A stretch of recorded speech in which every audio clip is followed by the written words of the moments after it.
Good evening, everyone. Council's in session. Please be seated.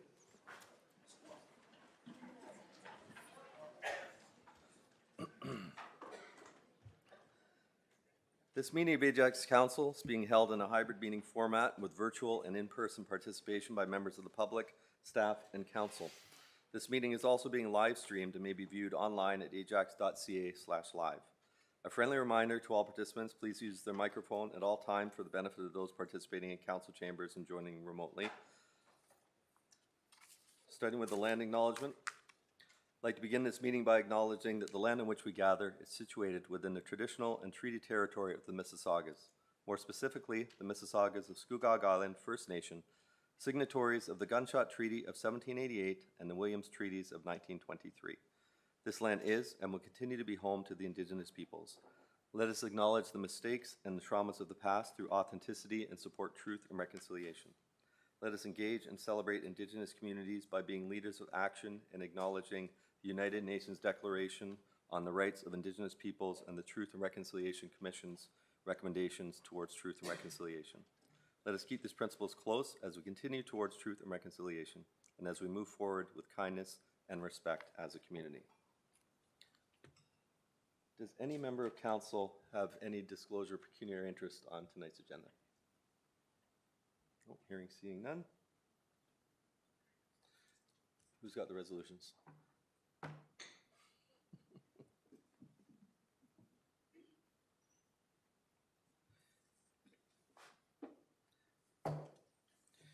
Thank you. We do have one addition to the delegation, so we need to waive the rules of procedure for an addition of a delegation to the agenda. Item 5.11, Douglas Glass, to speak about property taxes, requires 2/3, moved by Councillor Crawford, seconded by Councillor Lee, that the rules of procedure be waived to add a delegation to the agenda. 5.11, Douglas Glass, RE property taxes.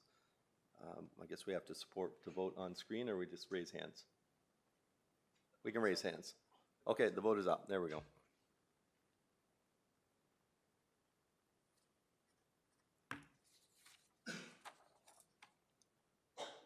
That carries.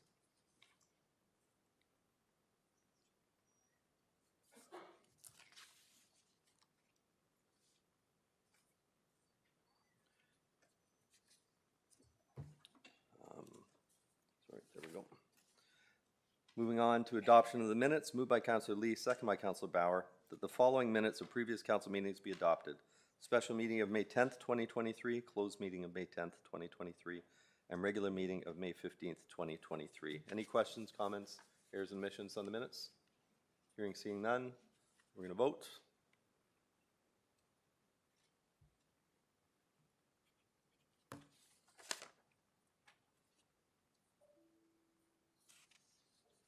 And that is carried.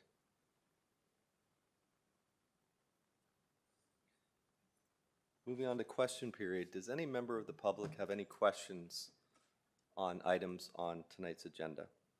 If you do, please come forward to the microphone, state your name, and I know we didn't have any online questions, but yes, please go ahead. Actually, we have such a huge crowd tonight. This is question period, not delegations. So ask your questions, but we're not going to allow people to give speeches or whatever. And if you represent a group, just ask your 2 or 3 questions. Okay. Thank you, Mayor. My name is Heather Middleton. I've reached out to you before. This is the first time I've been to council, so if I say something incorrectly or it's not the proper structure, please let me know. I don't know. We just looked at the online agenda. It seems like there's an agenda item regarding safe injection sites, and we had a moment with our local Councillor Bauer to find out how this works. So it's hard. We have a lot of comments, and I know what you're saying. You don't want us to go on at length, and we're trying to be focused because we don't know what discussion may happen when you get to that item, and it would seem like we would have more comments after the fact, potentially. Needless to say, I guess the most important thing is a lot of people have become aware of it in the last 48 hours, perhaps, and are very concerned. So from looking at that agenda item just before this meeting, it seems like it's a yes-no proposal, if I'm understanding that correctly. My concern, Is that your question? no, my concern slash question is, it didn't seem like there was any public consultation. There was a lot, in the letter from the library, it talked about a lot of outreach and understanding with certain key groups and supports and services. And the question is there going to be public comments on this if there's any kind of consideration for this happening in town? Because as the wife of a police officer, I have a lot of very real lived understanding of what this is in Toronto, and I don't think Ajax wants this. Our community doesn't want this. Okay, well, the question is, will there be public consultation? Correct, And yeah. if the motion passes as I brought it forward, no, it will end tonight. Okay. If something else happens, if it's referred for a reason or something and What council does that supports mean? that, then it might go through a process if that's a direction. But right now, the way the motion is written, if it passes tonight, then that's council's position, and we do not support a safe consumption site in Ajax. Okay, what does referred mean, Mayor? You said if it gets Referred would referred? mean so we can either approve, deny, or amend or refer the motion tonight. Right, It's going to, I don't know, but if somebody brought a referral motion, refer it back for some reason to ask for consultation or report or something, and that passes, then it would go through whatever direction council gives. I won't speak to that any further because I don't know what's going to happen. It's going to be a very long evening, and that one item might be a pretty long debate. okay, But the answer to your question right now, the way it's written, is no, there won't be any. okay. All right, thank you. Okay. Does any other member of the public wish to ask any questions on items in tonight's agenda? Please.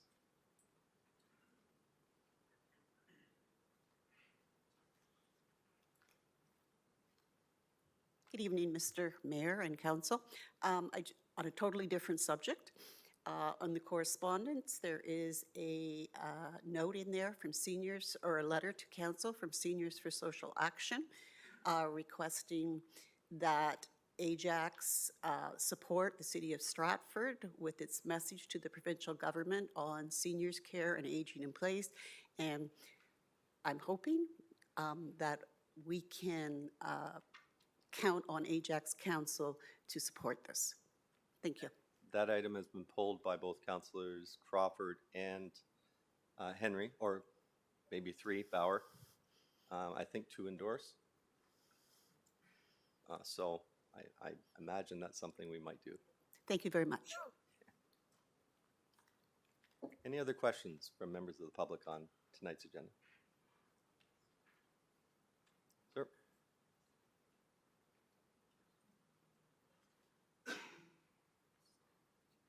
Mr. Mayor and Council, I have simple questions, but multiples of them. Where is this safe injection site to be located? There is no application that's been made for any safe injection site in Ajax or anywhere else in Durham. I confirmed that today through Health and Social Services. There has been no location.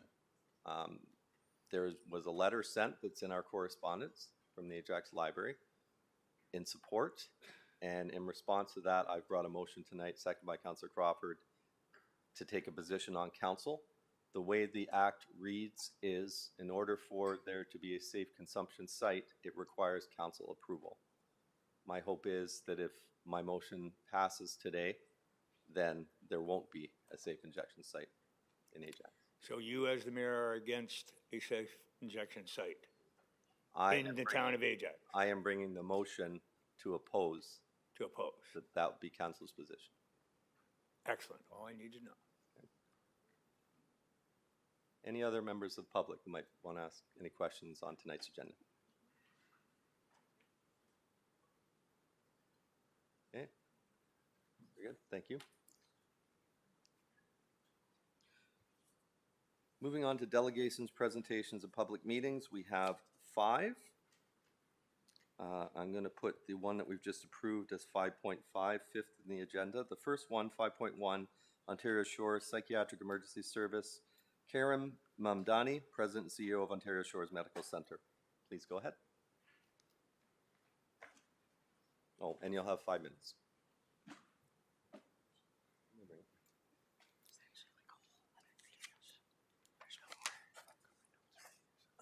I'm putting him, he was the fifth delegation. Oh, I see.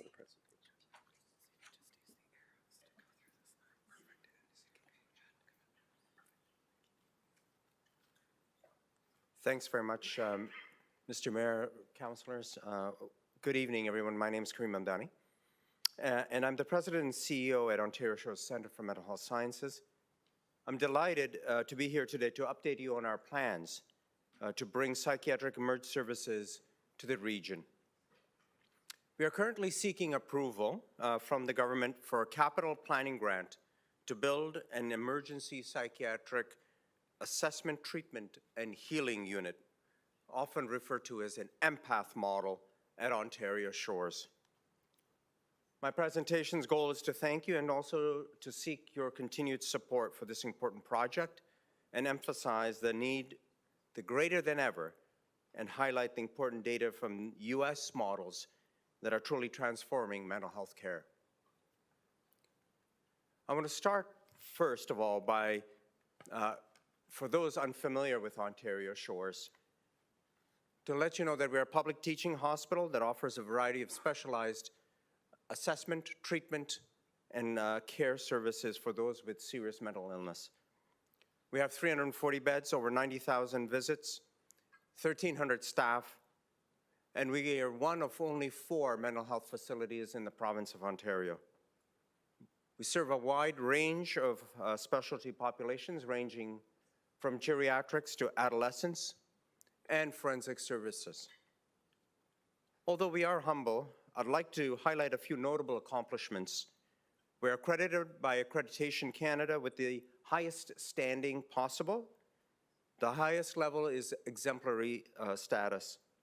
In addition, we have also received Excellence Canada's Order of Excellence for the work that we do in mental health within the environment and within our workplace. And we've been named for the 7th consecutive year one of GTA's top employers. So as you're aware, the demand for mental health services in the province is at an all-time high. We are proud to have served our community for over a century as one of only 4 specialty mental health facilities. However, we do lack an emergency department. Our proposal is to construct an emergency department using the Empath model. This innovative, transformative care model is actually being utilized in over 20 different organizations in the United States. Traditional emergency departments face critical shortages, challenges, and overcrowding.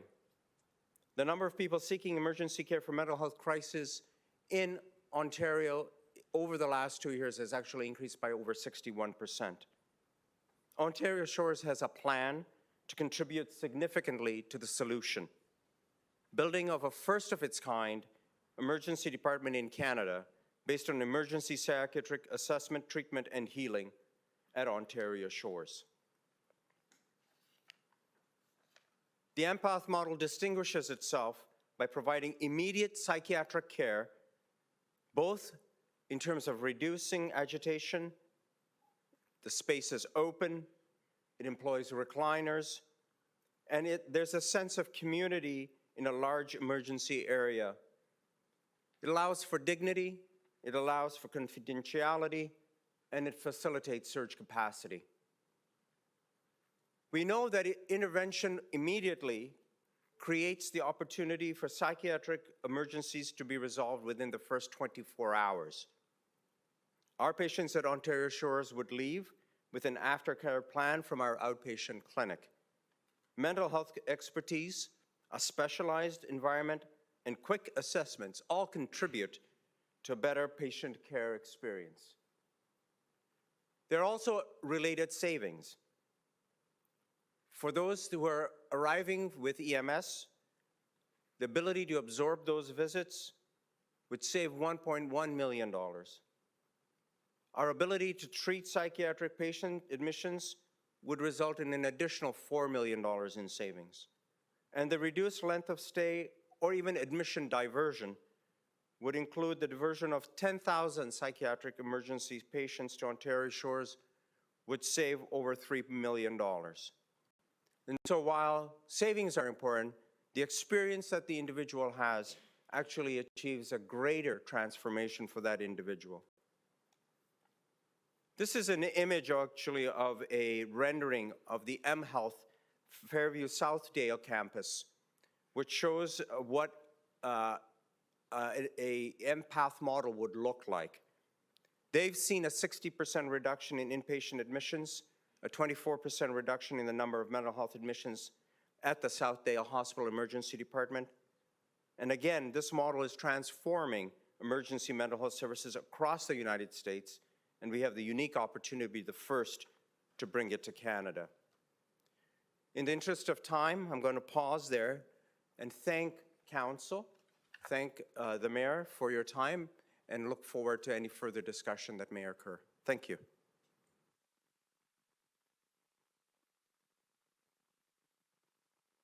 Any questions from members of council for Mr. Mumdan?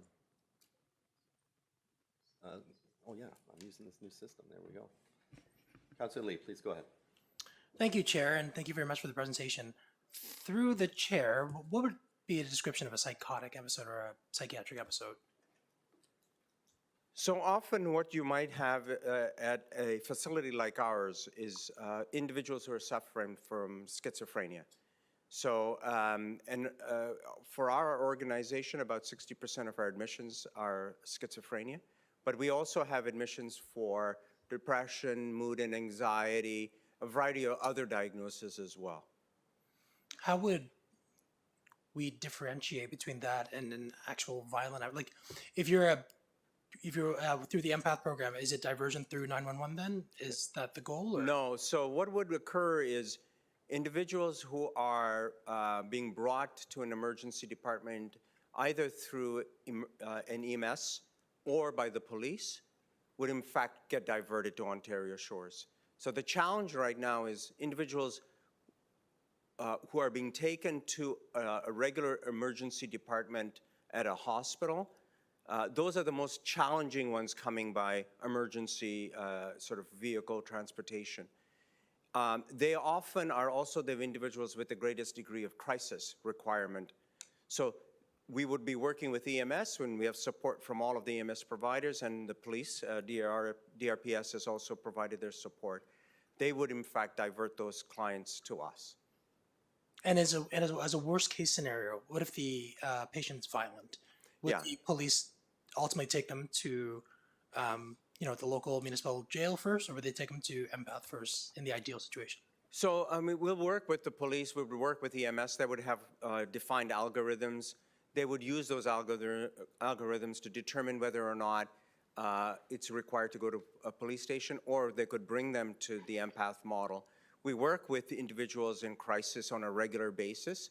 So it is something that we have expertise in, and we would work that out with the police in terms of determining the level of violence that that individual is exhibiting at that time, whether or not we could assist them, or whether they need to first go to a jail. Great. Thank you for those clarifications. Thank you, Chair. Councillor Dice, you're next. Uh-oh. How far off do you anticipate this build will be? I know you're waiting for the province to step up to the plate with some funding. So what realistically are we looking at? Yeah, it's an excellent question. We have had enormous support from all of the municipalities, from the region, from all of the sort of providers in the region. Realistically, what we're asking the government for is sort of a one-liner in the next budget that would in fact say that we can begin planning for the psychiatric emerge service. Once we get that approval, there's a process that we have to enter into with the Health Capital Branch within the Ministry of Health, and that process could take a number of years. So this is not something that will get built, in the next 24 months. It really does require a significant review by the government once they've indicated that we can begin planning for it. So will you be back at some point with some good news in the time frame then when we can? Yeah, we're certainly hoping to do that. We've got a lot of conversations to have with the ministers. Okay. To try and get them to a point where in the budget for the upcoming spring, we can get started on something like this. Thank you. Appreciate You're welcome. the information. Councillor Crawford? Thank you. Thank you for your presentation. I came to a presentation on this at Ontario Shores, I think it was in March or April. Very, very informative, very interesting.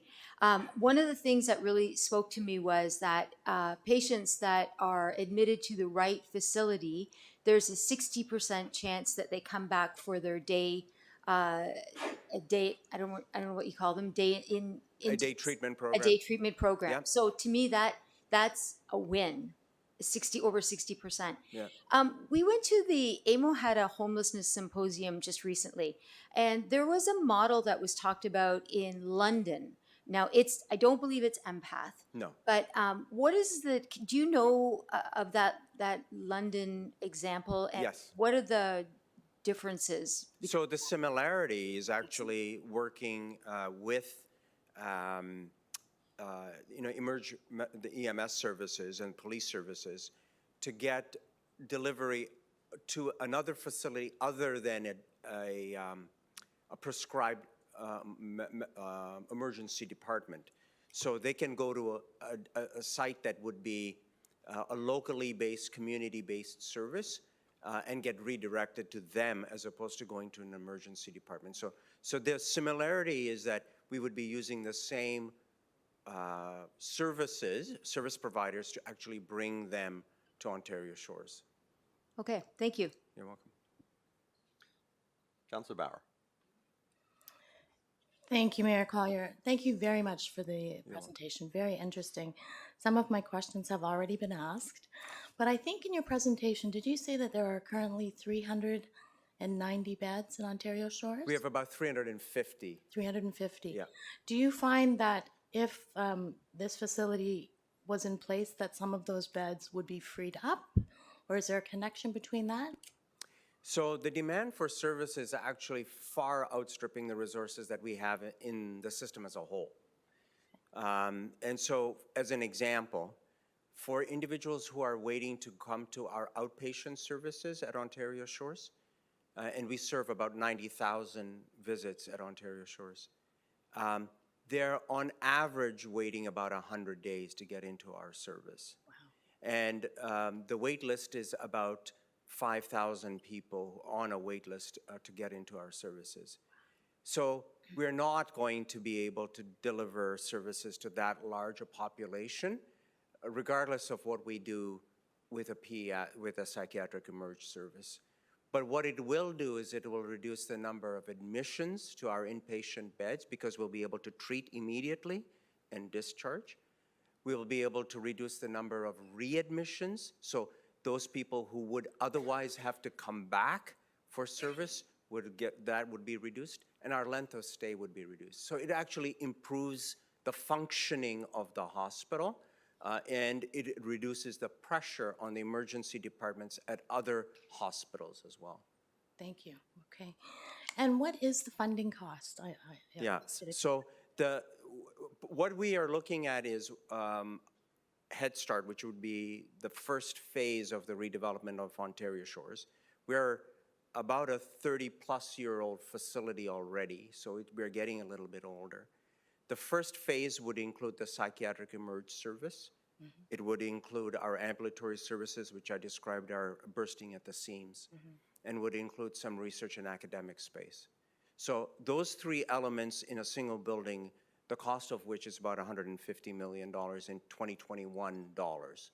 Wow. So that's the conversation really that we're having with the government, with the ministry, about making that type of an investment. And it's really something that we believe will then become the norm. You will see empath models become the standard in the delivery. They're the standard in the US now, and they're starting to spread to other parts of the world as well. Wonderful. Thank you very much. You're welcome. Those are my questions. Thank you, Your Worship, and through to you, Mr. Memdani. Thanks for the presentation, for all the work you and your staff do every single day. Very, very difficult, I'm sure. I think you touched on it, I think I can guess, but is this endorsed empath model by Durham Regional Police, by most police? So they're in favor of this. This is a good thing, kind of split from the emergency departments. Yeah, People absolutely. have broken wrists and okay. Yeah, so we have got letters of support from EMS, from fire, from the Durham Regional Police Services. So everyone understands what is possible with a model like this and have provided us their letters of support. That's my question. Thank you so much. Seeing no more, I will ask my questions, and Councillor Tyler Moore just took one of mine.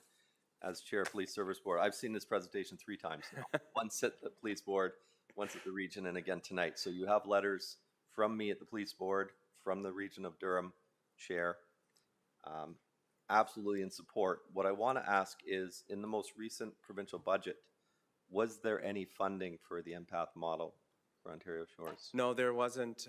When we spoke with the Ministry of Health, they indicated that they had established a moratorium on any new capital for hospitals in the last budget. So we're really looking at the 2024 budget as the opportunity to continue to advocate for this. Okay. Is there anything that we as a council can do to support your request for funding from the province? Absolutely. You have been extraordinarily supportive, but another letter on file with us and an opportunity when we have provincial leaders who work with you or speak with you, and your advocacy directly to them would go a long way in terms of moving us forward. Okay. I will definitely be speaking to our member of provincial parliament as well, and I'm sure I could provide you with a letter from the town of Ajax without any difficulty in support. One thing I did want to mention, it's not a question, but 30% of all calls that Durham Regional Police receive are not police-related calls. They're mental health-related calls. And by supporting the Empath model and having the Empath model, that frees up a lot of our resources in policing as well, which impacts all of our communities. And our police budget at the region is our largest piece of the budget at $236 million. So if we can free up those resources, that's going to go a long way in a lot of other issues that affect our municipalities. Not a question, but I'll take a little liberty as a chair there. Thank you. Thank you so much for your delegation. Okay, much appreciated. Thank you so much. Oh, sorry. Stay right there. Moving down, we do have a motion in the agenda, support for the Empath program on page 141, item 9.1. Let me just find the resolution. We'll bring this forward and deal with that now.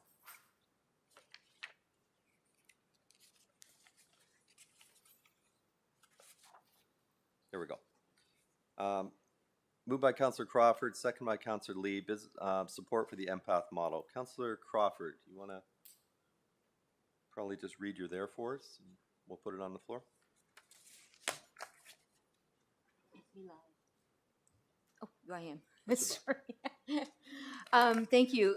This motion is really to direct Mayor Collier to send a formal letter to Ontario Shores Centre for Mental Health Services and copying the Honourable Minister of Health, Sylvia Jones, Honourable Mark Holland, MPP Mark Holland, MPP Patrice Barnes, MPP Lauren Coe, Regional Chair, and all of our local municipalities. I'm not sure if that's in there.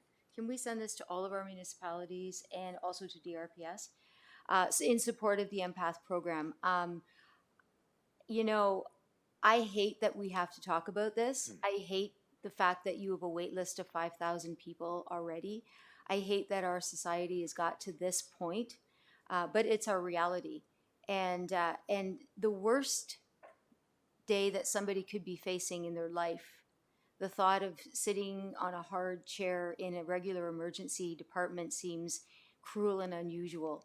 And, you know, we have patients that come in through Emerge that are having heart attacks and they go to the right hospital to be cared for. We have cancer patients that go to the right hospital to be cared for.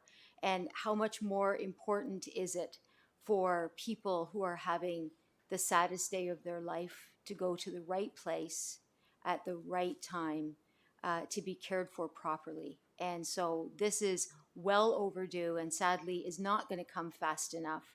But we want to be able to support this program in whatever it looks like, whether it's Empath, whether it's whatever program it looks like, something needs to be done to support mental health in this province. So in definitely in Durham region. So thank you.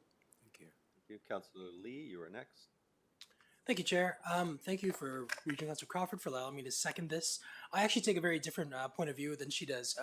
I'm actually very glad we're actually in a space right now where as a society we are embracing the fact that we are not okay, and many of us are not okay for various reasons, biological, social, and this is just one step in helping those people with those problems. I think, the country of Japan treats their elderly with Alzheimer's very differently than we do in North America.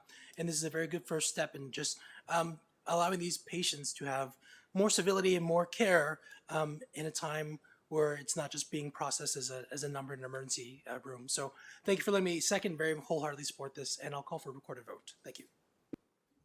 Anybody else wish to speak to this? I just want to ask if you would consider it a friendly amendment to add, I've added DRPS and all Durham municipal councils, as you said.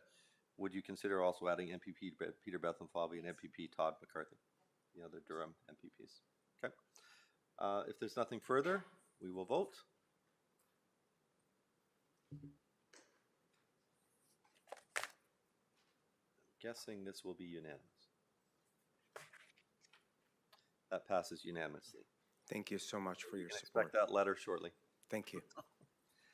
Moving on to our next item, delegation, more ways to get around e-scooters and e-bikes. Isaac Ransom, Head of Corporate Affairs, Neuron Mobility.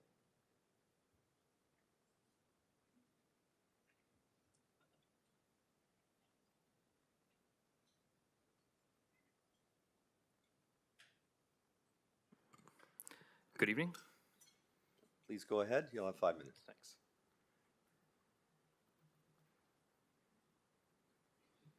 Oh. I'm not sure what just happened. Sorry.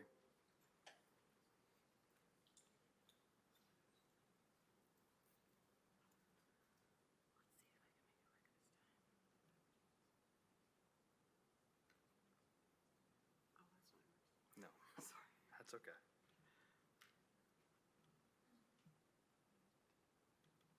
Oh, there we go.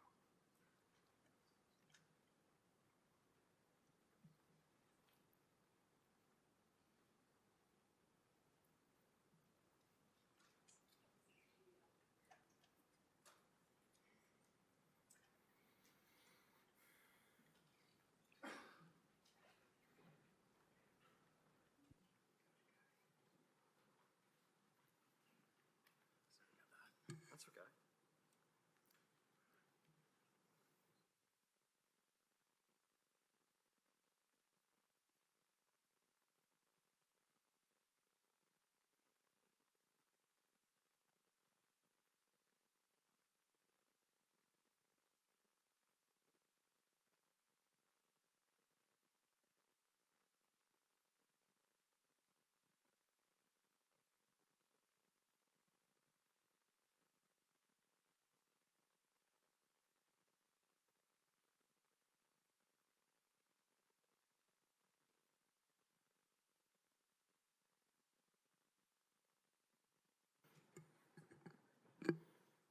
I think we're good now.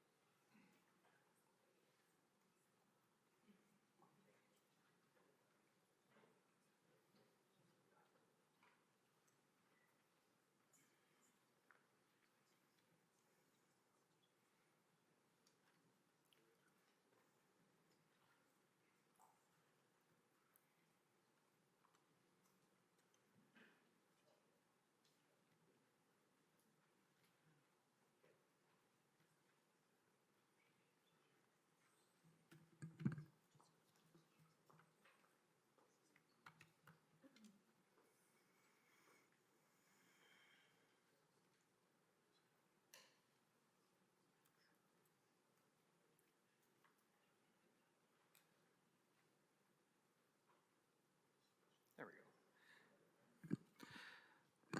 Good evening. My name is Isaac Ransom, Head of Corporate Affairs for Neuron Mobility Canada. I'm here this evening to not only speak in favor of the shared e-scooter and e-bike bylaw that's being proposed, but also to help address some of the questions that were put forth by council last week when this item was on the agenda, and in response prepared a brief overview of some of the functionalities that devices have these days for shared e-scooter programs, and to provide answers to any questions that council may have. Just on a top line about us, we are one of... Sorry, just let me interrupt you. I'll Sure. stop your timer. I want you to be very careful about discussing your business and what may come across as a pitch to this council, because if this does go out to RFP, you may be eliminating yourself from contention by lobbying. So I just want to, you might want to skip this slide and stick to the answer the questions. I'm just, my advice, you go ahead, do what you like, but I just don't want to see you limiting when the RFP does come out, if it does come out. Sure. Appreciate that, Mr. Mayor. This isn't to advocate one way or another, just to simply provide information that we are an operator here in Canada and that we do operate devices in municipalities. In response to some of the questions, there is a variety of technology that does exist on e-scooters that are operated in shared programs.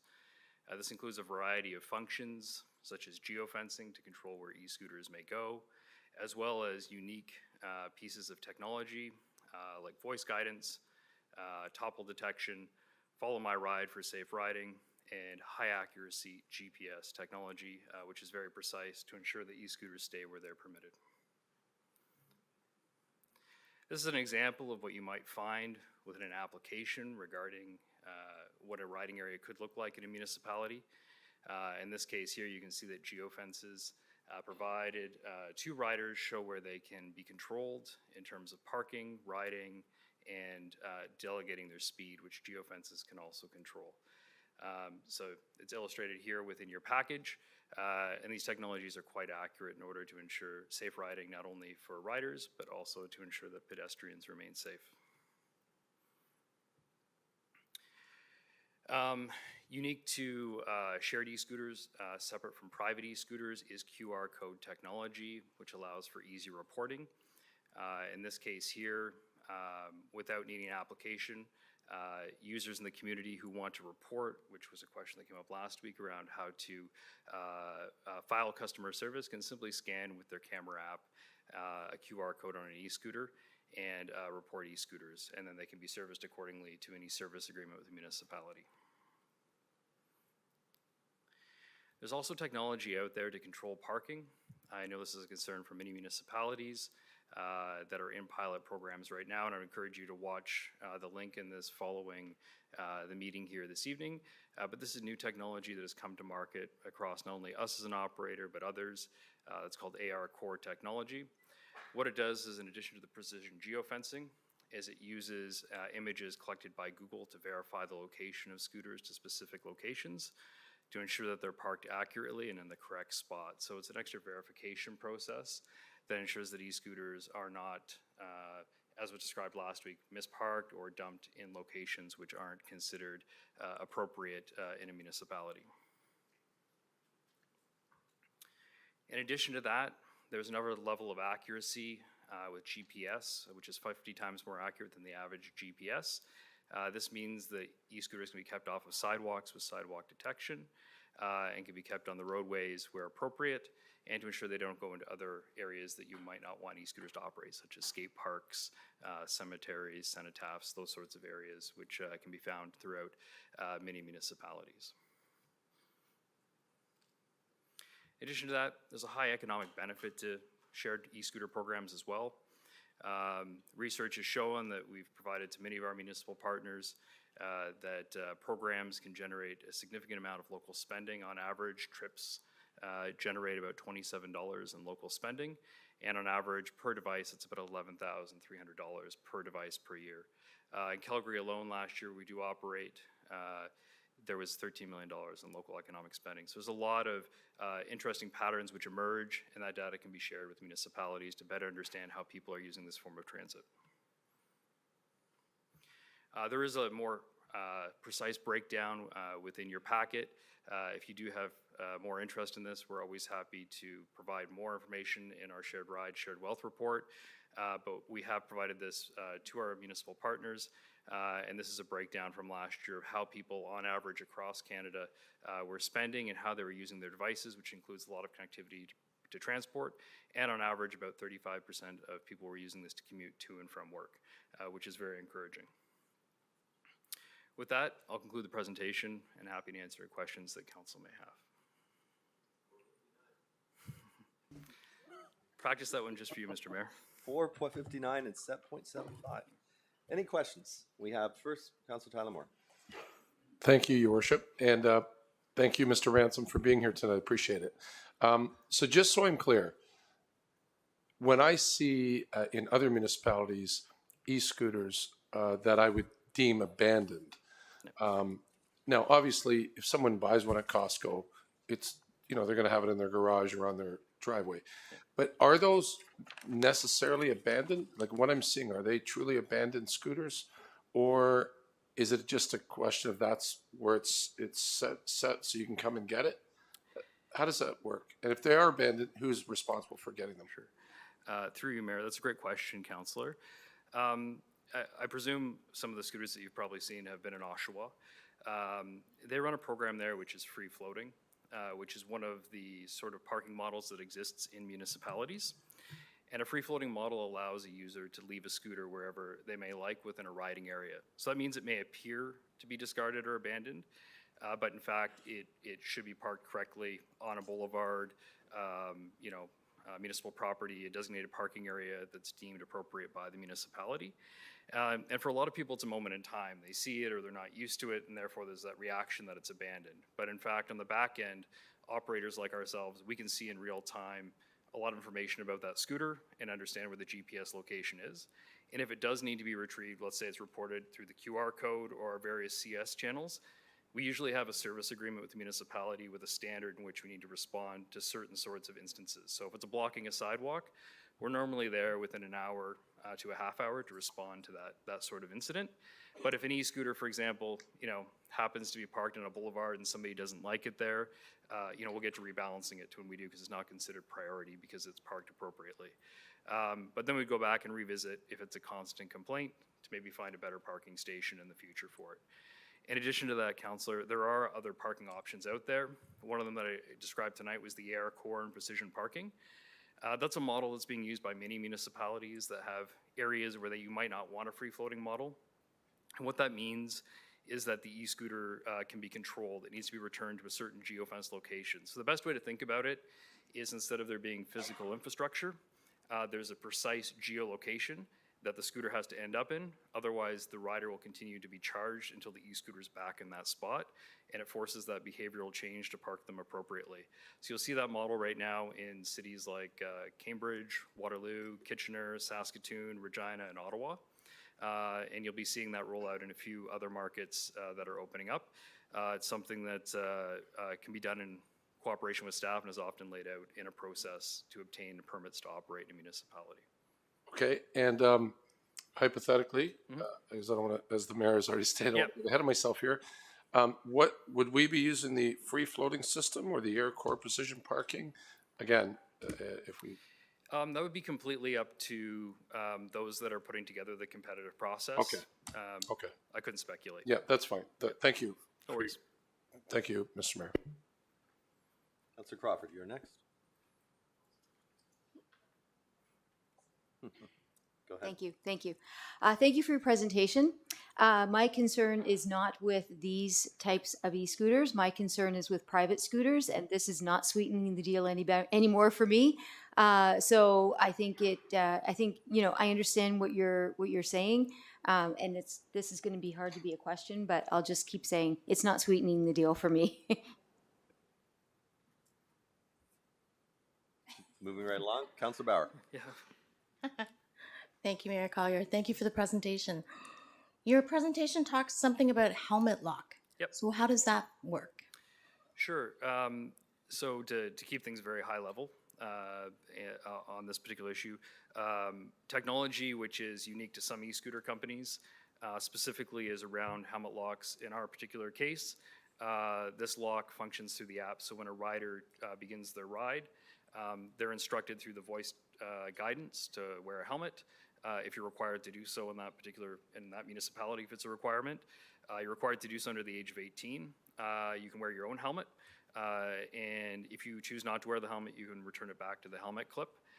If you don't, you can wear the helmet and put it back in the clip at the end of your ride. There's also a function within many apps to show that you're wearing the helmet through a selfie, and you're usually incentivized, depending on the operator, to do so. So what it is in this particular case is that we always advocate safety, and so we feel, in our particular case, that we should provide helmets to everybody, whether or not they choose to wear one. And so that technology exists on the devices that are shown here in this presentation. Okay, so it's an actual physical plug or something to secure a helmet? Yep. Okay, thank you. And one of the concerns during the presentation last week is that e-scooters are very, very quiet. Yep. And they're hard to detect if you're walking on a path or if you're just, standing there and you can't hear them. So what kind of mitigation is there for your company? There's a number of different ways to approach safe riding and to ensure that people can understand that an e-scooter or an e-bike is approaching. One of the best solutions to ensure that e-scooters don't have those interactions with pedestrians is precision geofencing to keep them off of unwanted areas like sidewalks or shared use paths. But in addition to that, you can add another layer, which is acoustic vehicle alerting system, which many systems, municipalities have requested as an option on their e-scooters. Now, there are pros and cons to that technology, but it is something that can be offered so that there is an emitted sound from the e-scooter constantly as the e-scooter is running. So there are different parameters for that. That technology can be found on devices in Ottawa, Waterloo, for example. We see that in a number of municipal requests to have that sort of technology present. At the foundation, what most municipalities are requesting is at the very least a mechanical or an electric bell so that you can alert somebody that you're approaching, and to have the geofencing technology to ensure that they're parked correctly, particularly where you have narrow sidewalks or streetscapes where those devices could interact. On the particular devices that you see in the presentation here, ours will interact with you. So if they are, for example, they interact with a cane with somebody who has a vision impairment, or somebody happens to tip one over, the scooter will talk to you and tell you what it is. So there's also topple technology there, and that triggers a whole process which our team will come out and pick up the scooter. So there's a whole series of pieces of technology, but I think to specifically what you're asking, Councillor, the AVAS technology, the noise emittance, and the sidewalk detection are the two best mitigators of interacting with pedestrians in unwanted areas. Okay, thank you very much. You're welcome. Thank you, Mayor. Councillor Henry. Thank you, through the chair. Good to see you again. Very much enjoyed your demonstration over in the village. Very well put together, and gave a lot of folks the opportunity to come out and actually try the product, see if it was for them. And a lot of information went with that, so that was very nice to see that due diligence. With regards to the geo-tracking and plazas, which was a concern that I did bring up last week through GGC, and just want to reiterate that this is something that can be through any company, yours or any other company, that can be tracked, and depending on what staff put in place, made to make sure that it doesn't interfere with something like, let's say, Ryokan Center, doors swinging outward. We don't want to see people flying by on the sidewalk, getting hit with doors, or leaving them right outside doorways where folks are falling on them. This can all be mitigated through geo-tracking. Is that correct, through the chair? Yeah, through you, Mr. Mayor. Councillor, that's correct. The e-scooter geofencing technology is very precise, and so in working with staff in many municipalities, they'll work with an operator to ensure that geofences are correctly placed. Tonight, if you wanted to, you can look in our app or another operator's app and see where those geofences exist in other communities. We work closely with a lot of private, landowners in municipalities to ensure that we understand where they may or may not want the devices to operate. And in doing so, it just ensures that people remain safe, but also we don't impede any sort of economic activity as well. Because Rio Can up on Kingston Road, you know, is certainly a destination, or will be a destination for a lot of people if this item is passed. And I think, you know, there'd probably be a high desire to have appropriate parking on that site that's safe for everybody. And so that can all be done with the precision geofencing that many operators have. And through the chair, to yourself, is that something that our staff have to put in place, or is that something that your company or any other operator would reach out to private facilities like that as part of due diligence? How does that work? It's probably a combination of both, Councillor. The approach to doing so may be formulated within an operating agreement with the municipality. Other times it would be done just through the natural sort of creation of a riding area, which may be prescribed through direction after a process to select an operator. So it can happen in a few different ways.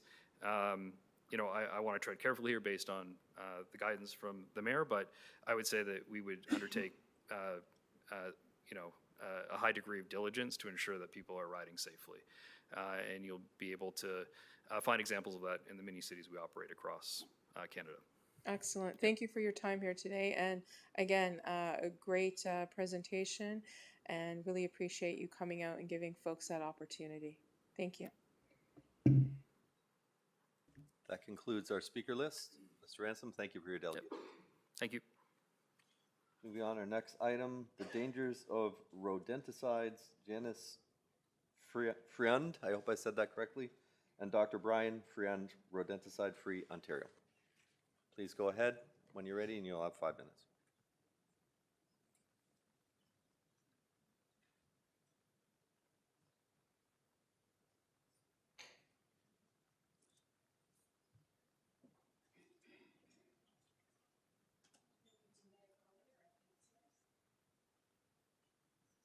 Yeah, you'll need to press the mic button. Good evening, Mayor Collier and councillors. We are here today to bring your attention to a hazard present in our region in the form of poison, specifically rodenticides, commonly known as rat poison. Many communities have problems with rodents, and it is important to control infestations. However, the current preferred method of using poison is both dangerous and ineffective. A few years ago, our chocolate lab suddenly became ill. Her blood work demonstrated multiple organ failure, and despite a variety of treatments, Coco, who was previously healthy, died at the age of 10. We will never know her cause of death for certain, but we were suspicious of poisoning. Her death motivated us to learn more about poisons in our community. Rodenticides pose unreasonable risk to companion animals, wildlife, humans, and the environment. Rodenticides are colorful and flavored to be more enticing. Children often mistake them for treats. Rodenticides are a group of regulated chemicals and take the form of anticoagulants and neurotoxins. They are acutely toxic compounds. Death from these toxins is often cruel and slow, with extensive and painful bleeding into joints, the brain, and lungs, ending with suffocation and metabolic failure. Rodenticides take days to weeks to kill the intended target. In that period, rodents feed on the bait multiple times. These poisons accumulate in their livers. Dying rodents spend more time out in the open, making them easy prey for hawks, owls, and foxes. Owls and hawks are natural predators of rodents, and a decline in their population will inadvertently cause an upsurge in the rodent population. One study demonstrated that it only takes 3 poisoned rodents for owls to show signs of toxicity. Most owls eat 3 rodents a day. Not just birds of prey, such as owls and hawks, are susceptible to secondary poisoning. A wide range of animals, like coyotes and foxes, suffer toxicity from ingesting poisoned rodents. Sublethal effects can cause changes in the behavior of animals. When the public notices a wild animal behaving in an unusual manner, they immediately think of rabies or distemper. Rarely is poison toxicity a consideration. Aside from behavioral changes, susceptibility to illnesses such as mange is strongly implicated.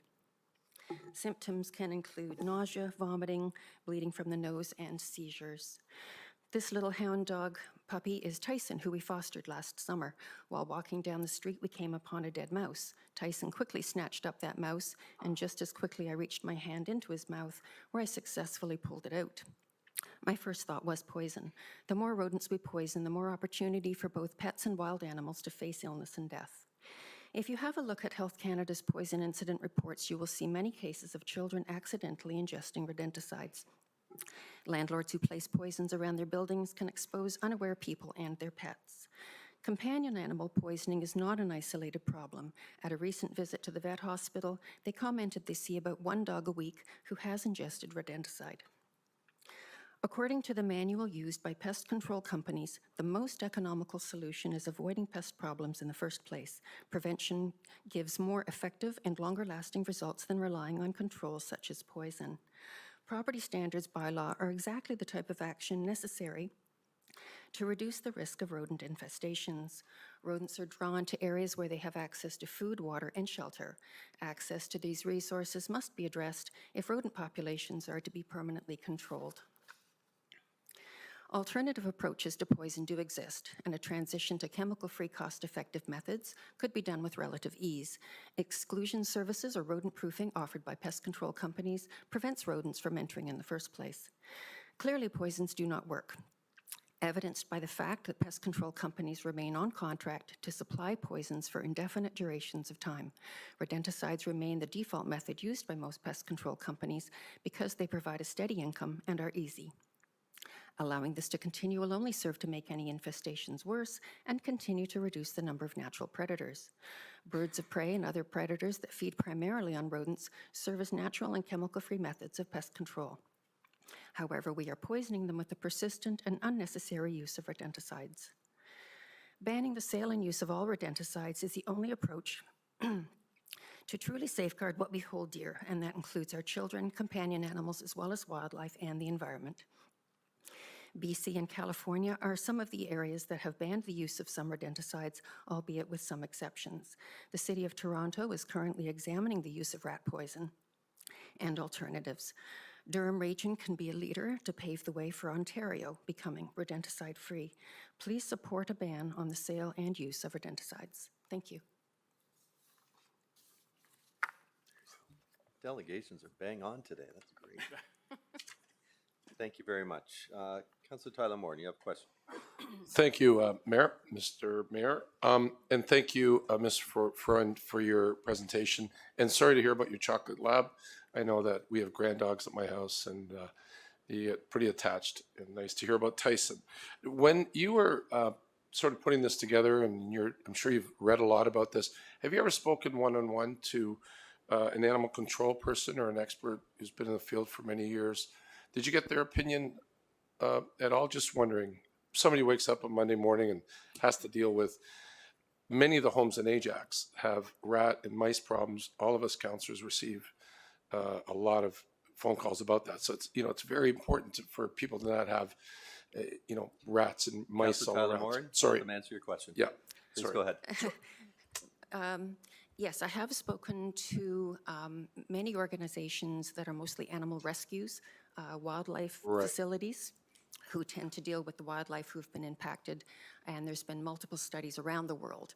University of Guelph does them, and Tufts in Massachusetts, as well as the Malleys Rescue near Peterborough. All of these organizations, as well as the vets' offices that we've visited, do comment that weekly they see a dog who has ingested rodenticide. Oh, the second part of the question. To your second part of the question, in terms of controlling it, and certainly you have constituents that are going to phone you and say, look, I've got rats in my ceiling, what do I do about them? The easy answer is to just chuck some poison up, but then you have dead rats in the ceiling, and as soon as that population drops, if the way in and the food supply and the water supply is still there, a new population is going to meet the same end in the attic, and it's a perpetual cycle. So the real answer is management of the population by removing the resources. If there's a certain infestation, absolutely there's a place for these agents in very limited uses, but it's not a long-term answer. And what we're seeing is a long-term answer, and that's why you're getting the phone calls. Okay, we won't set this up as a debate. I just wanted to know if you had actually spoken to somebody who does extermination, and you're saying you really haven't. Yes. Oh, I have actually. Yes. I have spoken to a company, a pest control company, who does not use rodenticide at all. He does exclusion services. He considers himself one of the humane pest control companies, and he guarantees his work for 10 years. Okay, thank you. Thank you, and sorry about the run-on there. Don't worry, we're really in. Thank you very much. There's no other speakers. Thank you for your delegation. Thank you. Moving on to our next item, 5.4, multi-purpose tennis/pickleball courts. David Riegert, I hope that's correct. Pickleball players of Ajax. Please go ahead when you're ready, and you'll have 5 minutes. I can start without my first slide. Hello, my name is David Riegert. Thank you for the opportunity to speak to you this evening. I'm making this presentation on behalf of the Ajax Pickleball Club and other dedicated pickleball players who are committed to promoting health, wellness, and the social benefits of pickleball as outlined by the Ajax Recreation Plan. And we'll get to the beginning of my slides here. We want to ensure there are opportunities for everyone to play pickleball now and in the future. I've lived in Ajax since 1981. During the last 43 years, I have voted in every election and paid my taxes, but I maybe have only attended one council meeting. You don't have to come to council when things are being managed well. However, the time has come to ask for action through our elected representatives on town council. All last summer, from June through October, we communicated with town staff and asked for pickleball lines to be painted on the 2 tennis courts at the ACC. We sent the attendance data that we collected, which you can see on the screen, and that is not my presentation, so I will just X that out. Attendance figures. Pickleball has been and continues to be the fastest growing sport in North America. According to Fortune.com, the number of amateur players in the USA is expected to increase 800% in the next 7 years. Growth in Canada has tripled in 2 years. Pickleball Canada has more than 200 affiliated local clubs. In a survey that they did 2 years ago, some of the stats are shown there, and you have that in your handouts. Why is pickleball growing so fast, and why are players so passionate? This is a lifelong sport which welcomes diverse people of all ages, abilities, previous sports backgrounds. There is a fast and rewarding learning curve. It has an inclusive, welcoming culture, can be played at different intensities, is low cost to play, and infrastructure can be created quickly and relatively inexpensively by adding lines to existing tennis courts or multi-use surfaces with portable nets. There's a great demand for more courts in Ajax. Audit Rec Center is maxed out 3 days a week. You have to come 30 minutes early to get to play on a list of 40 people. Town staff have the attendance data for that. One indoor court at St. Andrew's Senior Center is used 5 mornings per week and has 47 people on its member list. Games are cut off after 10 minutes, and sometimes you can wait up to 30 minutes for your turn. We have 70 people in the Ajax Pickleball Club. We started playing outdoors at the 2 shared courts at the ACC last May with 5 people and grew to over 70 members in 1 year. New people join us each week, and we teach beginners. We even coerce some tennis players to try out pickleball. We play 7 days a week from April to October when the nets are taken down. We share the courts with tennis players when they show up. There are 2 aspects of this problem for council to consider: the short term and the long term.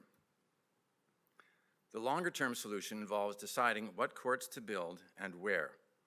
I know that town staff are already working on this problem. Other communities have progressed further than Ajax, and I am sure that we can learn from their solutions. And I'll just pass quickly through these next 2 slides. This shows an example of resources. 4 pickleball courts take up the space of 1 tennis court, so 4 times as many people get to have activity with pickleball courts. Those are long-term solutions that need to be considered. In the meantime, there are immediate, low-cost solutions available to us, and we have 4 requests of council today. Number 1, Paint lines on the 2 tennis courts at ACC that don't have them, on the 2 courts at Hermitage Park, the 1 court at Forest Ridge Park, and 1 court at Lexington Park. The cost is a can or 2 of paint and staff time. Gym floors have lines for multiple sports and are used very well. Please get it done now. Make all tennis courts dual purpose. Toronto, Etobicoke, and Newmarket are in the process of adding lines to all of their tennis courts. Number 2, get the outdoor courts built at St. Andrew's Centre. Make them dual purpose too. I'm not sure if they're going to be dedicated for just seniors. I don't know why that would be part of the solution. They could be open to all. If it's just for seniors, someone's going to have to monitor and stand at the gate. Number 3, use McLean Centre as well as Audley for indoor play in the winter. You have to line up early to get in the door to play at Audley, Monday, Tuesday, and Thursday mornings. We could double the capacity by opening up McLean Centre. And number 4, you could paint lines on the floor in the Village Arena and use portable nets. 6 courts will fit inside 1 hockey rink. My understanding is that nothing has happened at Village Arena all last year because no ice was required. This does not prevent the facility from being used for any other activity now or in the future. It's just paint on the floor. There are other solutions that require longer range budget planning. For now, let's use the facilities we currently have to the fullest potential. Please ask staff to paint lines before Canada Day. Thank you.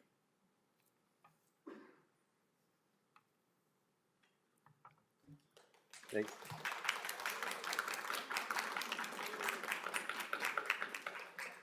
Thank you, and I did give you a little bit extra time because you brought a big group. I appreciate your 4 recommendations, and I think staff have taken note of that, hopefully, Mr. Meredith. There you go. And we'll be following up on that. Does any member, oh, we do. Councillor Crawford, you have some questions. Pickleball is really become quite a sport. Honestly, I'd never heard of it before until my sister-in-law came back from Florida and said, I played pickleball. I'm like, what? I played tennis, so I'm waiting. Okay, I'm getting to a question. Yeah, apparently tennis is not cool anymore. Director Meredith, interesting idea around the arena. Is that something we can explore? Questions to the delegate. Very interesting question around the arena. May I ask, Director? Okay. All right, well then I'm done. Thank you. Questions to the delegation. Councillor Bauer. Thank you, Mayor Collier. That limits the question. Thank you very much for this. I appreciate it, and I did have a conversation with you prior to this. So maybe I could ask you, you've had conversations with staff already about these requests, and how did that go? Basically wait and see. We waited all last summer, and we've been playing for 3 months, and we're tired of waiting. We can't see what's wrong with getting a can of paint and painting some lines. It does not reduce the use at all or change for future use. So that's why I say Canada Day. Why do we have to wait any longer? It seems from our point of view, we don't see any reason not to, and maybe staff would like to respond to why it can't be done now.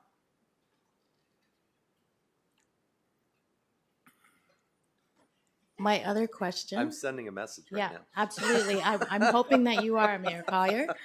The other question I had was, have you spoken with the tennis club or the users of the tennis courts and got their feel for having additional lines on the courts? Yes. I believe it was in May, the manager of the tennis club at ACC was watching us play pickleball in the morning, and we started chatting, and he said he was looking at further opportunities to possibly include pickleball in the Ajax tennis club by painting lines on the court. He said, what do you think the interest would be? I said, if you painted lines, we would be there in no time flat. That is a private club, and so it would be managed in a different way. We'd like to have access to the courts that we already pay for with our taxes to play pickleball there. Right. And was there conversation with the 7 public courts, maybe trying, if we can't paint all of them, you know, maybe picking 1 or 2, like is it all or nothing? Well, there are 7 courts that are dually lined and 6 that are waiting to be dually lined. And it would expand the availability of pickleball courts. With the ones that aren't painted, it's only a tennis court in that neighborhood. If there was a pickleball court, I'm sure it would be used more frequently for pickleball. So if you got the paint, let's use it up. Right. Thank you. And I also love that idea of the temporary use of Village Arena for 6 extra courts. Thank you. Those are my questions, Mayor Collier. And good questions they were. Councillor Henry, please go ahead. Thank you through the chair. So my first question is, you mentioned ARC, that is being used 3 times a week, correct? That's correct. Is that during the day or? in the 9:30 mornings? to 12:30 Monday, Tuesday, and Thursday. Excellent. I'll be by to look at that. And through the chair, is there like a club, a website, folks out there that are listening that want to join in, that want to join up with you and play? How would they go about doing that? Currently, we do not have an official website. It's an ad hoc group, and we have 70 people on a WhatsApp. And every morning, 7 days a week, I'm coming, I'm not coming, I'll be there by 10, I'll be there by 7. And we add new members almost every day by giving us their phone number. And if you want to join our vibrant group, show up any morning, 7 days a week at the ACC, the Ajax Community Center, and we'd be glad to include you. I missed that. No, not with your tennis racket, Regional Councillor Crawford. People have showed up with tennis rackets and left with a pickleball racket. There you go. There's a trade-in for you. So no Facebook club, nothing like that. It's just show up and then you'll join folks up that way. Yes, there's no official, we like to call ourselves the Ajax Pickleball Club, but it's a WhatsApp group at this point. Okay. Thank you for your time. Great presentation. Seeing no further, I would tell you I'll be following up on this week and see what we can do. Thank you.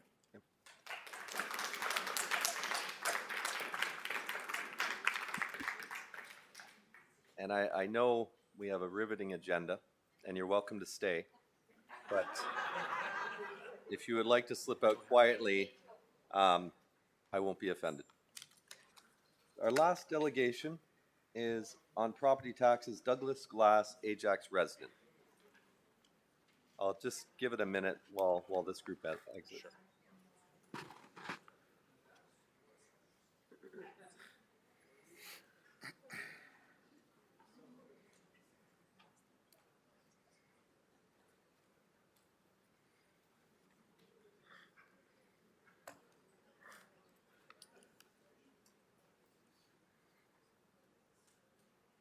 Shall I go ahead? I'm just going to give it a sec so it's not loud. Okay, I think we're ready. Please, when you're ready, please go ahead. You'll have 5 minutes. Great. Thank you, Mr. Mayor and council members. I'm here to speak to the significant property tax increase in 2023. Before I begin, I want to thank each of you and your staff for your service. I'm speaking today to express the frustration of many residents, and I ask you to change the path that you are on. At the conclusion of my presentation, I'd like to enter a memo summarizing these concerns, and that is supported by 51 other residents in my community. My name is Mr. Glass, and this is my wife, Carmel. We've been residents of Ajax since 1996, and since then, we've seen the population of Ajax more than double from 64,000 to almost 130,000. Until recently, this growth has been managed in an effective and responsible manner when compared against the annual increase in property taxes. Frankly, this year's increase of 6.63% was unacceptable and cannot be justified by inflation alone, because the trend over the past 5 years shows clearly that taxes have been rising, and this is unsustainable. I do not wish to be critical of this council or Regional Chair John Henry, who I've also spoken to, but in reviewing my own property taxes, which I keep records of since 2011, there are clear differences in the property tax rates between the current administration and the prior one. Specifically, the previous Ajax Council and Regional Chair leadership between 2011 and 2018, 7 years, saw my wife and I's taxes go up an average of 2.33%. Since the election of your administration in 2018 and your re-election this past fall, my average property taxes have increased an average of 3.51% over those 5 years, 5 years. 3.51 versus 2.3% per year is a considerable difference, and this trend can't continue because it's 50% higher than what we were paying before. As someone who votes and stays abreast of what's happening in the community, here are my observations. I don't like to be critical, but I'm just expressing my point of view. Early in 2019, Mayor and Council said that taxes would go up that year, higher than normal, to pay for desperately needed service improvements that the previous administration hadn't invested in. It was also stated that more business would be coming to Ajax and that their addition to our community would help return taxes to normal levels because a new tax revenue stream would come to the town. I commend you all for the addition of businesses like Amazon, Gordon Foods, and H&M, but as my numbers earlier stated, they have not helped normalize my property taxes. They've only gone from 2.33% to 3.51%, and this year's 6.61% is very troubling. With respect to the services our taxes pay for, many residents like me and those in our community feel that it has declined. Garbage and yard waste is frequently late or missed entirely. Snow removal services have also declined, and many in our street, in particular, saw damages to their property this past winter. Lawns and garden beds in the public spaces are frequently poorly maintained, or not at all.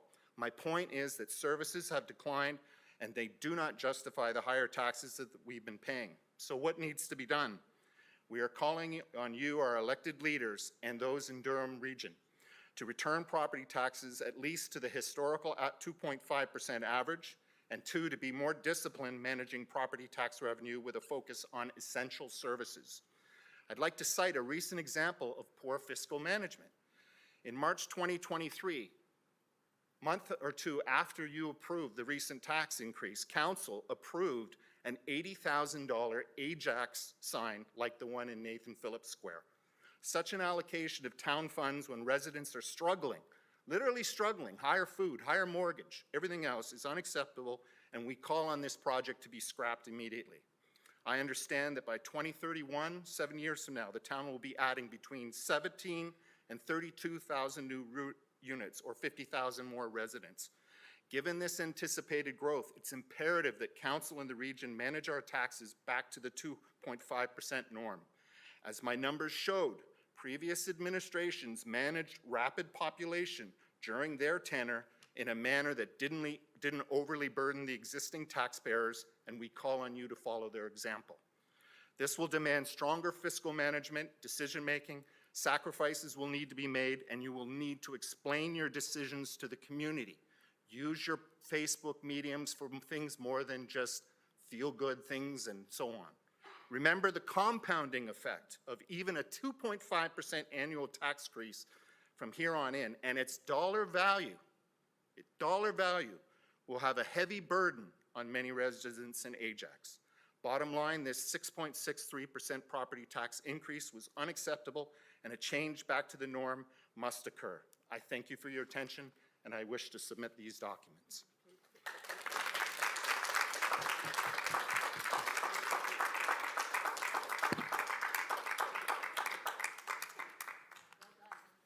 Thank you.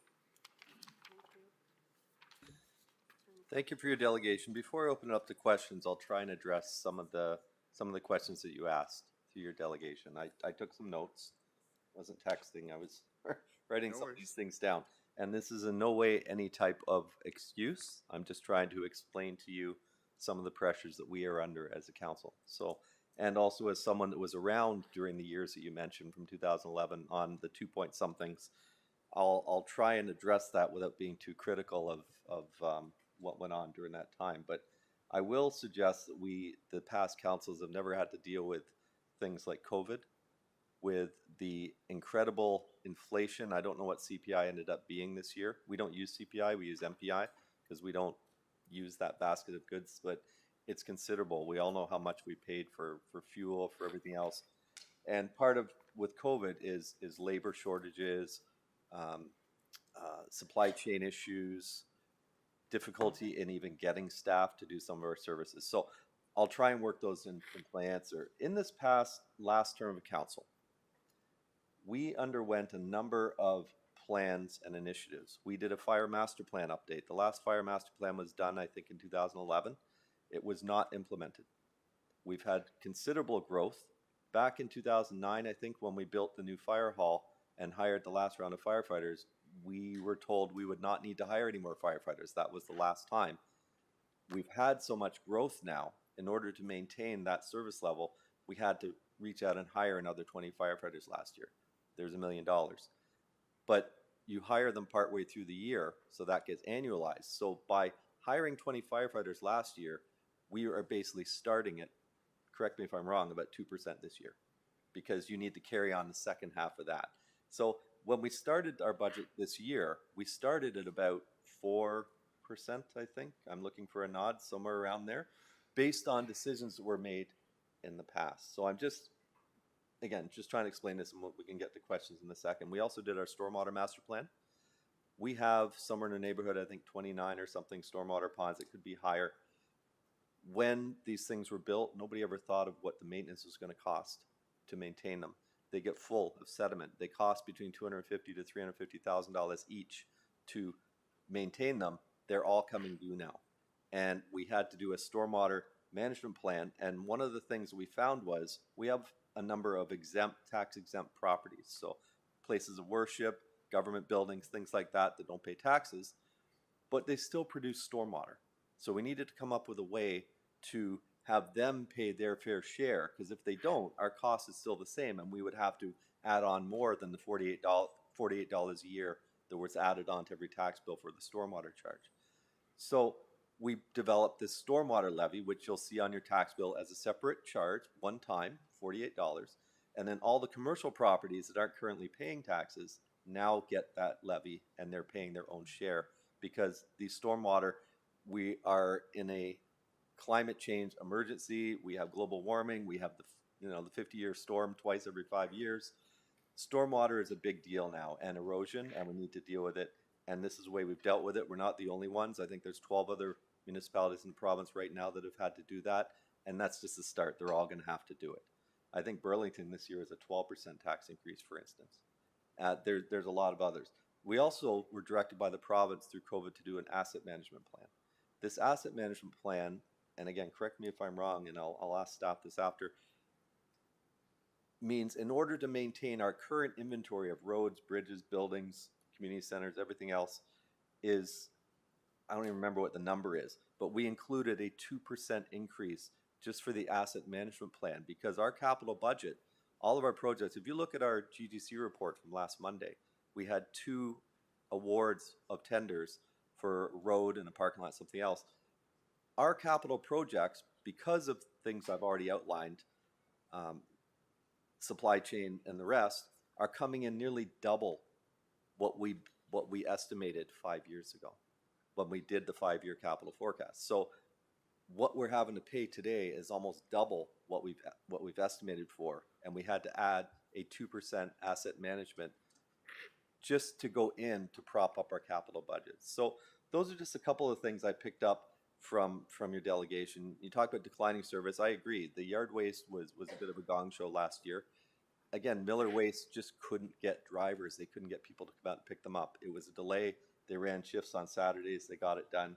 The Ajax sign, we received, I think, $400 and something thousand in government grants for tourism. And one of the things that we did was that sign. That was a $290,000 project, I think, and I'm going from memory. And our piece is $80,000. So we're able to leverage tax dollars. We get almost a $300,000 asset for 80 grand. To me, and again, I'm not going to, you don't like it. I think it's going to be a good addition. So those are just my comments quickly, and I can't get into a debate with you. Go ahead with one. I appreciate, as I said off the start, I think in times of real tough, there are going to be pressures, and I understand you're dealing with those. But I think we need to prioritize, really strictly prioritize what is essential, as I said in my presentation. I like the fact that we're giving grants to, I saw 2 today on the Ajax site, 25,000 here, 25,000 there, the $80,000 sign.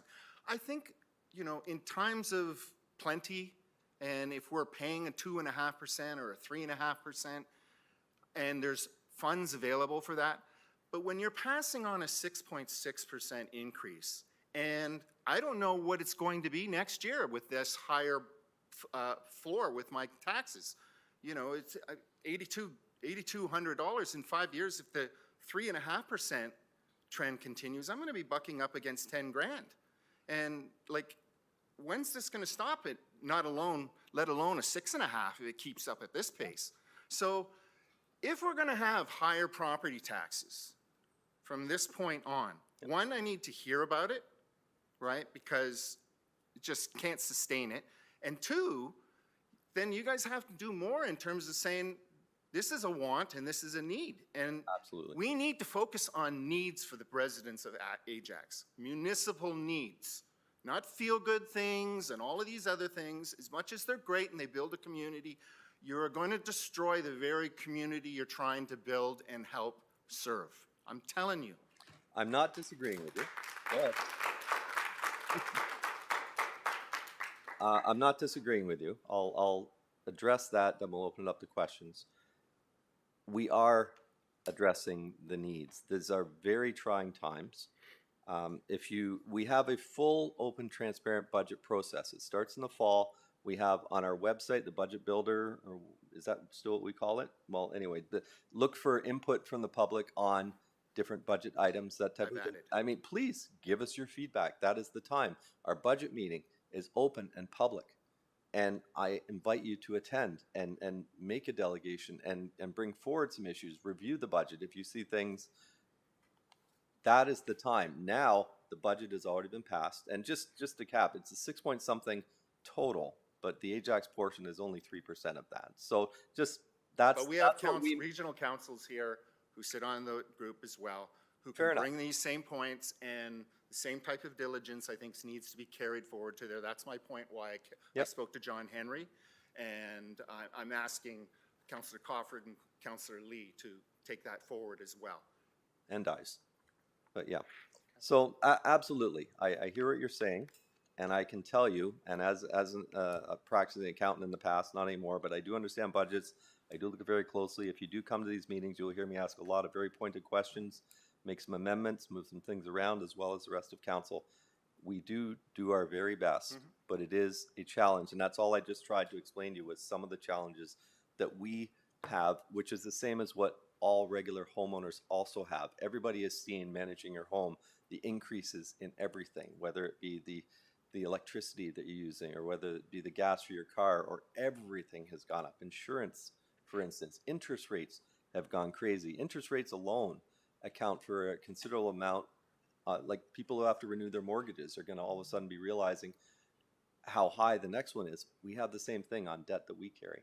You'll see a motion coming late, or a report coming later on about looking at different ways to manage our capital budget and looking at potentially debenturing things like fire trucks that have a 15-year useful life rather than buying them cash, because we need to figure out ways to make our capital reserves move forward. We brought in an investment strategy. We were one of the first municipalities in the region to have an investment strategy to get our capital, to get our reserves working better for us, so we don't have to go back to the taxpayer. So I do hear what you're saying, and I do take it very seriously, and I did answer your questions that you reached out to me, and I think our staff and answered your questions as well. I apologize that you weren't on the list right away. I think the thought was that we had answered your questions and you were satisfied, but anyway, you're here, and I did bump you up with all the other presentations. So, and I did see your comment online, so I didn't put you 14th. I did put you 5th, and I was going to do that anyway. I hope I've answered your questions. Yes. And thank you for your delegation. Does any member of council have any questions, Mr. Glass? No.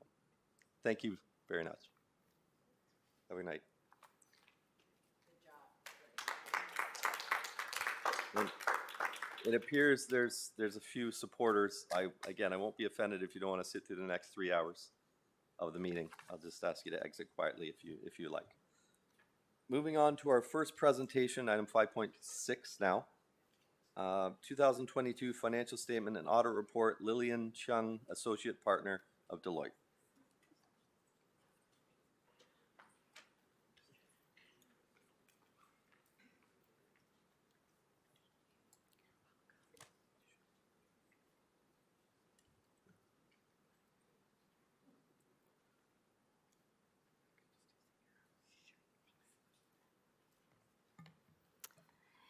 Good evening, Mayor Collier and councillors. My name is Lillian Chung, and I'm a partner with Deloitte LLP, the town's appointed auditors. And I'm very pleased to be here today to present the results of our 2022 audit on the consolidated financial statements of the town of Ajax, which have been included in your package today. These financial statements are the consolidated statements of the town, and they are presented under Canadian Public Sector Accounting Standards, which is the same set of accounting standards that's followed by all municipalities within Ontario. The financial statements have been prepared by management of the town, and it is their responsibility to maintain a systems of internal control to enable the fairness in financial reporting. Our responsibility as your auditors is to conduct an audit in line with Canadian auditing standards, which are also auditing standards followed by all auditors of all municipalities. These standards require that we plan and perform our audit to satisfy ourselves that the financial statements are fairly presented and are not materially misstated. So to be clear, a financial statements audit is not a 100% audit. We work based on a level of materiality and a concept of whether or not items are fairly presented. And I can confirm today that the audit was conducted in line with these audit standards that are required, and that we were able to perform our risk assessment as well as conduct our audit planning process and carry out our audit procedures with full cooperation from management. We're very pleased to report to you and to present these financial statements to you with a clean audit opinion, as you can see within the report that we've included titled Independent Auditor's Report.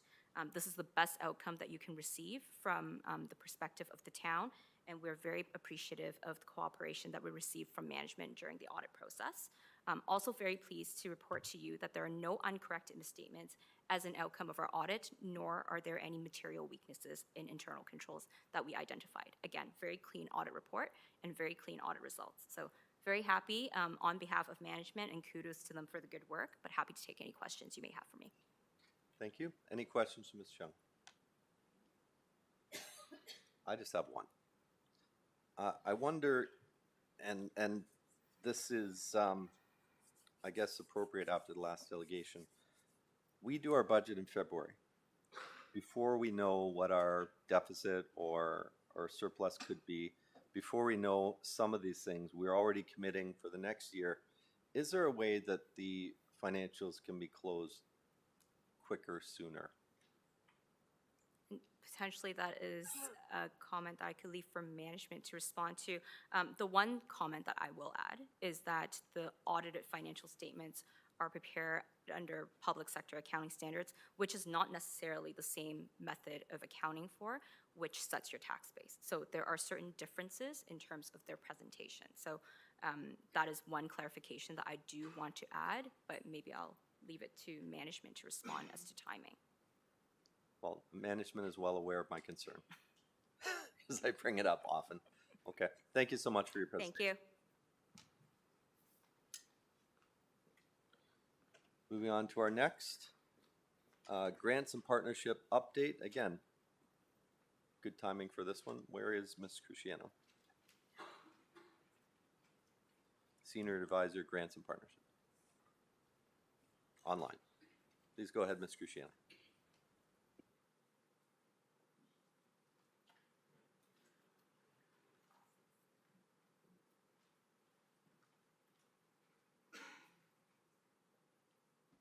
You might be muted, Cassandra.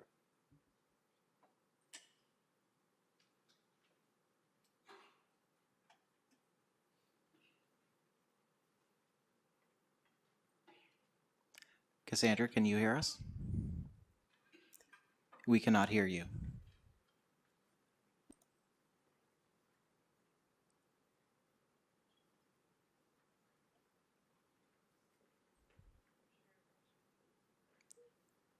Is your microphone muted by chance? Okay. Mr. Clerk, maybe Ms. Cruciano can log off and log back on, and we'll do the next presentation and then come back. Yep, that works. Is Mr. Tomasi ready for the economic development update? Again, timely.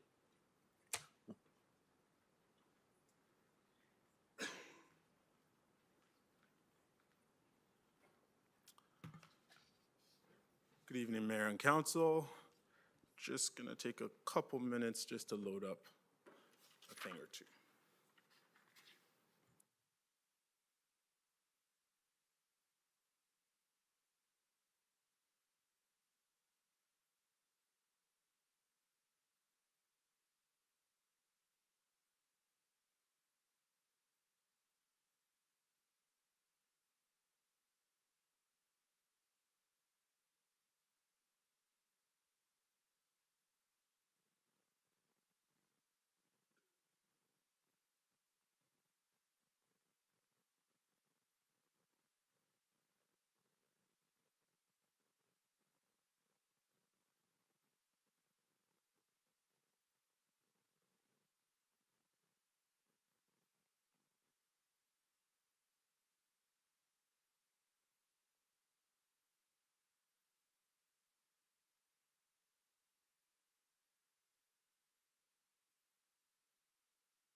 Do we need a couple of minutes, gentlemen, or? Oh, we're good. Okay. Please go ahead, Mr. Tomasi. Just waiting for my slide to just show up. I'm sorry, say it again? Thank you. Good evening, Mayor and Council. I appreciate the opportunity to present an economic development update. On the agenda, I will be briefly discussing the 2021 to 2025 Economic Development Action Plan. I'll also discuss Action 26 Strategic Plan, our accomplishments to date, our ongoing projects, and finally, our future projects. Let's dive in. The Economic Development Action Plan has 4 goals.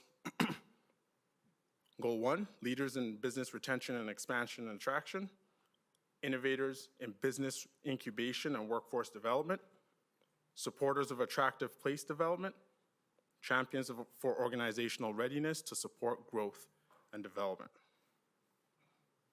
Within these four goals are 73 action plans. Staff have completed 18 action plans, and we have 14 items ongoing. The 2022 to 2026 Strategic Plan, Action 26, has close to 170 supporting action items under 13 priorities. These priorities are divided into 3 pillars of connecting our community, growing our community, and modernizing our community. Most of the items that are related to economic development are situated in growing our community.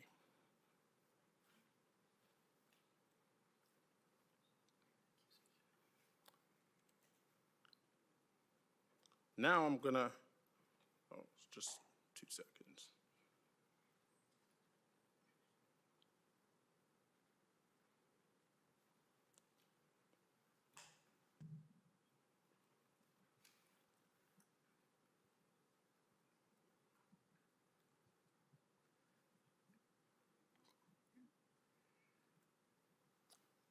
Sorry about that.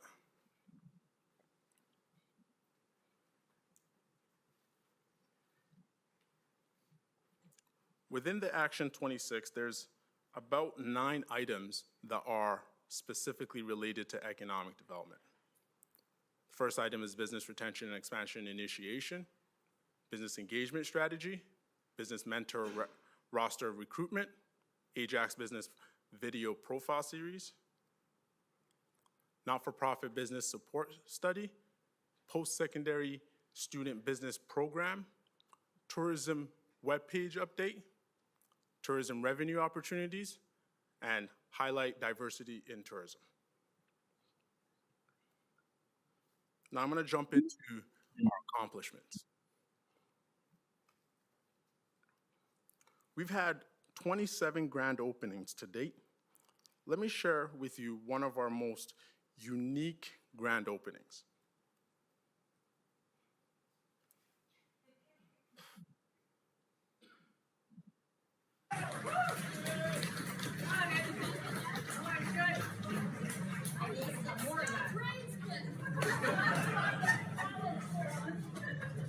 Usually we cut ribbons at grand opening. This time, we were going to cut a ribbon, but wait.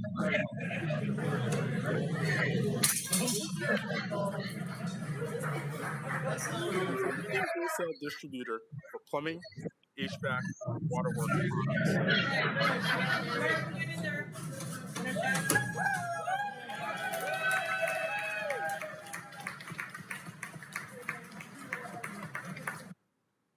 And then we had H&M distribution center, which has about 716,000 square feet of distribution space. Regional Councilor Lee. So my name is Marilyn Crawford. I am the Deputy Mayor for Ajax. I'd like to thank everyone for joining us here to celebrate this grand opening. We are so excited for you to be here in Ajax, as you can see.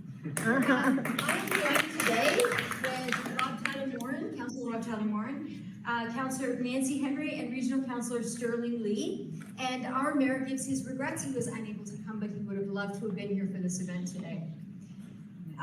We want to formally invite you to Ajax. I have H&M loves Ajax, but it really should be the other way around. Ajax loves H&M. So,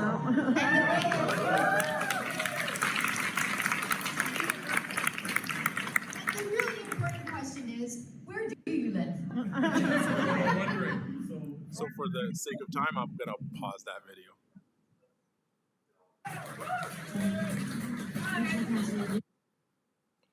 Some of our major investments have been over 1 million square foot in Amazon fulfillment space, 220 bed Lake Ridge Gardens Long-Term Facility Center, Grandview Kids Children Treatment Center, groundbreaking. All of these celebrations are shown on our Ajax Advantage Instagram. As part of tourism, the town's community tourism plan was created in 2022. Emerging from COVID-19 pandemic, town staff engaged with community tourism partners to form a working committee to create the community tourism plan. Together, they established the following committee goal statement.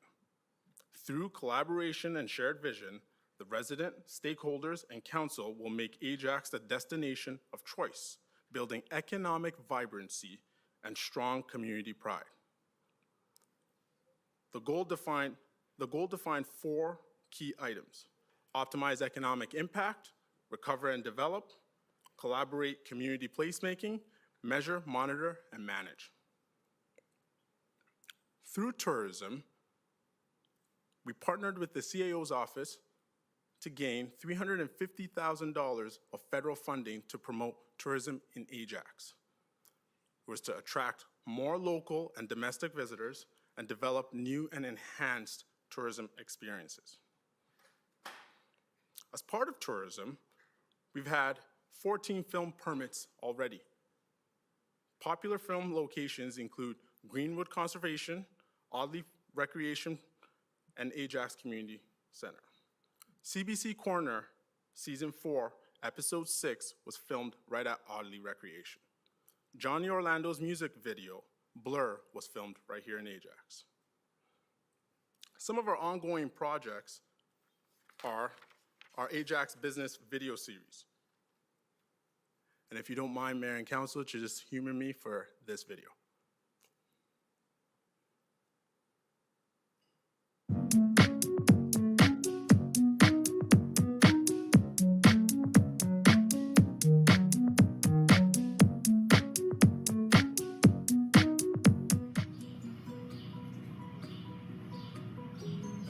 My name is Saskia Kirsten, and I'm the retail manager at Vandermeer Nursery. I'm Greg McMillan, owner of McMillan Orchards in Ajax, Ontario. Welcome. Hi, my name is Swati, and this is my husband Sunny, and welcome to our store, House of Kalra. I am Prakash Gunasingham from Walter Storage. I'm the partner and the co-founder of the company. Hi, I'm Dr. Mitchell Shields. I am the dentist and owner here at Discovery Dental.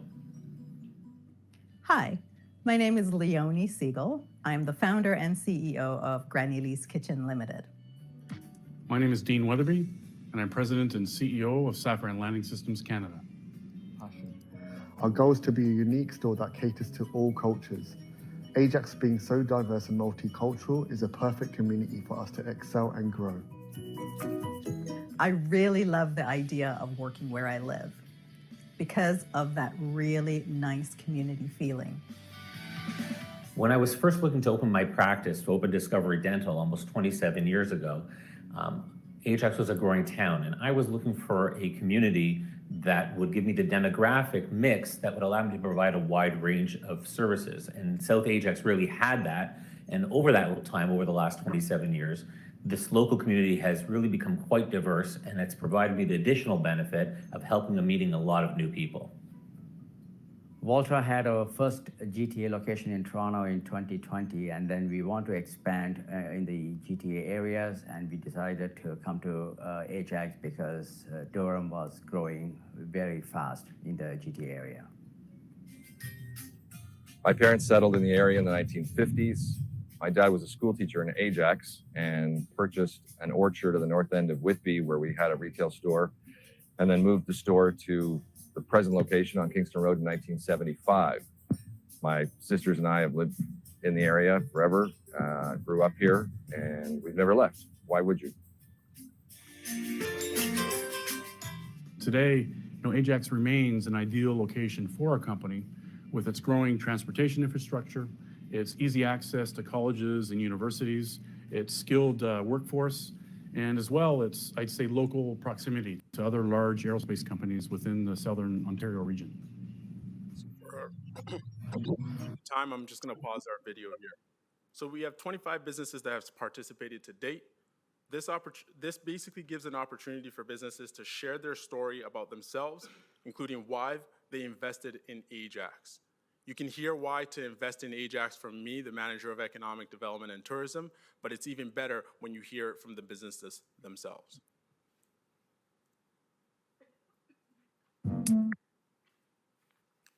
And lastly, we started our business retention and expansion program. It's led by the Town of Ajax's Economic Development team in partnership with Ontario Tech's Faculty of Business and IT, Durham Region, and Ontario Ministry of Agriculture, Food and Rural Affairs, or MAFRA. This program is established as a business retention and expansion program. It's in the town to basically address any concerns and identify opportunities for local business and community, for the local business community. I do have one last video, but for the sake of time, I'm not going to do that. So I really appreciate this opportunity to provide you some economic development updates that we've had throughout our municipality. So right now, I'll end my presentation and ask for questions. Thank you. Thank you, Mr. Tomasi. First person on the speaking list, Councillor Lee. Thank you, Chair. Through the chair to the Manager of Economic Development. With regards to this business retention expansion program, how many businesses have you and your team assessed thus far? So far, we've assessed about 631 businesses. So that means that the program started in February 2023, and we've visited 631 businesses so far. Can you give me kind of any anecdotal feedback you're getting from those businesses? Some of those anecdotal feedbacks that we've gotten so far, it's homelessness has become an issue. We've all heard about it, we've talked about it, and it's something that's been said by the business community. The traffic is one of them. It's been talked about by the business community, and altogether, but they've also said that this community is also a fantastic place to do business, and they can't see themselves doing business anywhere else.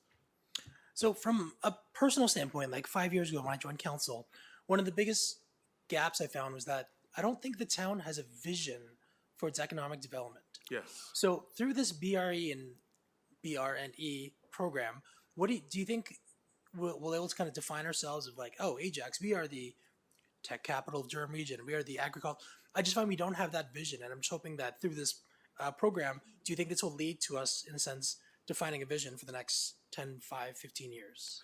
Absolutely. This program allows us to be able to gather as much data from the business community as much as possible. And through that data, once we analyze that data, the amount of data that will come to us, and we'll be able to hopefully find some key points that will help us be able to define our community when it comes to economic development. Okay. Appreciate the answers. Appreciate the work you and your team are doing. Thank you, Chair. Thanks. Any other questions from members of council? Councilor Bauer. Thank you, Mayor Collier. Thank you so much for the presentation. No problem. Can you explain to us, it was on Action 26 Strategic Plan, Economic Development Related Supporting Actions. Item number 3, Business Mentor Roster Recruitment. What is that?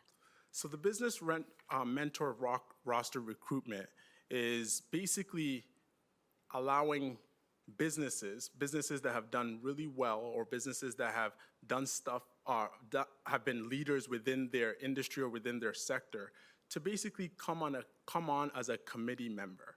It's an internal committee member that we will create that will hopefully mentor other emerging businesses and show them the way.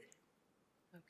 And do you have an example of someone who has come on board with that? So far, we haven't started that program yet, but as soon as we start, I will let you know about some of the businesses that have shown interest. Okay.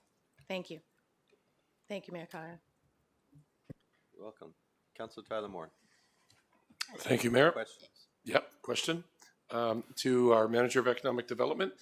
With regards to business retention and expansion initiation, Yes. you and I had a good conversation the other day. Yes, and we you did. gave me what I thought was a good answer. My question is, when we have available units, when we have empty units, sometimes our constituents will say, why are they empty? Like, is that a bad thing? And can you explain that? And Yeah. the advantages of that, actually. It's always hard whenever you walk around town or you walk around some of our business community and you see empty units. However, when you look at empty units are an opportunity for businesses to come in. Because if we had no empty units, businesses will go elsewhere. They'll go across the border. They'll go to a different municipality. So it's always great to have good stock that's online. Yes, they may be empty, but as empty as they are, they're a fantastic opportunity for a new business. Thank you. Thank you, Mayor. Councilor Henry. Through the chair, you've mentioned a lot of business openings in the town, and could you repeat the number again? This year alone, do you know the number for this year alone? So this year alone, I don't have the specific number, but from 2021 to 2023, I would say 2023 March, we have about 27 grand openings. 27 grand openings. That's correct. To which a lot of us attended. So through the chair, can you speak to how important it is? And I know it might look like, we're out there having a good time and living our best life, but how important it is to that small business that we show up, that the pictures go out on the town website, that it goes out in the social media, and what it means to kickstart their new business in the town of Ajax and get them get the information out to the public. Have you heard any feedback about that? Absolutely. We do grand openings for both large businesses and small businesses. With respect to the small businesses, having this kickstart of a grand opening, having mayor and council to show up, take pictures, and basically those pictures being placed on our social media is a huge promotion for that business. So it's something that it's a great celebration, not only for us as a municipality, but it's also a great celebration for that business. So then that business can get known or seen. Thank you. I just wanted to, I knew the answer, but I wanted to highlight that because, sometimes it might be criticism towards council out there living our best life, but in actuality, through the chair, we're supporting your department. That's correct. We're supporting you succeed. We're supporting those small businesses succeed, because we need to let folks know that they're here, they've arrived, and please go shop there. That's correct. So thank you for your time. No problem. Any further questions? I'm just going to add something, and I'm going to break my own rule. It's not a question. I realize I was delinquent in answering or referring to one of the points made by our previous speaker, talking about new businesses. And we have had a lot of successes, but I forgot to mention it takes time to get through the planning process. And the last term of council, the last 4 years, we had almost every acre in Ajax has an application on it. And we are right on the cusp of huge boom now of all those shovels going into the ground this term. So the first term was doing the legwork and getting it done and attracting those new businesses and getting that investment, which is in excess of $1 billion. And $1 billion investment in the region of Durham is significant, but that's Ajax alone. So I apologize, Mr. Glass, I forgot to mention that, but going forward, we're going to be attending a lot more of those openings, not just in commercial, but also a lot of high-density residential and a number of other things. We actually have 2 items on our agenda tonight which deal with some of those. So, not a question. Were you aware? That's okay. Yes, of course. Yes, you were. Absolutely aware. Thank you for your delegation. Thank you, Mayor and Council. Moving on to our next, do we have Ms. Cruciano back, Chair, Clerk? Through the chair, can you hear me now? Go. Yes, we hear Perfect. you. Go ahead. Thank you, Mr. Mayor, and good evening, members of council and individuals that are here in the gallery to watch council this evening. My name is Cassandra Cruciano, and I am the Senior Advisor for Grants, Partnerships, and Strategic Initiatives in the Office of the Chief Administrative Officer. And I'm here this evening to provide an update, kind of quarterly update, annual update that our department has committed to providing council on the sort of progress that's been made and some of the key highlights that have happened over the past year as it relates to grants and partnerships. So I'll start by, introducing our department. So Grants and Partnerships is a part of the Public and Strategic Affairs Division in the Office of the CAO. And each of the grant applications and partnerships that you'll see throughout this presentation have been led by Public and Strategic Affairs. But I would be remiss if I did not recognize the support and collaboration from the other departments at the town, for their support in creation of the grant applications all the way through to the financial reporting that happens. So it is truly a team effort that makes kind of the good news story that we'll outline next possible as a team. So we'll start with an overview of grants. So my last update to council was in March of 2022. So from April 2022 to today, staff have submitted 24 grant applications, and it's valued at approximately $9.5 million worth of funding requests to the provincial and federal governments, as well as to some private funders. We have been successful for 16 of those 24 grant applications, totaling approximately $8.5 million in funding. This has been jointly between funding we have applied for actively and grant funding that we were offered by different levels of government that we needed to opt into. So the projects that grants fund are both capital and operational in nature, and they often require partnering with external organizations. So I'll go through some of those in a moment. And as I mentioned, our grant funders are primarily the provincial and federal governments, but we do, there are some other third parties that provide funding as well. So I'll just provide, in the interest of time, a quick overview of the successful grant applications that we've seen so far in the past 14 months or so. So we've been successful under 2 streams of the Active Transportation Fund, which is a federal program. This is for trail restoration work at Eagle Ridge Public School, as well as the design work for the trail network that will be installed around the commercial or the developments on the Annandale lands. Actually, today we were notified that we received an additional 4 summer students through Canada Summer Jobs. So just over $70,000 we'll be receiving towards 37 summer students in recreation, finance, and IT. The last 2 years, we've received some federal funding for our Canada Day celebrations. We received some funding through the Inclusive Communities Fund for 25 mobility device charging stations, which are located across our facilities in town. We received some funds for capital purchases in IT and fire and emergency services through the provincial government. We've received some seniors funding. You'll see here the Seniors Community Grant and the Seniors Active Living Center. So this is a combination of some operational funding as well as some project-specific funding. And in this case, it was for the mini season of performances at the St. Francis Center. And a noteworthy partnership and a good large number you'll see here is for our partnership with Computech College. And these funds are flowed through the town to Computech to provide free tuition for their accelerated PSW training program. So last year, the goal was 150 students, and the goal this year will be 300 by March 2024. So these are students that are participating in the program and getting their certifications at no cost to them. The tuition and costs associated with the program are fully subsidized by the provincial government in partnership with the town. As Mr. Tumasi mentioned, we were successful for the Tourism Relief Fund, which was a suite of projects for tourism in Ajax, including the Fairgrounds feasibility study that Council has seen, the 3D Ajax sign, the Arts and Culture Master Plan, some bike repair stations, and some other tourism upgrades that Mr. Tumasi mentioned that would be, or that help the town better understand the impact of our tourism initiatives. We've partnered with the Trans-Canada Trail, are receiving some grant funding for the trail repair at Church Street in the 401.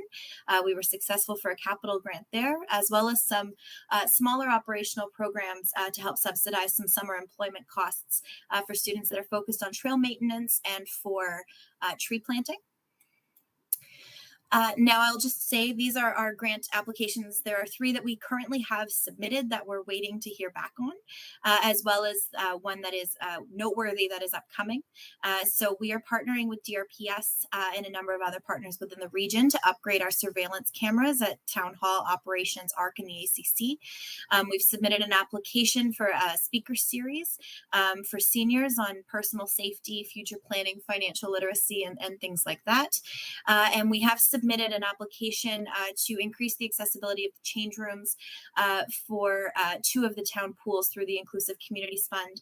And as mentioned at the last General Government Committee meeting, the staff will be submitting an application to the Housing Accelerator Fund of the federal governments and expecting around $49 million. In the last 14 months, we have been unsuccessful for several grants that I think are noteworthy. We did apply for new pickleball lines to be painted timely based on some of the presentations we've heard tonight at Lexington and Hermitage Parks, but we were declined from the federal government for that. We had applied for renovation of the MCC change rooms, and that was declined just based on oversubscription to the program. We applied for the Great Lakes Local Action Fund for a rain garden on Lake Driveway.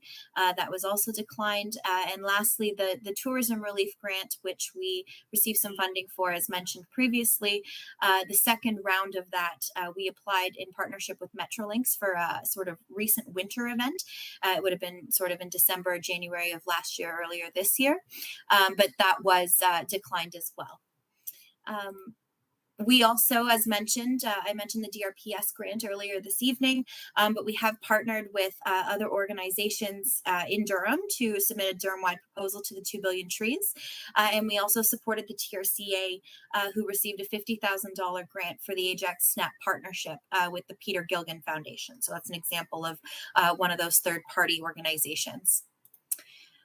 So moving on to partnerships, Ajax Council was made aware last year. We launched the Ajax Partnership Fund, which is the renewed corporate giving program at the town. Earlier this year, Council was made aware of those recipients that were approved through the program. And several of you have participated, I think all of you actually at this point have participated in some events that have occurred as a result of the APF.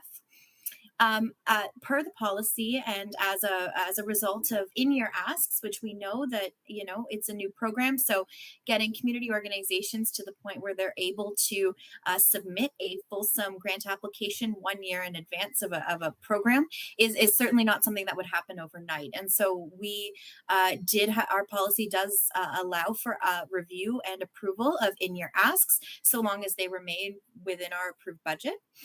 So I'll highlight some of those tonight, but a full review of the 2023 APF program, including a summary, some noteworthy outcomes, and other sort of key performance indicators and quantifiable outcomes from that program will be provided to Council by the end of this year. So as an example, these are some organizations that we've partnered with over this since the beginning of the year by providing, in-kind space of the towns. This includes Girls Inc., Terry Fox Run, the region we've partnered with them a couple of times, the Afghan Canadian Council, the Pat Canadian Society of Durham. And these are just a sample of cases where staff have provided the use of town spaces or services in kind for community purpose. Did I miss a slide? I did not. Okay, sorry about that. Additionally, partnerships with Metrolinx is something that is worth noting to Council here tonight. We recently, many of you attended the Night Market TO Halal Fest, which happened 2 weeks ago at the Ajax Go Station. And the Metrolinx has worked on a number of other upcoming partnerships, including a circus and Halal Rib Fest for later this summer. So we're working with Metrolinx. We've developed a fairly strong partnership between us, Economic Development, and Metrolinx to utilize the space at the GO Train in the parking lots on the weekends in particular, when those parking lots remain vacant. So where it's possible to provide space for large-scale community events like this, we are constantly looking to partner with Metrolinx. So we will have additional events in the fall and winter that we will be reporting on to Council informally or as needed over the coming months. So our next step is an ongoing effort that our team in Public and Strategic Affairs has to seek out and apply for grant opportunities. In the next couple of months, we will be launching the 2024 Ajax Partnership Fund for next year. As always, we will be looking to continuously improve the way that we celebrate and enter into partnerships through the town to support the great work that Council does and that the corporation has to do as a result of the strategic plan. So I'm happy to take any questions that Council may have tonight, and I thank you all very much for your time. Thank you, Ms. Cruciano. First member of Council is Nancy Henry. Councilor Henry, please go ahead. Thank you, through the chair. Great presentation. Love your department and all you're doing. I wanted to ask a couple questions with regards to the money spent for grants, and if we spend more as a town, if we get money for a grant and we're fulfilling the purpose for what we applied for the grant for, do we ever spend more than what we've received for the grant? So through the chair to Councillor Henry, there are times where a grant is allocated and awarded to the town, but for a variety of factors, whether that is an increase in scope, unexpected increase of costs of the project, staff it does sometimes exceed what the initial project estimate was and what that grant is. In cases where that does happen, staff work with staff in finance and with the project managers themselves to identify any additional funding that might be required so that the project itself is not put into jeopardy. And through the chair, the funding, that extra funding, what base does it come from? Does it come from the tax base? Does it come from another base? Through the chair, to Councillor Henry, it really depends on the project. Typically, one of the first steps that we take when a grant opportunity is made available is we review the capital budget to look for projects that council has already committed to funding and that there are dollars already earmarked for. So if there is a project that is $100,000 and council has approved it already, and we get a grant for $100,000, that money is already earmarked by council for that project, the 100,000. So if it's possible, we would use the existing capital account for a project. Alternatively, we may work with finance to identify reserve funds like the capital contingency fund or building maintenance reserves, other reserves that are appropriate for the type of project that it is. But those are the different avenues. Or in some other cases, we may look for additional grants to help offset those costs as well. So through the chair, one could say that your department helps save the town money in a lot of instances.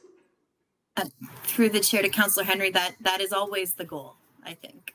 Okay, so through the chair, I'd like to also ask about 2 points I saw on the slides. One is Gen 911 grant for $900,000.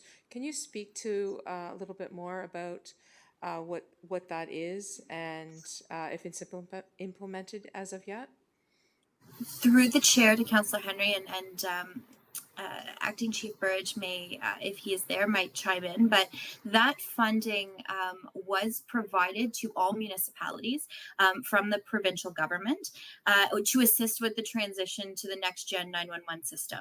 And that system, I believe, is going to be implemented province-wide by either June or July 2025. However, the province is providing costs because there are substantial capital costs with moving to that new system. So these were funds that the province had said, this is the amount that we've assigned to you. Please spend it. So working with IT and fire and emergency services, staff have identified infrastructure in IT, capital purchases that can be used for the transition towards next Gen 911. So through the chair, and this might go to the chief of fire, this service, my understanding of Gen 911, is a service that can take in 911 calls via text or other ways. Is that correct? Am I understanding that correct? Because I want to speak to the importance of this, that we're looking at this.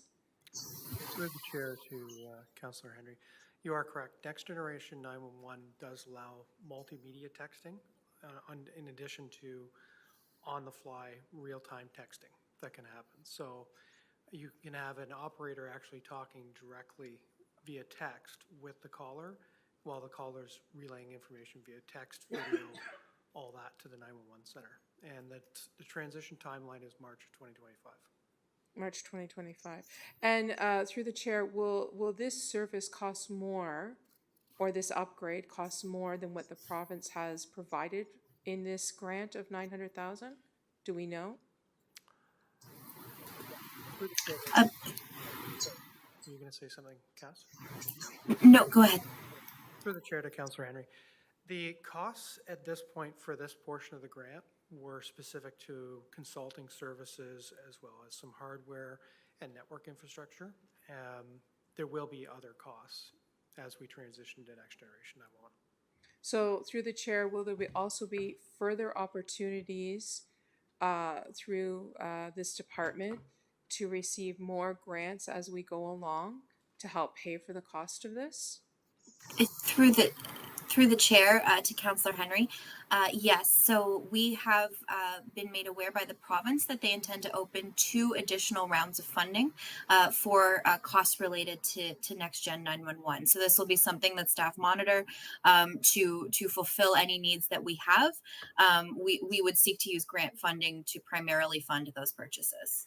And through the chair, with regards to this funding in this program, Is this program something that Ajax operates, or is this something that's, you mentioned region-wide, each municipality is getting this grant from the province. Is this something that we're operating in the town of Ajax?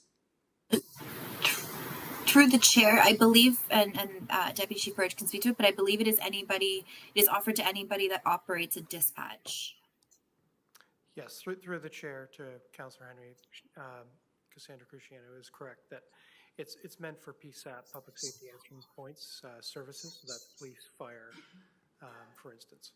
So on a regional level, correct? Through the chair? Municipal. Municipal, okay. And thank you for your answers. My last question is with regards to the Ontario CCTV grant of $49,200. Could you speak to that through the chair? Through the chair to Councillor Henry, yes. So in the 2023 capital budget, or through that process, there were several surveillance camera upgrade projects that were identified in operations and environmental services, specifically through building maintenance, where this work will be required as a result of the security assessment that was completed by the town.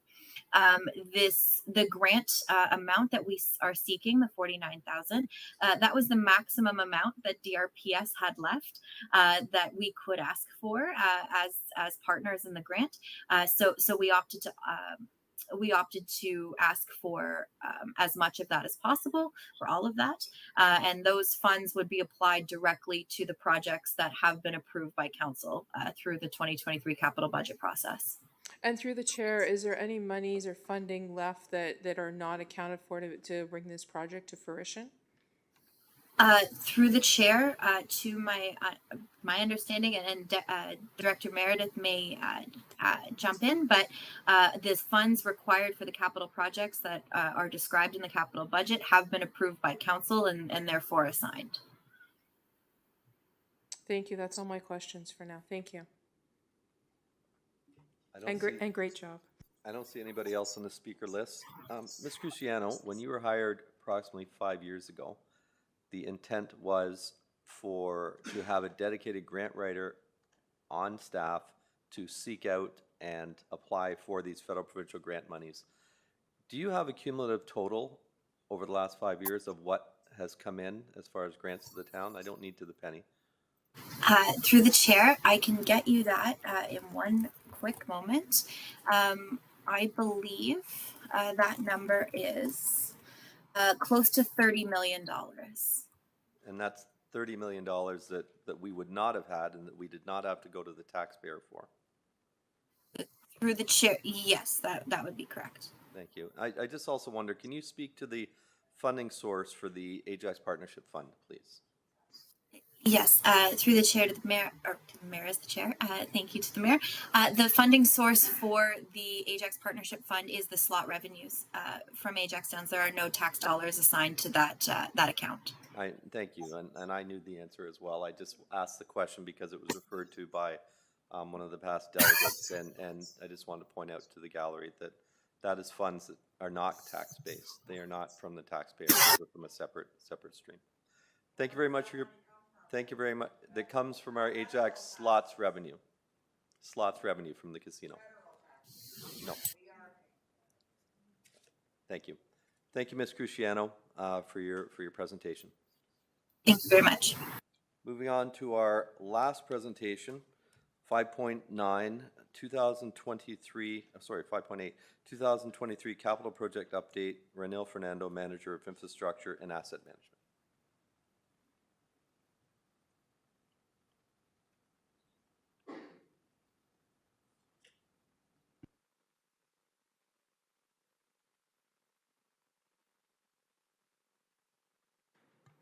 Sorry, can you hear me now? Yes. Through the chair, good evening, Mayor, members of council. I'm pleased to present to you the 2023 Capital Projects Update. Construction of trails and parks. The Ajax North cricket facilities. This project includes the introduction of cricket facilities in North Ajax. Staff have identified 3 locations, Imagination Park, Applecroft Park, and St. Patrick's Park. For Imagination Park, the scope of work includes the installation of a batting cage, minor grading and sod to allow for casual cricket games within the park. The installation of the batting cage over the wicket will control the direction of the ball in relation to the existing houses. The scope of work for Applecroft Park includes new wickets, grading and sod to allow for casual cricket games within the park. The scope of work for St. Patrick Park includes the removal of the existing baseball infield area and installing new wickets, grading and sod to allow for casual cricket games. The existing backstop fence will remain in place to block the missed balls. The Ajax Community Center Harwood Soccer Field lights. The ACC Soccer Complex is the main soccer center for the town. This project includes the installation of new LED sports field lighting to increase the available hours of play. Construction is scheduled to commence in the summer of 2023 and be completed in the fall. Artificial turf fence replacement. This project includes the replacement of the existing end zone fence at the artificial turf field at ACC. The current fence gauge is too light for its use and is in need of an upgrade. A higher gauge will withstand the forces against the fence. The project is to commence in the fall of 2023 and completion in 2 weeks. Cedar Park batting cage. Cedar Park is located on the south side of Cedar Street at Nelson Avenue. The existing batting cage and pitching machine at Cedar Park are in poor condition and need of replacement. Furthermore, the future widening of the 401 will potentially impact the current location. The project includes the replacement and the relocation of the existing batting cage and pitching machine identified in yellow to its new location identified in red. The work will also include replacement of the shed and new electrical connections. Construction is scheduled to commence in the summer of this year and be completed in 2 months.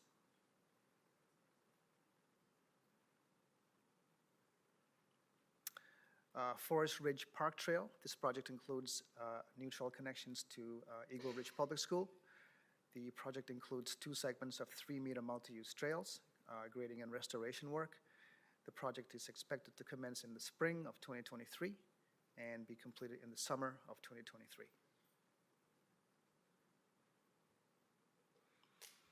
The Municipal Trails Condition Assessment has indicated that Miller's Creek Trail is in poor condition and in need of rehabilitation. The project scope includes resurfacing the existing trails, grading, and restoration. The project also includes the addition of a new off-leash dog park in this vicinity.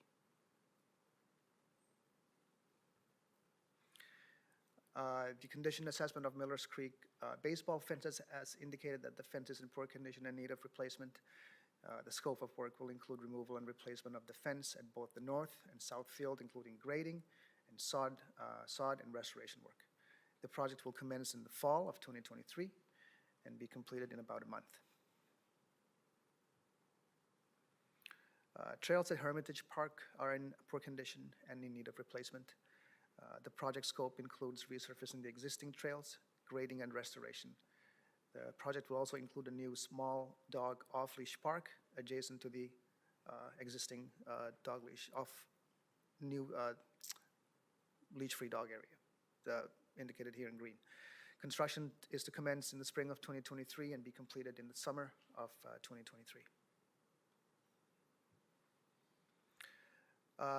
The new trail connections from Beaverton Road to Pollen Park.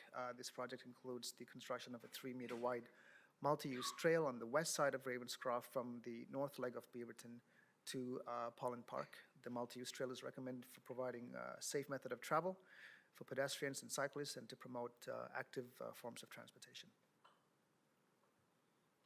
Moving on to design projects. Ajax Fairgrounds design, in response to council direction to continue with the detailed design of the fairgrounds at ARC. Staff will proceed with the scope inclusive of public open house, meetings with staff and council to review design options and provide comments. The draft design will be circulated to staff and council as well as conservation authorities to review and comment. The final design will be completed by the fall of 2023 with construction anticipated for summer 2024, pending council approval.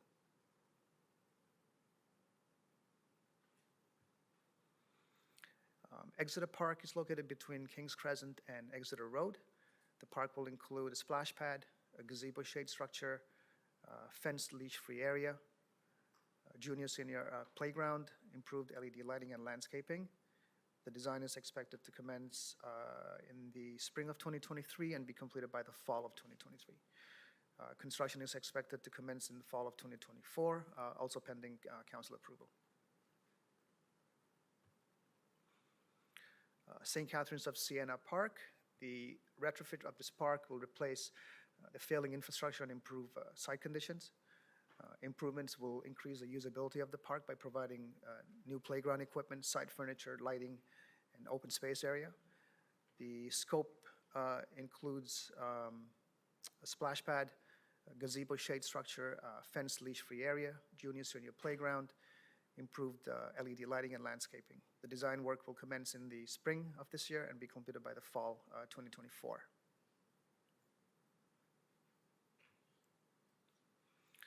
The 2022, in 2022, the town completed the servicing intensification and transportation study for the Central Ajax, which recommended various improvements and alternatives.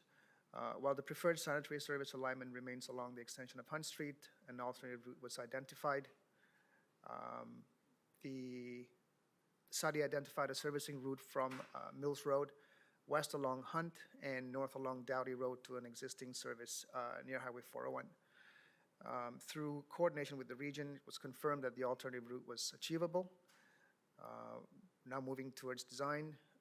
The design will include water main and sanitary services designed by the region of Durham, full reconstruction of Hunt Street from Harwood Avenue to Dowdy Road and Dowdy Road to Farrell Street, a new cycle track on Hunt Street, new sidewalks on Dowdy Road, intersection improvements to meet AODA standards. The design is expected to start in the summer of 2023 and be completed in the early 2024. Construction is scheduled to commence in the summer of 2024, pending council approval.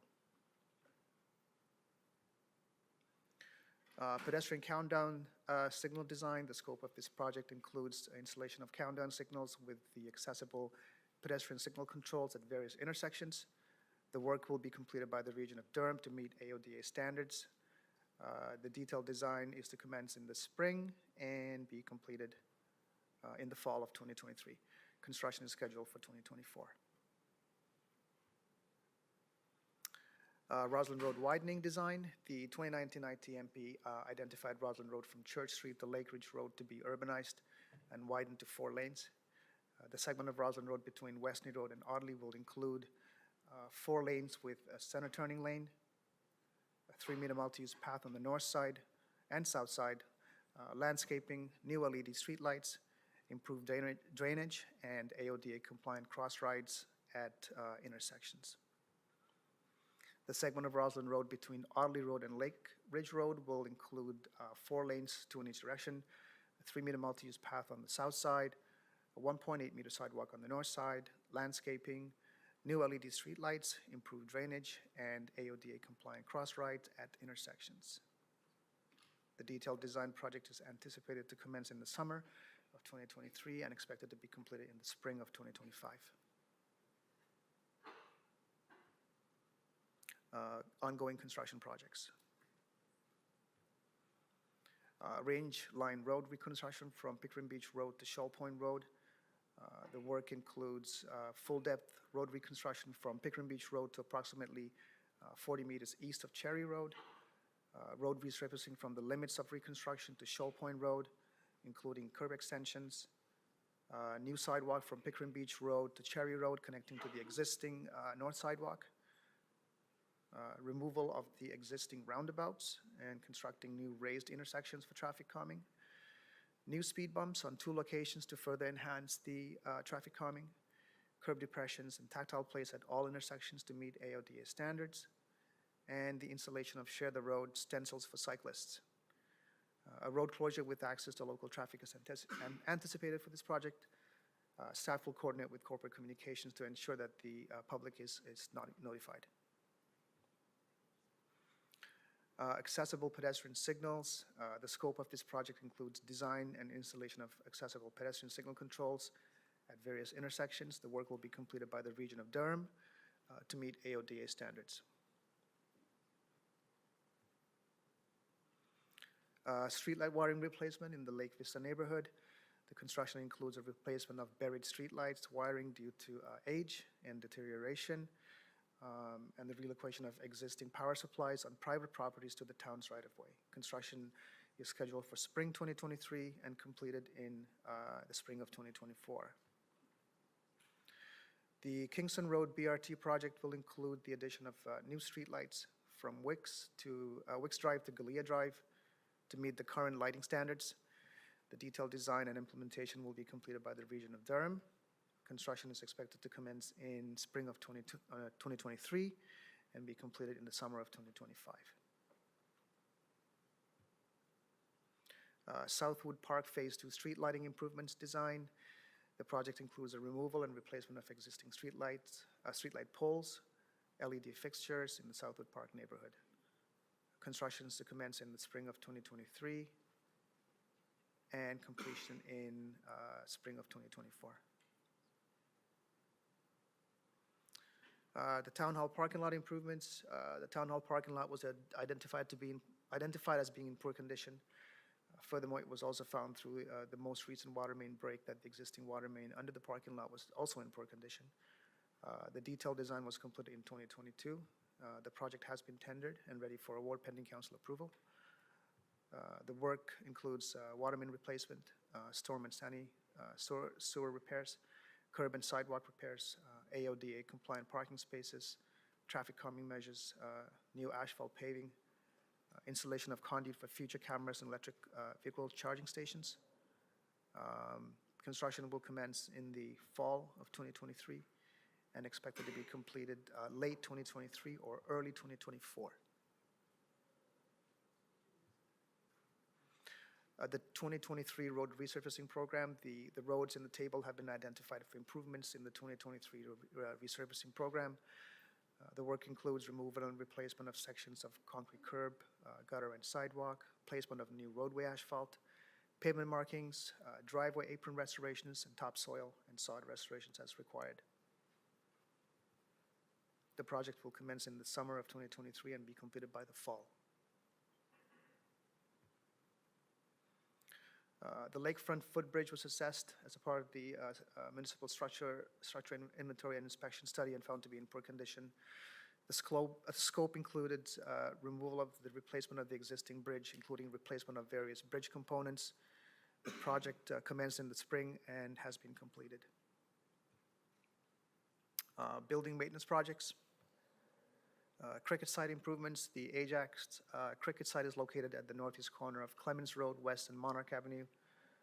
The construction will include landscaping improvements, installation of a new artificial wicket, complete with concrete base, new batter-sized screens, barrier netting, improved irrigation, sports field lighting, new expanded parking lot, and a new field house facility with change rooms and public washrooms. Construction is expected to commence in the spring of 2023 and completion in the fall of 2023. Fire station number 2, renovations as indicated in the Fire Master Plan of 2021. Fire Station 2 is in need of renovations to meet the current need for fire service in Ajax. The Fire Master Plan has indicated that there's a need for a second crew at Station 2. The scope of work for this project includes expanding the sleeping area, expanding the kitchen facilities, storage area, laundry area, and office areas. Project is to commence in the summer of 23 and be completed by winter 24. Fire Station 1, kitchen renovations. Kitchen has declined over time where the cupboards and counters are in need of replacement. Staff have maintained this equipment, however, it is now in poor condition due to high use at the station. The scope of work includes new cupboards, countertops, backsplash, new sink, and installation of commercial hood fan. The project is to commence in the winter of '23 and be completed by the winter of '24. In 2015, a roof assessment was completed for various facilities. As a result of these condition assessments, the roof system for fire station number 1 has been recommended for replacement. The proposed scope of work includes the replacement of the roof system with a new high-performance roof system. Construction is to commence in spring of '23 and be completed by the fall of '23. The existing Greenwood barn is no longer in service due to age and poor condition. It is the town's intent to demolish the existing structure and restore this area. Demolition is to commence in the summer of '23 and be completed in the fall. MCC Community Room 2 renovations. This project includes renovating Community Room 2, including replacement of flooring, ceiling, lighting, furniture, and technology. The room requires upgrades to allow for various types of facility booking opportunities. Construction is to commence in the winter of '23 and be completed by the end of the year. Condition assessments. The acoustic barrier entry feature condition assessment. This project involves a condition assessment of all town-owned acoustic barriers and entry features. This project is scheduled to commence in May of 2023 and be completed by September 2023. The condition assessment of parks, walkways, parking lots, sport field lighting, street lights, and poles. This will allow the asset management to provide recommendations for maintenance and replacement based on priority. This project is scheduled to commence in the summer of 2023 and be completed by the end of 2023. Municipal structure inspection. This project involves the condition assessment of all town-owned municipal structures. The assessments will provide recommendations for maintenance and rehab as required through asset management. This project is scheduled to commence in May and be completed by September of 2023. The Region of Municipality of Durham projects. The Region of Durham Mr. is... Fernando? Yes, sir? We have a 10-minute limit for presentations. Do you have much left? I have about three slides left. All right, go ahead. The Region of Durham has commenced the replacement of water main along a section of Pickering Beach Road. This project will take about 3 months to complete. It has started and will be completed by 2023 fall. Achilles Road water main. The Region of Durham will be replacing water main along Achilles Road west of Salem. The project is scheduled to start in the summer of 2023 and be completed within a couple of weeks worth of work. And the last one is the Lord Elgin sanitary trunk sewer.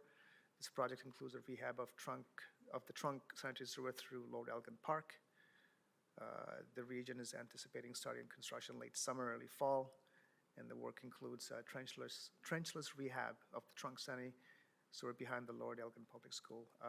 The project duration is approximately 5 months, scheduled to start in the summer of 2023.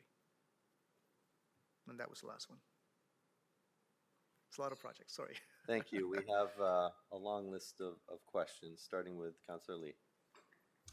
Thank you, Chair. Thank you, Renil, for that presentation. Keep it very quick.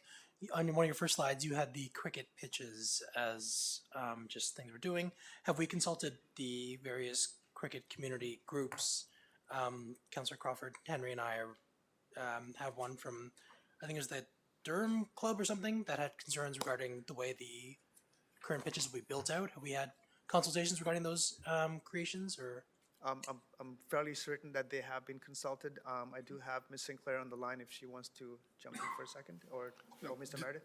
Just to confirm that we have had conversation with the cricket groups, and they are on board with the direction that we're headed with respect to these projects. Perfect. Thank you very much. Thank you. Thank you. Next, I have Councillor Crawford on the list.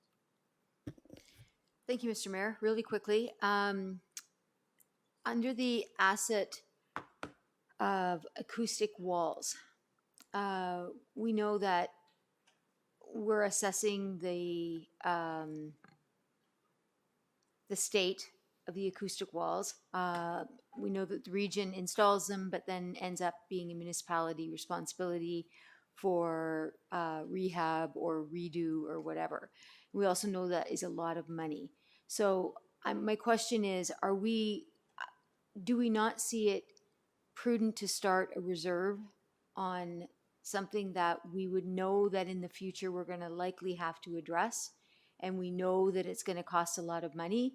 Can we not start, this is not a question to you, through you, your worship, to, I guess, through the Director of Finance, would this not be something that we could set up as a reserve so that we can transfer money into it, each of our budgets, so that we're not looking at having to do another, another watershed one-time fee every year? Through the mayor to Regional Councillor Crawford, we set aside money in various reserves. I'm not sure that I would recommend setting up small reserves for various things. That's why we have large asset management reserves. So this would fit under a general infrastructure reserve, and there is money that goes into that reserve on an annual basis. So that you're confident that we would be able to address the needs of these when they start to come up? That would be part of our budget process, yes. Okay, that's good. Through you, Mayor, to Renal, the Miller Creek Playground, I've had a number of requests that the wood chips and mulch is not thick enough, and that the weeds have all come up through there. They're, I don't know, prickly or something. And so I'm wondering, are we going to be, I guess maybe, I don't know, let's go say Andrew back there. Are we going to be adding whatever it is we add there, wood chips, mulching, whatever it is? Can we thicken it up? Yes, we Can can. we give it more? Andrew's giving me the nod. Yeah, good, thank you. And the other thing, I hope I'm not stealing anyone's thunder, but the Forest Park Trail, were you going to mention that? I just wanted to say, yeah, were you going to? That was funded through a grant, if I'm not mistaken, correct? It was partially funded through a grant, Yeah, yes. because the school board had asked us to make that connection, and they couldn't afford to do or contribute to that, so we got a grant for that portion, right? I believe so, as well as I think the school's also funding a portion of it as well. Okay, good, good. Okay, thank you very much. We're a busy group. Thank you. Councillor Tyler Moore. Thank you, Mr. Mayor.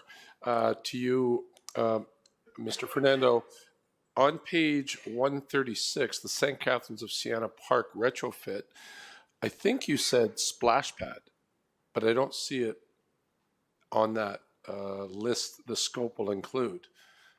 Is that, did you say splash pad? Is there a splash pad coming? I believe so. Let me just check with Mr. Jackson.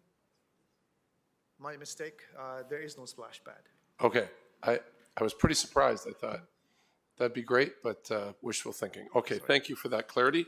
And secondly, Bridge 112, which is located on the Waterfront Trail, where exactly is that on the Waterfront Trail? Like, is it by sorry, go ahead. How do I describe that? Through the chair to Councillor Moran, it is directly south of the water supply plant. Got it. Thank you. Those are my questions. Councillor Bauer. Thank you, Mayor Collier. Thank you so much, Mr. Fernando. Great presentation, lots of projects. So I see that Exeter Park is entering a design year for this 2023, which is awesome. There will be, I just want to confirm, there'll be public consultation, open house for the design? Yes. Okay. And will it include a water fountain, drinking water fountain? Good question. Yes. Okay. Thank you so much. And then for some of the regional projects, so Lord Elgin, the sanitary trunk sewer, I think it was called, will that impact access to the school? No, it's behind the school, and it's low impact because it's a trenchless installation. Okay. And those projects, and maybe any of the other ones that are going to impact the residential neighborhoods and streets, I know that there was an issue in the Cedar Park area recently where there wasn't a communication plan regarding the waste and compost and recycling pickup. So is that something that that will be looked at for these projects? Yes, definitely, we can, make sure that that's all looked after, not just the region projects, but also our projects, the town projects and the reconstruction projects. So it's part of the process for planning. Okay, great. Thank you. Those are my questions. Okay, anything further? I just have a couple. A few years ago, Councillor Crawford and I brought forward something from the region with regards to using recycled plastic mixed with asphalt in some of our trails as a pilot, and we had talked about doing that. This is when Ms. Bridgman was here, I believe, and we talked about doing that behind Westney, and I think it was the connection to the splash pad. And you've got in here some of the trails around Miller. I'm wondering, is that still under consideration? Is that something we may look at doing? So we've had discussions with the region, who have been trying various specifications for these types of sort of asphalt and additives in asphalt. And the information that we're getting back is that they were not very successful. A lot of the installations that they've put down had to be removed and redone with your traditional paving. So we're still waiting for a good mix design to come through where we can sort of, look at it and take advantage of it and use that as a part of one of our projects, like a pilot project. Okay, that's interesting because the region just did a major road reconstruction in Clarington using recycled materials as part mixed with their asphalt. So as a pilot using gas tax funding. Right. I'm not sure if that's the one, but just, in talking with the region just lately, we've been informed that it's not very successful. Some of the areas have to be removed. But I mean, we're looking into it. We haven't forgotten about it. This was sort of brought right before COVID hit and kind of went to the back burner, but we're still keeping that in our mind. We're looking for kind of a made in Ajax solution. Yes. And I would like to still continue pursuing. It's also a cost saving measure. You're using other materials. We're able to use, I think, the crushed porcelain and whatever as the granulars underneath. It's something I hope staff will continue to pursue. Yes, we will. The fairground design, do you know when that will be coming back to council? To Mayor Collier, that's just been recently awarded to our consultant. We will be communicating, reaching out to members of council to gain their input through the design process with the intention that in all likelihood, the October timeframe, that we would be coming back with a more informed design to look for council's approval. Okay. I hope that we'll be consulted before the design gets too far down the road. It is identified early on in the process. Okay, thank you. And finally, the Ajax Cricket Club. Mr. Fernando, do you recall how much of a grant we received for that? I think it was somewhere around the $3.5 million mark. I'm not entirely sure. I don't have that information with me. Approximately $3.1 million. 3.1 million. Okay, I just wanted to point that out again. Always looking for those projects to try and leverage government funding to sort of make them happen and move them forward. Thank you very much for the presentation. And that now completes our delegations and presentations. So I am going to call a 5-minute break because it has been a long first, and I hope we're past halfway mark, but I'm not sure if we're past the halfway mark. But anyway, we'll take a 5-minute break. We'll be back here at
Okay, we'll call this meeting back to order. Moving on to the public portion of the meeting. New PDS 2023-26 official plan amendment application, OPA 20-A2, zoning bylaw amendment application Z3/20 for Petrina Development Corporation, 21 and 23 Harwood Avenue South. Mr. Romanowski, Director of Planning Development Services, and Mr. Simpson, you're going to take this one.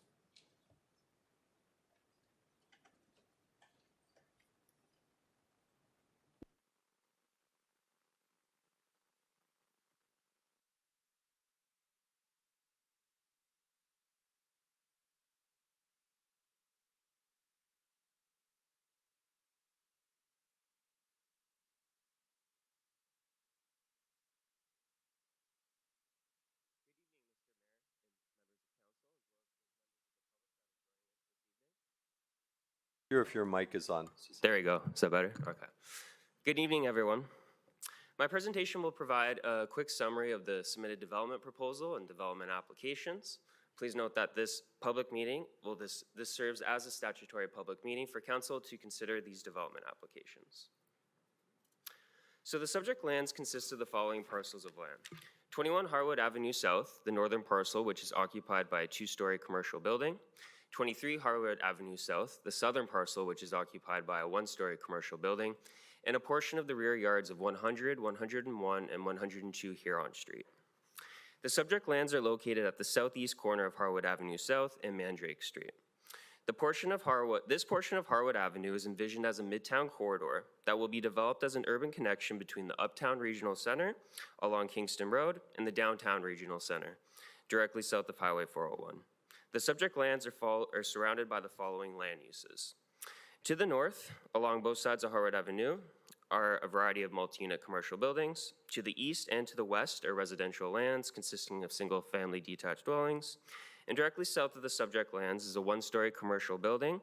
And south of this is 27, 29, and 31 Harwood Avenue South, which are subject to a development proposal which was approved by council last summer for the development of a 10-story mixed-use building. In order to achieve the planned right-of-way width for the ultimate avenue, Harwood Avenue design, an approximate 8.8 meter road widening is required across the frontage of the subject lands. These lands will be dedicated to the town. The applicant has submitted official plan and zoning bylaw amendment applications to permit the development of a 12-story mixed-use building consisting of 161 dwelling units and approximately 600 square meters of ground floor commercial space, and a 5-story seniors building consisting of 34 units. These amendments are discussed in detail on the following slides. Please note that a future site plan application is required to be submitted and approved prior to the development of the lands. The site plan application will address all outstanding technical and functional details of the proposed development. A draft plan of condominium application may also be submitted and approved depending on the tenure of the proposed development. The proposed 12-story mixed-use building will cover the entire Harwood Avenue frontage of the subject lands. A private lane access from Mandrake Street is proposed through the middle of the development site, separating the proposed mixed-use building from the proposed 5-story building located in the eastern half of the subject lands. A roundabout/traffic circle is proposed along the private lane, which will provide drop-off areas for both buildings and access to the proposed loading area. South of the roundabout and traffic circle, the lane will provide access to the underground parking garage and limited surface parking spaces along the south of the seniors building. 3 levels of underground parking are proposed and will extend beneath the entirety of the lands, excluding the southern portion where an existing easement will need to be relocated. Approximately 600 square meters of ground floor commercial space is proposed within the mixed-use building, adjacent to the streets. The 2nd to 12 stories of the building will include a variety of different sized dwelling units. The 2nd story will also include indoor amenity space, which will provide access to the outdoor amenity space proposed on the roof. The ground floor of the seniors building will include indoor amenity space, which will provide access to outdoor amenity space located along the eastern limits of the development site. And the 2nd to 5th stories of the building will include different sized dwelling units. The dwelling unit breakdown may be subject to change through the future site plan application, review, and approval process. In addition, the nature of the proposed seniors building will be confirmed at such time, More specifically, whether the proposed building will function as an apartment or condominium, specifically for seniors, or as a retirement or a long-term care center, where more lodging-style units and various services are provided. The images on the screen illustrate some elevations for the proposed development. In accordance with the urban design policies of the official plan, the proposed development will, solely as it relates to the 12-story building, be massed to include a step back between the first 4 stories of the building and the following 6 stories, and a further step back for the upper 2 stories of the building to reduce the visual impacts at the street level. As it relates to both buildings, there will be a series of balconies and terraces for all units. There is a variation in massing and articulated visible wall surfaces through various architectural design features. Both buildings will be sited parallel to the streets and the street intersection to define the street edge, with principal entrances directly accessed from the street. Transparent glazing and frequent entrances are located along the ground floor to permit an active street frontage. The amount of building frontage along the Midtown corridor block face will be maximized, and the amount of lot coverage to reduce large surface parking areas will also be maximized. Through the continued development review process associated with the future site plan application, the proposed development will be required to incorporate and demonstrate safe community design, barrier-free design, and green building and environmental design elements. The proposed development will be subject to the mandatory Tier 1 requirements of the Ajax Green Standard, which includes the submission of an energy modeling report.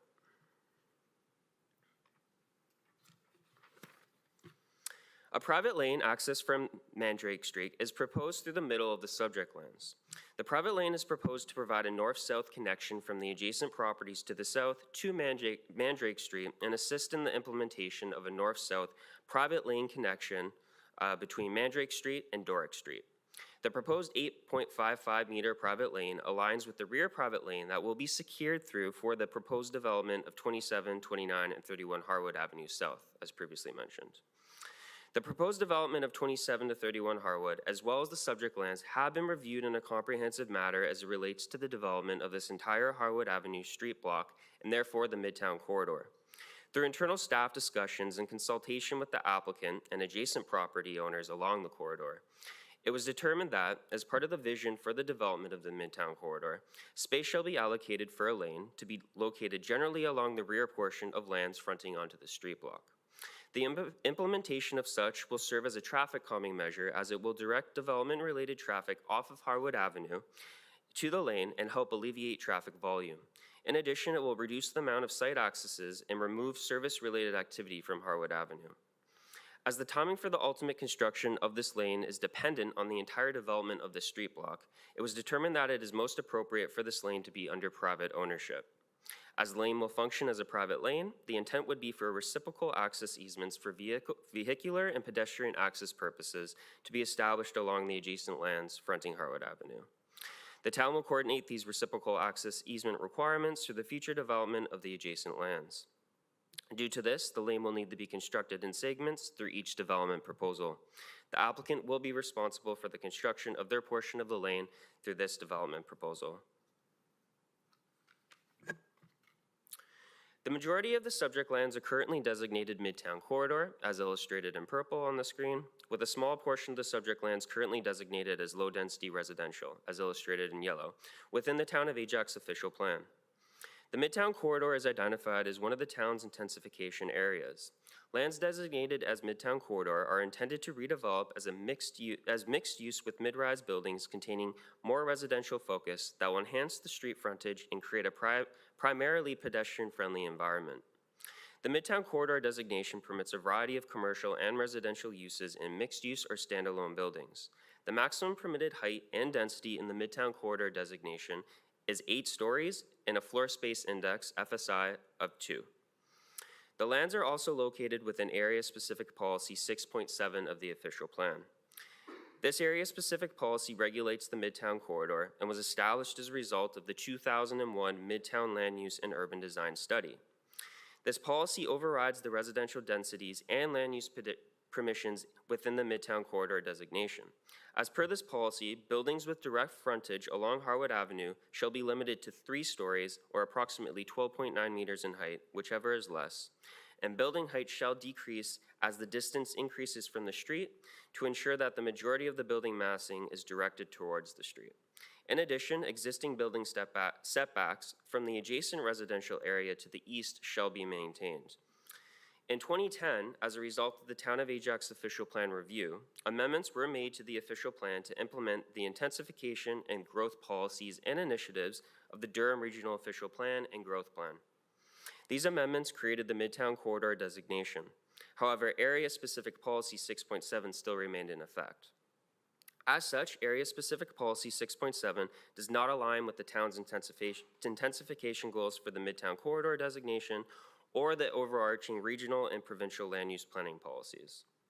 In order to permit the development proposal, the applicant is requesting that the official plan be amended to redesignate a portion of the subject lands from the low-density residential designation to the Midtown Corridor designation, and as a result, establish a consistent designation for the subject lands, as well as establish an area-specific policy for the subject lands to permit a maximum height of 12 stories and a maximum FSI of 4.3 within the Midtown Corridor designation. The subject lands are primarily currently zoned as Uptown Mixed Use Zone, UC Zone, and subject to Exception 69 within the Town of Ajax zoning bylaw. A small portion is currently zoned as R1B zone as well. The UC zone permits a variety of different commercial and residential uses, such as apartment dwelling units on the upper floors of a building with ground level commercial uses. The R1B zone only permits detached dwellings. Exception 69 is the result of a previous zoning bylaw amendment to implement the Midtown Land Use and Urban Design Study as previously outlined. Exception 69 sets site-specific development standards to implement the Midtown Corridor reflected of the requirements of Area-Specific Policy 6.7. These development standards were not intended for the development of mid-rise buildings, as envisioned by the current Midtown Corridor designation. In order to permit the development proposal, the applicant is requesting that the zoning bylaw be amended to rezone a portion of the subject lands from the R1B zone to the UC zone to establish a consistent zone category and establish a site-specific exception for the UC zone to permit additional uses and set development standards that would implement the proposed development. The development applications were reviewed against the applicable provincial, regional, and town land use planning policy. The specific policies are outlined and addressed in detail in the report. As per the report, the development proposal is consistent with the policies of the PPS, conforms with the policies of the Growth Plan, and conforms with the policies of the Regional Official Plan and Town of Ajax Official Plan. In the case of mid-rise buildings, the total height of a facade without stepbacks shall not exceed a 1-to-1 building height to street width ratio as per the OP's urban design policies. The proposed mixed-use building will be 12 stories in height, with stepbacks proposed at the 5th story and 11th story of the building. This will result in a design where the upper stories are set back from the building mass closest to the street. The proposed building will have a total height of approximately 44 meters as measured to the top of the mechanical penthouse. The height of the building as measured to the floor of the 5th story will be approximately 13 meters. This measurement represents the height of the building without stepbacks, i.e. the tallest portion of the building directly adjacent to the street. As Harwood Avenue is an arterial road with an ultimate planned 36-meter right-of-way width, the proposed building height will ensure an appropriate height-to-street width ratio is maintained in order to establish a well-proportioned street enclosure in accordance with the OP's urban design policies. In addition, it should be noted that since the subject lands are abut an intersection, the adjacent right-of-way width in this location will likely exceed the ultimate planned 36-meter right-of-way width. Given this site context, the proposed building height would not overpower the street, as ultimately envisioned. Given the subject lands abut an intersection, the right-of-way width of the Harwood Avenue is also applied to the secondary street frontage in this scenario, which is Mandrake Street, as it relates to ensuring a 1-to-1 building height to street width ratio. This is because limiting building height along a side street or secondary street frontage would result in an awkward building transition around a street corner where prominence is intended to occur. Although the proposed building height exceeds the maximum height permitted in the Midtown Corridor designation and the upper limit of the general height range included within the mid-rise policies, urban design policies, the massing and scale of the building has been designed to limit the impacts that this may create through the use of building stepbacks. The proposed setbacks have been applied along all street frontages of the building, which will ensure some penetration at the streetscape level. Given the subject land's location are at an intersection, this presents the opportunity to develop the subject lands in a way that will create visual interest and let the proposed development function as a gateway site for the Midtown corridor. Given this context, the additional proposed building height is considered appropriate. The building elevation and section on the screen has been prepared to demonstrate that the proposed development will be set below a 45-degree angular plane as measured from the property line of the adjacent low-density residential area, so more specifically, the rear lots of 100 to 102 Huron Street. Given the size of the subject lands and the location of the proposed 12-story building, which is sited parallel to the street, there is a sufficient setback between the building and east property line of the subject lands to ensure conformity with the 45-degree angular plane requirement. The proposed 5-story seniors building has also been located within the eastern half of the subject lands in order to provide a transition between the low-density residential area further east and the proposed 12-story building. The floor plate of the upper story, so the 5th story of the seniors building, has been reduced in size to provide a step back from the lower 4 stories and set the building below the 45-degree angular plane. Angular planes are used to limit the encroachment of new development onto existing development to maintain sufficient sunlight and help protect the privacy and view of existing residential development. A portion of the balconies proposed for the 12-story building will face the east. However, given the location of such, the design of the building, and the distance between the 12-story building and the adjacent low-density residential area, exposure and privacy impacts will be limited. The terraces proposed for the 5th-story building will also face east. However, the proposed balconies will be integrated into the building by being recessed rather than projecting off of the building facade. The design of such will reduce exposure and privacy impacts on the surrounding area. The placement and amassing of the proposed buildings will minimize building views into the adjacent residential properties and minimize adverse impacts to these properties as it relates to sunlight and sky view access. Further, the placement and massing of the proposed buildings would promote a comfortable and safe pedestrian experience at the street level and not overpower the adjacent low-density residential area. Sun and shadow diagrams were prepared to evaluate the potential impacts on adjacent residential properties as it relates to sunlight. The diagrams are illustrated in the report, and they were done for the following dates: June 21st, which is summer solstice, September 21st, which is the fall equinox, and December 21st, which is the winter solstice. These diagrams are, like I said, included in the report, and they do illustrate the anticipated shadow impacts for both a 12-story building and a 10-story building. This comparative context was illustrated to demonstrate the shadow impact difference between the proposed building height and a previously approved building height for just further south of these lands. While the diagrams do illustrate that there will be some shadow impacts on adjacent properties, such diagrams also illustrate negligible differences between the shadow impacts of a 10 and a 12-story building. Further, based on the shadow impact patterns that are illustrated in the diagrams, it is evident that an 8-story building, the current maximum height that's permitted, would also have similar shadow impacts on the adjacent properties. The town's intensification goals for the Midtown Corridor designation and the overarching regional and provincial land use planning policies encourage intensification and redevelopment of the subject lands. Shadow impacts are inevitable. The proposed increase in height does not result in an unreasonable increase in shadow impacts. Different on-site stormwater control features are proposed to ensure that the proposed development meets the necessary stormwater control requirements and that drainage is maintained on-site to eliminate adverse impacts on adjacent properties. A traffic impact study was submitted in support of the development proposal. The study identifies the estimated development-related traffic and the subsequent traffic-related impacts on the surrounding road network. In order to analyze the future total traffic conditions, the study combines the estimated development-related traffic as well as the projected future background traffic conditions. This analysis indicates that the study area is expected to continue to operate with acceptable levels of service and that the proposed site access is expected to operate under capacity with acceptable levels of service. No lane improvements and/or traffic signal improvements are recommended within the study area. Even with the proposed land consolidation, sufficient rear yards would still be maintained for 100, 101, and 102 Huron Street. Rear yard setbacks of 7.5 meters or more for the dwellings on these properties are proposed, which is in line with the town's typical rear yard setbacks in the zoning bylaw. It is expected that the development would have negligible effect on the neighboring properties with respect to noise impacts generated from traffic.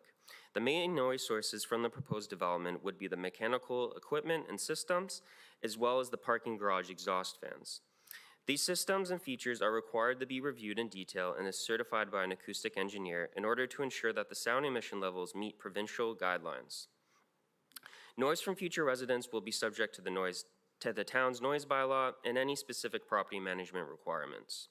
Noise related to the construction of the proposed development is subject to the town's noise bylaw and any applicable provincial noise regulations as well. Different vibration monitoring and mitigation requirements for the construction of the proposed development will also be required to be implemented. Staff have reviewed the submitted development applications, are of the opinion that the proposed development makes efficient use of underutilized land within the town and provides for housing intensification and diversification to help contribute towards the town and regional goal of providing a mix of housing types and sizes. The provision of seniors dwelling units will also help provide housing opportunities for the aging population and assist in meeting the needs of the current and future town residents. The proposed development would enhance the streetscape by facilitating a more pedestrian-friendly environment within a mixed-use compact form that is transit supportive and that would assist with realizing the Midtown Corridor official plan policies.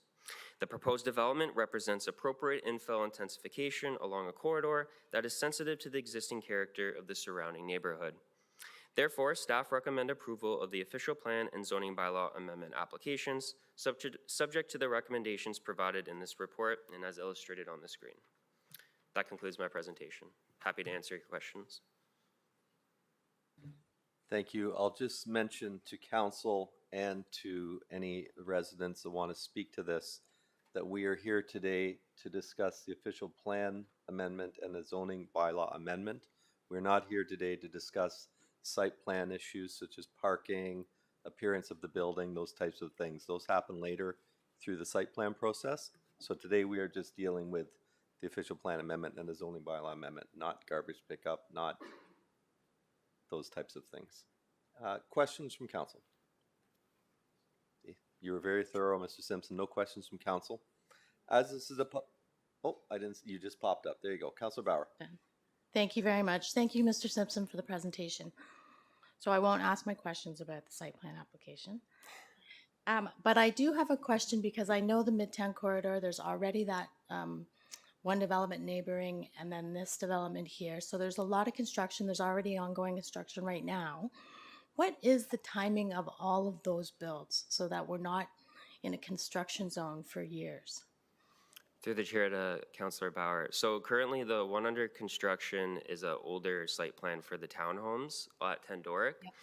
Yep. The one that was approved last summer is still in the site plan stage, so they don't have full approvals to start building. Okay. What that timing looks like, I'm not sure. I assume that they'd have full approvals this year.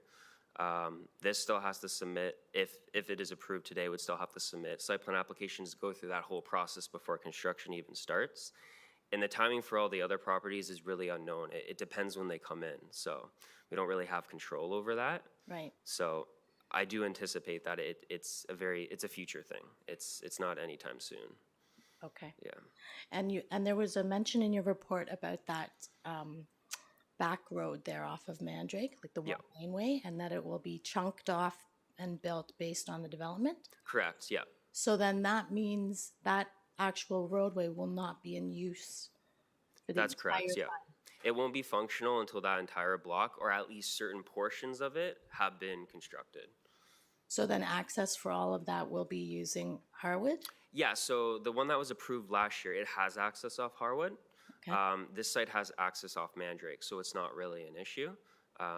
So it could be an issue for a smaller piece, but that's why, we would look to encourage land consolidation. So that would just be bigger blocks coming in. Okay. Yeah. All right, thank you. I am actually going to ask my question because it was in the report. So you did mention how discussion will happen at a later point during site plan regarding apartment versus condo, Yep. retirement living versus long-term care. So can you speak to what sort of factors play into that decision-making and when that would occur? So that is more of a private matter, so that is entirely up to the development That's proponent. part of site plan. We're not Yeah. going there tonight. Thanks, Mayor. I wanted to ask the question because it's in the report, but thank you. I'll ask you at another time, Mr. Simpson. Thank you. Councillor Henry, you're next. Thank you, through the chair. Quick question, and I want to thank you for your time today because you did answer the majority of my questions, so I have very little to ask. I just want to know, this area is in desperate need of some revision. Everything here looks good. It looks like it's going to be a great additive to that area. Any way to speed some of this up? Not really. I mean, it's really entirely dependent on the market and the developers coming in. We'd love to see it go as fast as possible. Yes, I'm sure it would add a lot of value to that area. Okay, thank you. That's my only question. Okay, I don't see any other questions of council. As this is a public meeting, I will open it up to members of the public. Does any member of public wish to speak on this application tonight? If you do, please come forward. Ask you to please state your name and your address, and you'll have 5 minutes. Good evening, everyone. My name is Angie Pappas, 20 Mapson Crescent, Ajax, Ontario. And this is the first time I'm doing this. I don't know if I'm out of line or anything, but I'd really like to hear the answers to the question that Ms. Bauer said. It's important for the people to know if it's housing, if it's for seniors, if it's private condos. If you don't mind, I'd like to know if that's okay. No, that's not what we're discussing tonight. We're discussing the zoning amendment and the official plan amendment and the zoning bylaw amendment. Site plan through Bill 109 from the province was taken away from oversight of council and given to staff and delegated, so we don't have any input onto that. Those are things that happen at a later time. Okay, thank you. Does any other member of the public wish to speak on this matter? Please come forward. My name is Colleen O'Hara. I'm interested in the blocking of sunshine, like the sunshine law. I know we don't have one here, but they are in Europe. And I know that in our neighborhood, we're having issue with that, with the huge builds that are going into our neighborhood that don't match, and they're blocking out the sunshine. They're a complete story above a double-story house. So the guy on this side, he loses his sunshine. How do you sell real estate, and how do you sell it to Ajax residents when, sorry, you're gonna lose your sunshine. We're gonna build all these big buildings all around your neighborhood, but you won't get any more sunshine. So how do we deal with that? Because that's what's going on in our neighborhood right now. Okay, I think that's a question for when the proponent comes forward, so I'll make a note of that. Well, they're doing it right now in our neighborhood. I don't know what your neighborhood is, ma'am, but for this okay, I'll ask the proponent that when they come forward. Does any other member of the public wish to speak on this matter before I turn it over to the proponent to answer questions? Asking second time? Asking third and final time. Okay, would the proponent or the proponent's consultant wish to come forward, please?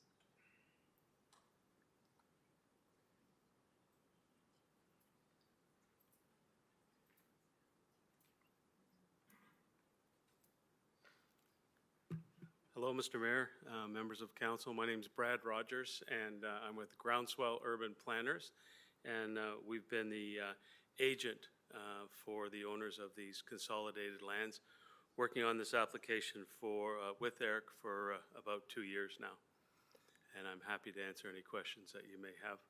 Okay, are you able, Mr. Rogers, to address Ms. O'Hara's question with regards to shadow effect? This area is designated as a mid-block collector, and so there will be shadows, there's no doubt, because of the intensification for this area. We've tried to do our best here with respect to the location, and as a result of the laneway that bisects through the property. So we have a 5-story building on one side with the 45-degree angular plane and then the higher building to the west. So by putting the higher building to the west, we're reducing the shadow impacts, Mr. Mayor. Okay.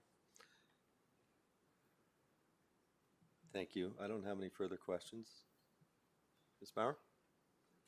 Thank you, Mayor Collier. I'm going to try this again as a point of order because it is in the report. So I would like for someone please to address my question regarding how that decision will happen regarding apartment versus condo, retirement living versus long-term care nursing, please. Mr. Rogers, are you able to answer that?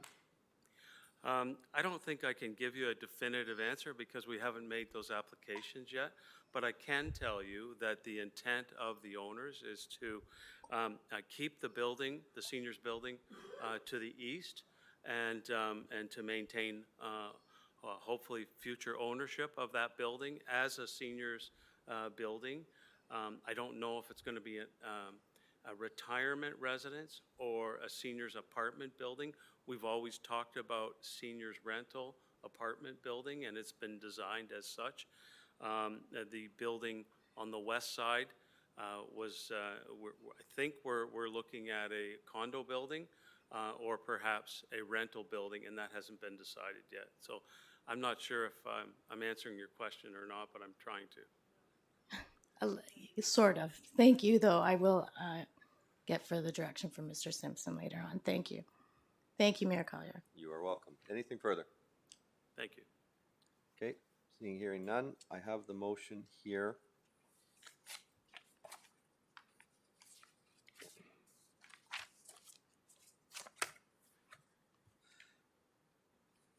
Moved by Councillor Dyes, second by Councillor Henry, that official plan amendment application OPA 20-A2 be approved and the implementing official plan amendment as provided in attachment 1 of the report be considered for approval by council at its meeting on June 19, 2023. That zoning bylaw amendment application Z3/20 be approved and the implementing zoning bylaw as provided in attachment to this report be considered for approval by council at its meeting of June 19, 2023. And that the Director of Planning and Development Services or their designate be authorized to grant draft approval of any future draft plan of condominium application that may be required to facilitate the future development of the subject lands. Any comments by committee before we vote? I'll just give a quick comment. I concur with Councillor Henry's comment about this area. It needs some development. It is run down. I've lived here since 1969. I remember when the bowling alley burned down shortly after that. It's never been rebuilt. That area has just been left, and it is time that we move forward. We are in a bit of a housing crisis now. We do need more affordable housing. We do need more higher density housing. And our mid-block, I'm happy to see this going ahead and moving ahead. This also allows us for the widening of Harwood Avenue as well, which is something that does need to be done and can't be done until these projects go ahead. So I'll be supporting the application, and I think it's time to vote.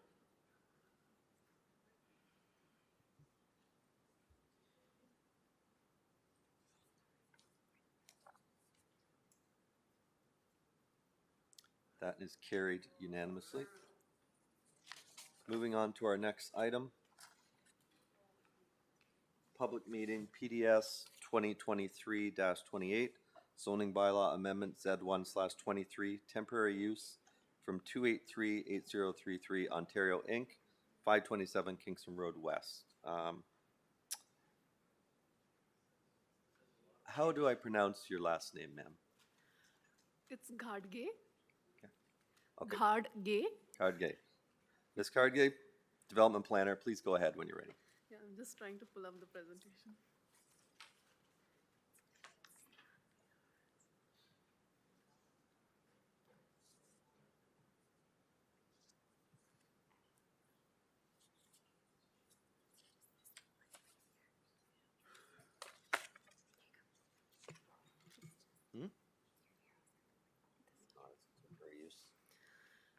Good evening, Mr. Chair, members of the you can hear me, right? Good evening. Good evening, Mr. Chair, members of the council, members of the public and staff. My name is Kanchan Ghadge, planner with the town of Ajax. Today, I will be presenting the zoning bylaw amendment application for temporary use submitted by 2838033 Ontario Inc. to establish temporary residential use permissions at 527 Kingston Road West. The presentation will provide background information of the submitted application, an overview of the review process, and the recommendations. The subject lands are located on the south side of Kingston Road West and are occupied by a two-story detached dwelling. The subject lands have previously been used as an office space. However, currently the existing building is vacant. The land uses surrounding the subject lands are as follows. Immediately to the north is Kingston Road West. Across Kingston Road West are two-story detached structures with residential and/or mixed commercial uses on lands zoned as Village Core Mixed Use 3 zone. Further north, fronting Sherwood Road East, are single detached dwelling zoned Residential 1A zone. To the south is Lincoln Public School and Lincoln Street. Across Lincoln Street are single detached dwellings on lands zoned Residential 1B zone. To the east of the subject property are two-story detached structures consisting of residential and mixed commercial uses on lands zoned Village Core Mixed Use 3. Further east is Mill Street. To the west are two-story detached structures consisting of residential and/or mixed commercial uses on lands zoned Village Core Mixed Use 3 zone. The subject lands are designated Village Center and are located in an intensification area in the town's official plan. The official plan permits mixed-use residential development as well as low-density and medium-density residential uses throughout the village center. Retail uses are encouraged at grade, with residential and/or office uses located on upper floors. The subject lands are zoned Village Core Mixed Use 3 zone in the town's official town's zoning bylaw, which permits art gallery, office, personal service shop, and retail store. Apartment dwelling units are permitted on the upper floors of the building, whereas the ground level is used as a commercial space. The owners of the property have submitted a temporary use zoning bylaw amendment application that, if approved, would allow the property to be used as a detached residential dwelling, whereas the zoning bylaw allows only residential,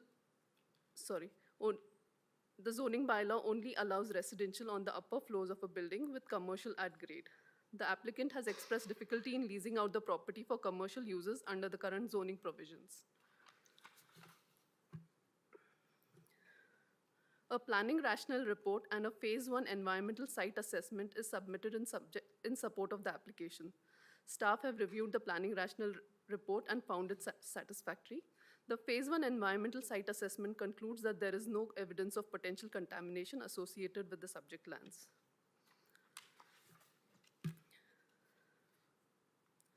The Planning Act gives authority to municipal councils to establish temporary uses that would be otherwise prohibited by the bylaw. The temporary use can be permitted for a period of 3 years with a possibility of extension of another 3 years. The official plan has policies that authorize the town's council to pass temporary use bylaws to permit temporary housing, accommodation facilities, tourist uses, parking lots, and events. Such uses need not conform to the official plan designation. The official plan sets out criteria for approval for a temporary use bylaw as enumerated on the slide. The village center is an area in transition that supports both residential and commercial uses. Allowing the subject property to be used as a detached residential dwelling through a temporary use zoning bylaw amendment will conform with the official plan and does not require major alterations to the site. It will be compatible with the adjacent land uses and the character of the surrounding neighborhood.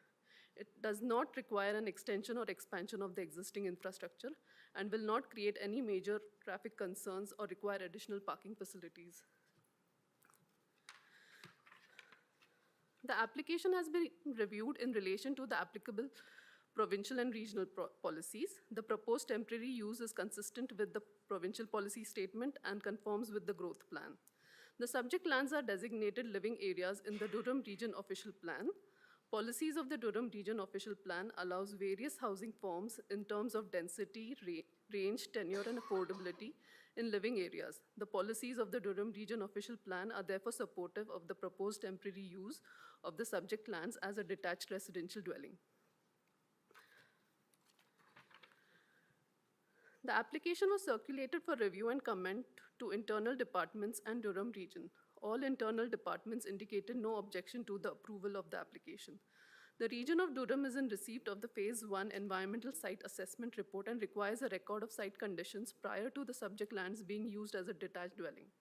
The town will ensure that a RSC is filed with the Ministry of Environment, Conservation and Parks prior to issuing a change of use building permit. The notice of the statutory public meeting was sent to all landowners within 120 meters of the subject lands in accordance with the Planning Act and placed in the community page of Ajax News Advertiser for 2 consecutive weeks prior to the meeting. The notice of the statutory meeting and submitted application material was posted on the town's IMO page for public review and comment. No comments were received via the IMO page. As per the town zoning bylaw 95/2003, residential uses are permitted on the upper floors with commercial at grade in the VC3 zone, permitting the existing structure on the subject lands to be used as a detached residential dwelling through the provisions of the temporary use bylaw will allow the property to be put in residential use for a maximum period of 3 years with the possibility of extension for another 3 years. The applicant has provided proof of hardship in leasing out the property for the commercial uses under the current zoning provisions. A temporary use bylaw will allow the VC3 zone provisions to be maintained while allowing temporary residential permissions for the subject lands. The proposed detached residential dwelling use in the village center is permitted in the official plan, is compatible with the overall character of the neighborhood, and can be facilitated with minimal modifications, if any, to the existing site conditions. Based on the foregoing, staff recommend the approval of the zoning bylaw amendment application Z123 and that the implementing zoning bylaw as per attachment 1 of the staff report be passed by council. This concludes my presentation and I'd be happy to answer any questions. Thanks, Ms. Gadji, sorry. I just want to ask, because this is a new one, I don't think we've seen anything like this. Or I don't recall seeing a temporary use like this. I'm wondering, what happens if there's a change of ownership while this temporary use? Does this temporary use transfer to the new owner if the property is sold? Yes, I know.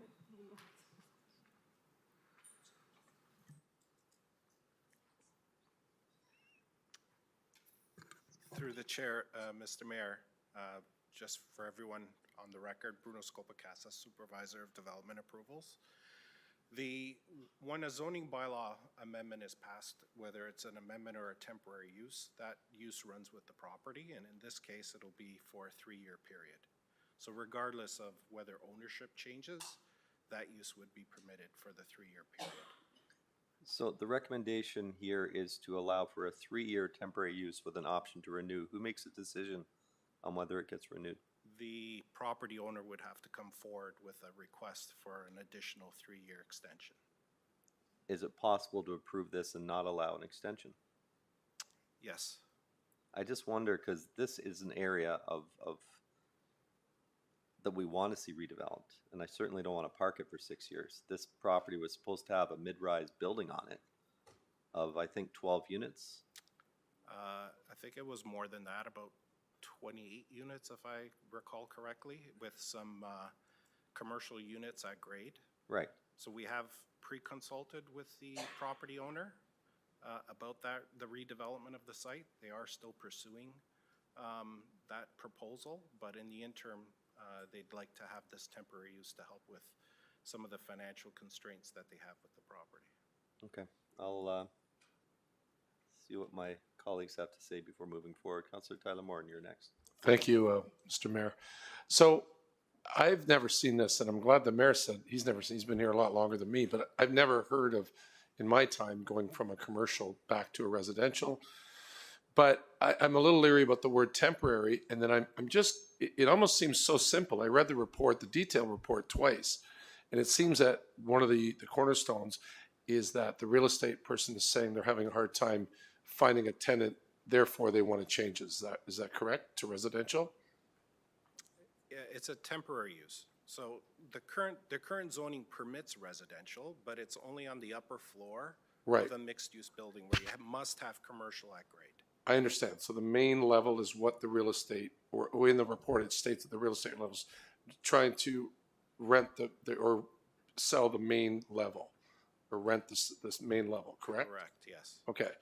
So I have to watch them, not just making statements, but it just seems, I'm a little leery about it all because it almost doesn't really seem to flow in my brain, because will it then flip over to a larger residential, or that's a whole different subject? They need, the property owner would need site plan approval. Okay, yeah, because it says here, does not require major construction or investment from the owner. Okay, I'll leave it at that for now, but thank you. Yep, Councillor Crawford. Thank you, Your Worship. Through you, is the property designated historical? No, it's not. Is it in the Heritage District? Yes, it is. So there's restrictions on potentially demoing it? No, I'm not aware of that.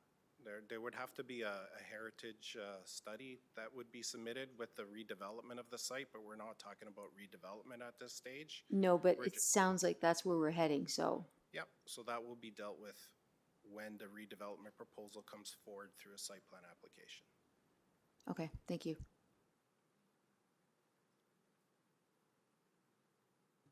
Councillor Bauer, go ahead. Thank you, Mayor Collier. Thank you for the presentation. How long has this building been sitting empty, and who was the previous occupant? 2022? Since 2022? I'm not aware of the exact details. I think that's It was more a campaign office in the last provincial election. Was it? Yep. Okay. Okay. Okay, thank you. Just wanted to know. Provincial. I see no other speakers, so since this is a public meeting, if any member of the public wishes to come forward and speak on this matter, now would be the appropriate time. Please come forward, just state your name and you'll have 5 minutes.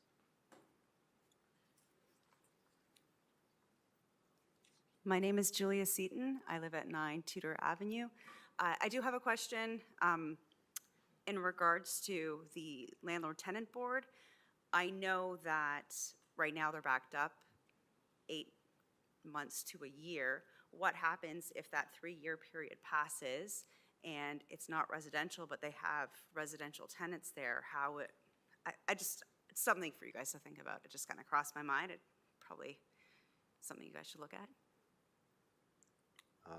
I don't have the answer for that. I don't know if one of the planners could speak to that. Sorry, are you the proponent's agent? Oh, sorry, no, never mind. I didn't see you sit down on that side. I thought you were over there. If there's a lease agreement associated with tenants there, it would have to be managed between the tenant and the landlord. Yeah, that's not something. It's a private matter. Yeah. Okay, thank you. Does any other member of the public wish to speak on this application?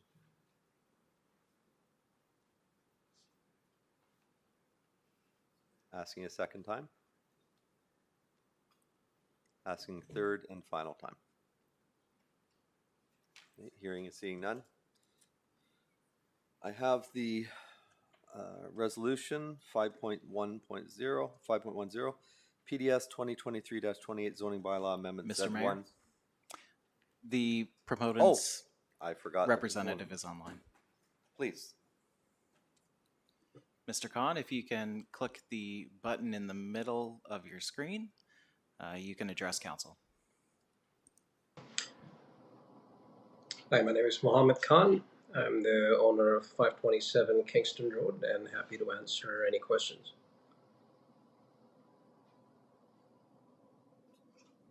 No, I don't think we had any questions. I guess I'll just follow up on my opener, Mr. Khan. I was excited when I saw the original direction that this property was taking because we want this area to be redeveloped. I wonder why you're not going ahead with that application. You had talked about removing the building and going ahead with I think Mr. Scopacasa had said a 28-unit mid-block high-density application. Right. So, Mr. Mayor, the decision is primarily financial. It's just a temporary measure so we can get it tenanted. So the tenant can take care of the property and the property generates some rent. And eventually it will be redeveloped. It's just a matter of time. What would be your thoughts on if we allowed the temporary use but not the 3-year extension? I would request that we may not be bound by the 3-year. Maybe we would need another 6 months to a year extension. I'm not sure. I don't see it going that far, but who knows how the interest rates and because interest rates affect everything, the construction financing, the lending approvals, everything, the studies. So given the financial situation, currently I don't see it going beyond 3 years, but it could go up to a 4th year. So I would request we may not be bound, or maybe make it just another year extension possibility, just to give us some breathing room in case we get to that situation. And I just thought of one question I probably should have asked our planning staff. If situations change, interest rates go down, and financially the business plan makes sense to go ahead, what's the process if you decide to develop within the 3 years before this extension lapses? Mr. Scopacasa, perhaps, could you answer that? The property owner at any time during the 3-year period can submit an application for site plan approval. So just because we may grant a 3-year temporary use doesn't mean you have to do the whole thing. You can go ahead early. That's correct. Okay. That's good to know. Good to know. Okay. I don't have any further questions, Council? No? Okay. Thank you, Mr. Khan. Okay, you're welcome. Thank you. Moved by Councilor Dye, second by Councilor Bauer, that the zoning bylaw amendment application Z1/23 temporary use be approved and that the implementing zoning bylaw as provided in attachment 1 to this report be considered for approval by council at its meeting of June 19th, 2023. Comments? Hearing, seeing none. We vote, Mr. Clerk?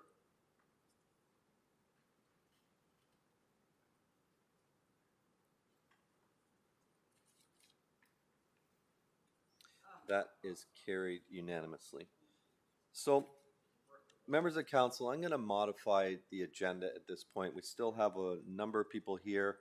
I am guessing that if they weren't here to speak on the public portion, they're probably here to speak on the motions. So, since we're almost done hour 4, close to entering hour 5, I'm going to bring the motions forward now and deal with them at this time.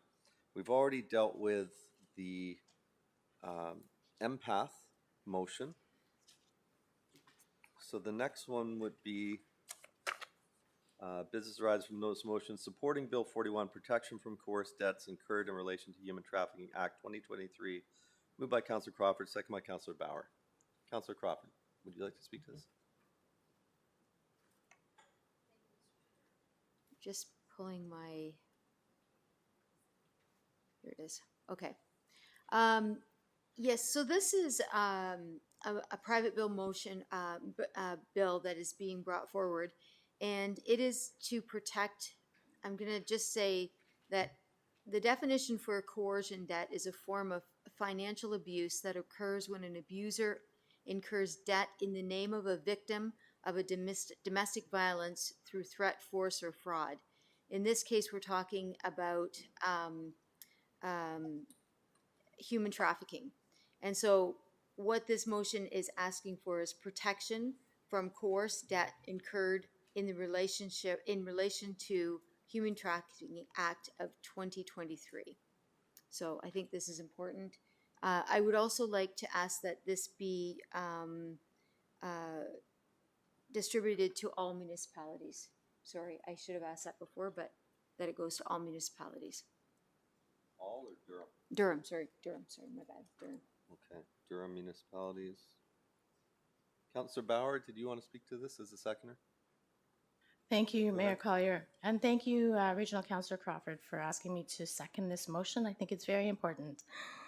Prior to the pandemic, I attended a session given by a survivor of human trafficking, who now works in education and awareness, works with the police and other organizations, to sort of raise awareness and educate people on what happens. And one of the interesting things that has stuck with me is she said, you know, the abuser, your trafficker, how they are able to manipulate the victim is they fulfill every need and want of the victim through manipulation, through coercion, just through really you're swept off your feet and you are manipulated. So, you know, I think I can understand where this type of situation happens, no fault of the victim.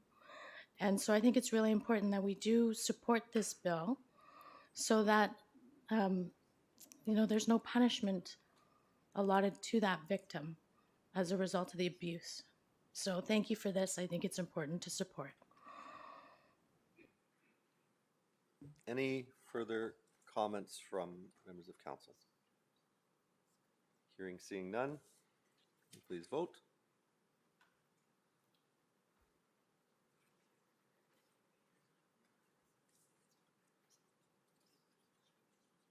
And that carries. Moving on to our next business arising from notice of motion. Usually, I'm actually going to turn it over to the clerk for a quick explanation of why I'm going to remain in the chair while bringing this motion forward technologically. Thank you. Yeah, just a bit of a technical point. Normally, we would have the mayor or the chair vacate the chair if they're moving or seconding a motion, but we just, with our new system, we have some technological limitations that make that a little bit difficult. So if there's no objections from council, I've just recommended that the mayor remain in the chair even though he is moving the motion. Anybody have any objections? Councilor Bauer, your to speak is on? No? Okay. Okay. So I'll move this consumption and treatment sites, moved by myself, second by Councillor Crawford. Whereas on June 7th, 2023, the Ajax Public Library Board sent a letter to the Region of Durham, RE, support for consumption and treatment sites in the town of Ajax. And whereas Regional Municipality of Durham Information Report 2023 Info 47 dated June 2nd, 2023 indicates municipal council support is a requirement of the CTS application process.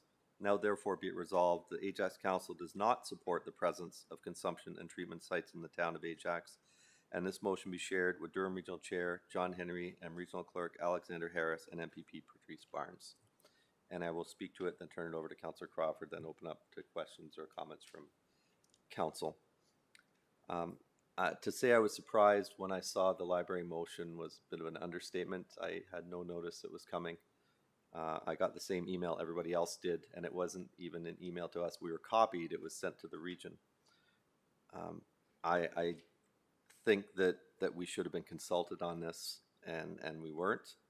I am concerned that the public seeing this on Ajax letterhead, even though it says Ajax Library, the same logo, considers this council position, which it is not at this point. I had an immediate flurry of emails, phone calls, everything else from concerned residents that saw it. And I felt it important to bring this forward so the public knows exactly how we stand, whatever happens with this tonight, whether it passes or whatever else happens. After I kind of got over the initial shock, I started reaching out. I reached out to our new chief of police, who we just hired, who was the staff superintendent of 51 Division in Toronto, where many of these safe consumption sites are located. And he just started in March, so his experience there is current. And I learned from him a lot of the information about how these work, and there are pros and cons, like everything. The pros, absolutely, I will not argue that they can save lives at that certain time during the 10 minutes when the user is there and is using and is inside the area. However, when they leave, there is no control and there is no oversight, and they are just out. And I found out about how the dealers tend to come and congregate around these areas because there's a demand. I've learned about how the human trafficking happens, where the pimps and the traffickers are sitting because they know every woman that walks out of this site is high and is vulnerable. And we just actually passed this support to endorse Bill 41. I think it was Bill 41. Addiction is not a 9 to 5 issue. It's evenings, weekends, and most of these centers aren't open evenings and weekends. What I'm told by the chief is the addicts on a Friday are given 30 syringes to last through the weekend, and then they come back on Monday and get some more. Where all these go, I'm told that the sharps that we find around actually increases around these areas. I'm told that the crime increases around these areas.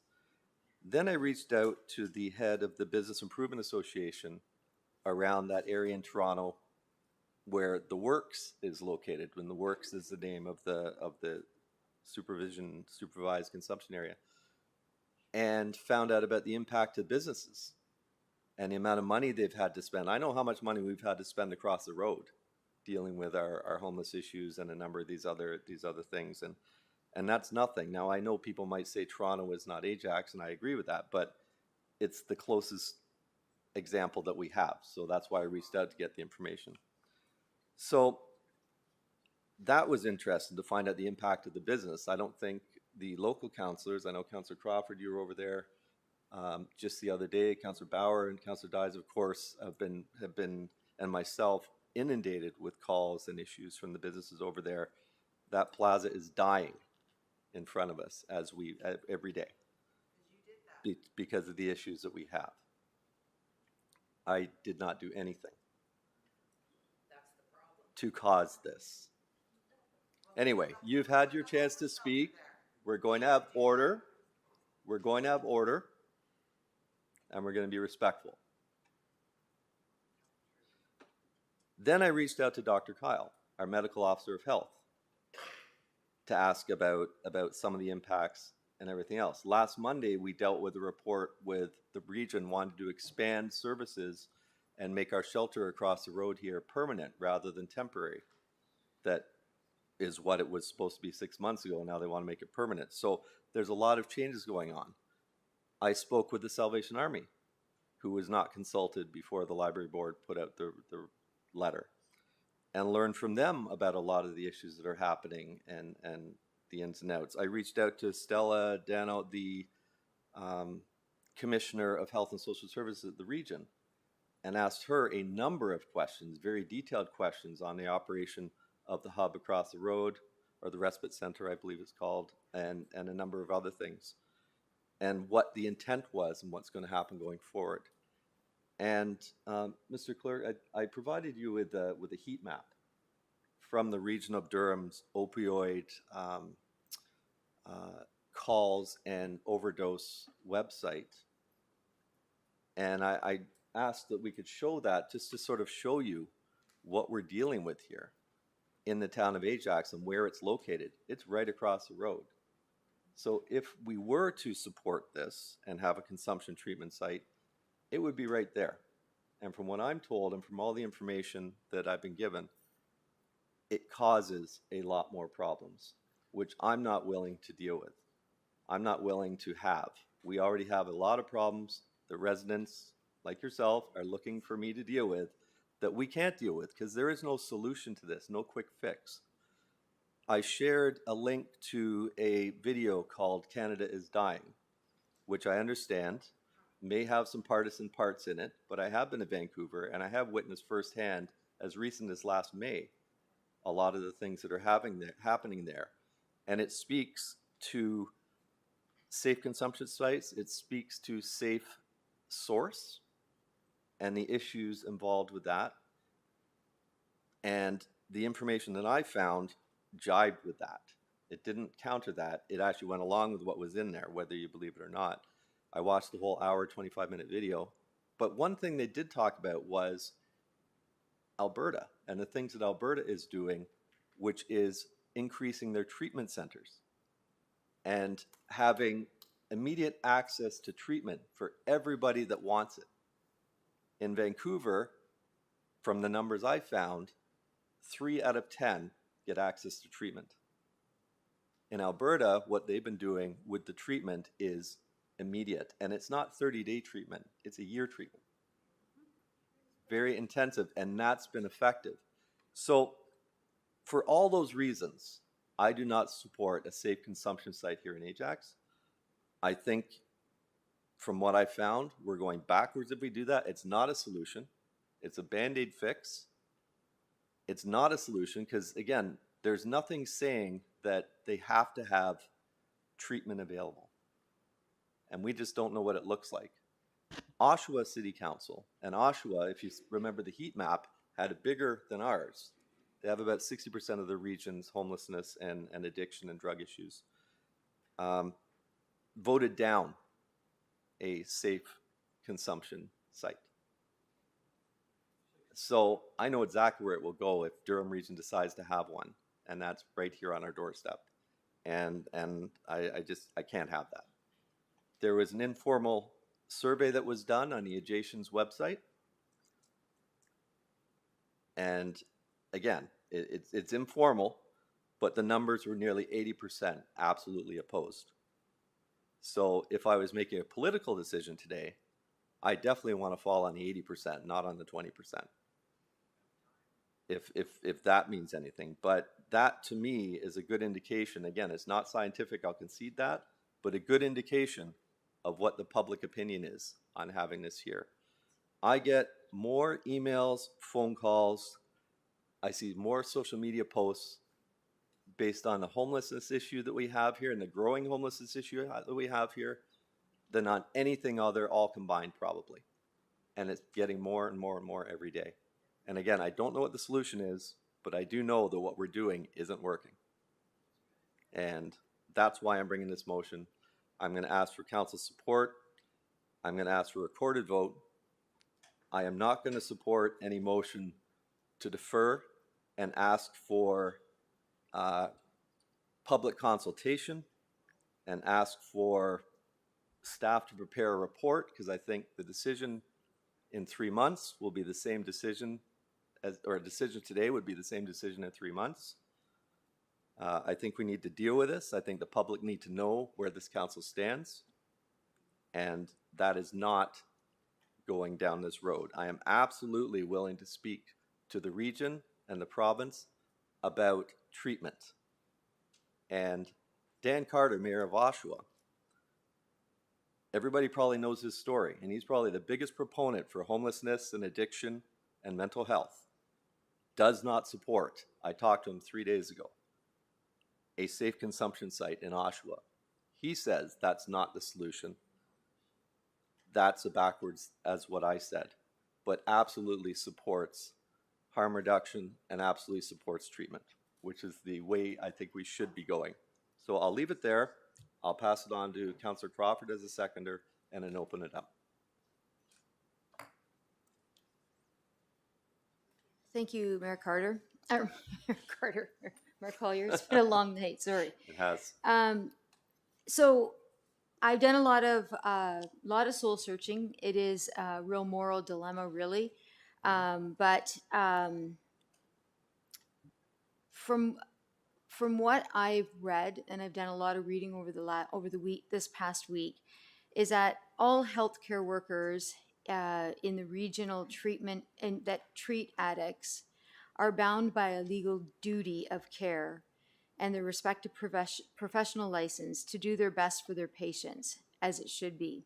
This would mean that every single addict in Durham would be referred to a supervised care site, because that's what they would do to make sure that their clients are cared for safely.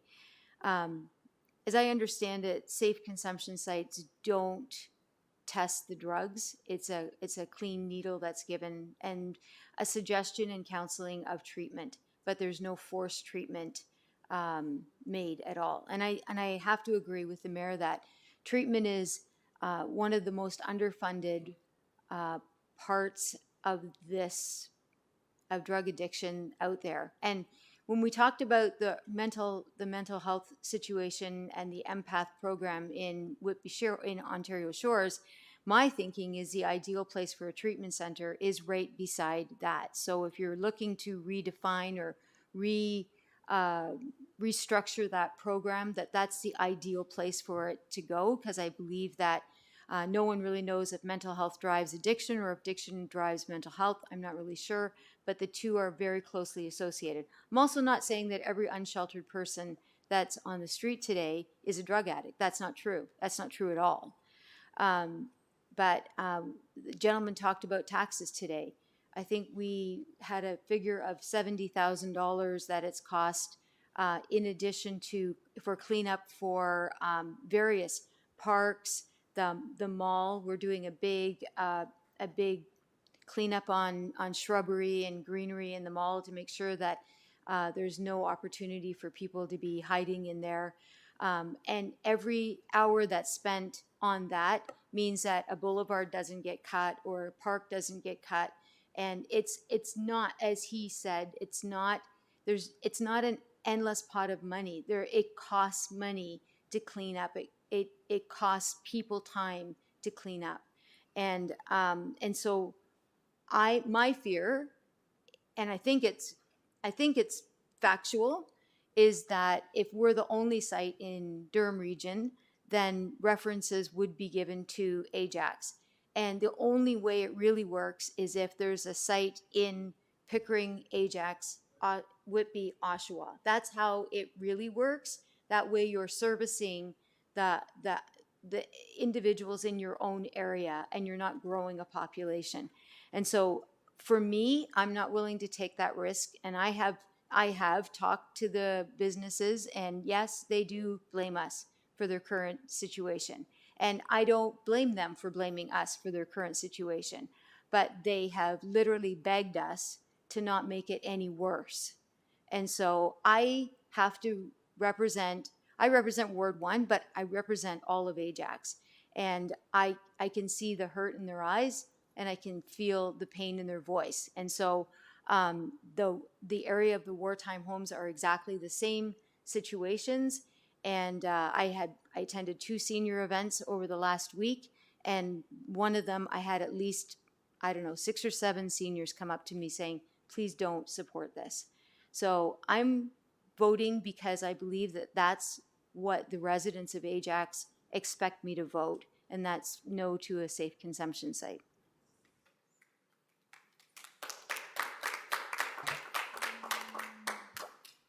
Councillor Lee, you're next. Thank you, Chair.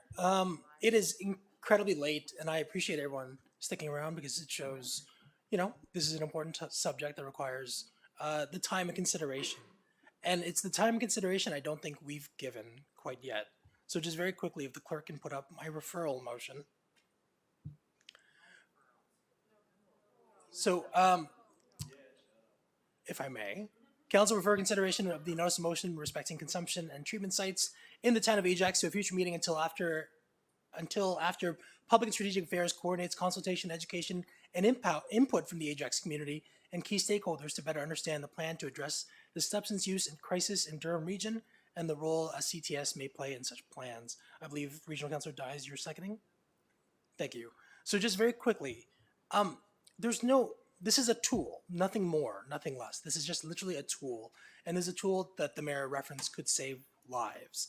And all I'm asking council and through this referral is to open themselves up to more information like the mayor did. The mayor listed no less than 5 different sources of information.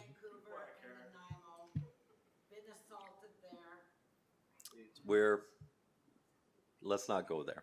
Councillor Lee, please. Thank you, go ahead. Chair.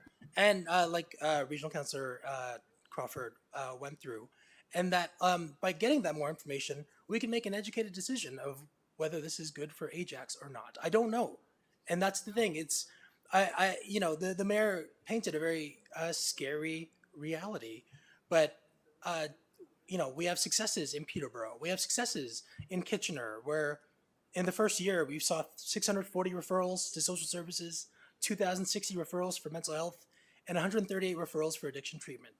So it's not just the pimps and the drug dealers because there is another side of this. And my point ultimately is, without this tool or even examining the potential for this tool, this town continues to be an unsupervised injection site. Do we want our library staff to continue to deal with overdoses at our library washrooms? And there was actually an overdose today, this afternoon, right outside the library on Harwood, where thankfully a resident was able to get naloxone to the person who was having the overdose. And can we, it's the issue of having these drug uses in our libraries now, which our library instances have increased by over 1,000%. Again, I don't know if this is the solution, and I know many of you think it's not, but I guess I would ask back is, what is the solution then to keeping our libraries safe? And no one has been able to provide that to me. I do have stats that show CTS works. And again, I would love to share that shared experience. In the back, we have, PARN, which is the Peterborough AIDS Resource Network. We have AIDS Durham here, who can tell you the benefits and the reduction in Hep C and HIV that come with these services.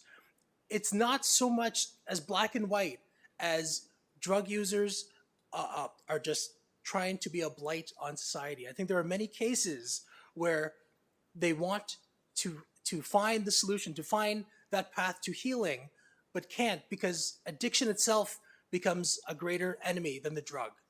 And it's this path that we need to provide them by giving them just that safe place so they can mimic what we've seen in Kitchener. But again, let's just hear from both sides. If the police are saying this doesn't work, then let's hear it in a public setting. Let's break down all these misconceptions we have regarding these things through anecdotal evidence or gut instincts. Let's show the stats. And if the stats overwhelmingly say that CTS does not work, then by all means, we can vote as a council through an educated decision. So I'll leave that there. Thank you, Chair, for comments.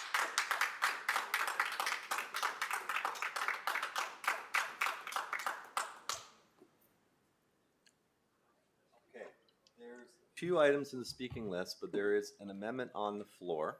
So we're going to speak to the amendment at this point. So if you want to speak to the motion, I'm going to go to Joanne. If you want to speak to the motion as a whole, press your mic, take it off, and we'll come back to it after we've dealt with the amendment. But we're on the amendment now. Councillor Dice. Thank you, Mayor. Is this on? Yeah. So I think, I guess the concern I have, there's a lot of concerns, and I know that we've hit on most of them. But I think we've jumped to a conclusion here. Something that happened at a board meeting at the Ajax Pickering Library, where they had people come in to talk about these sites who had knowledge of it, and there was back and forth.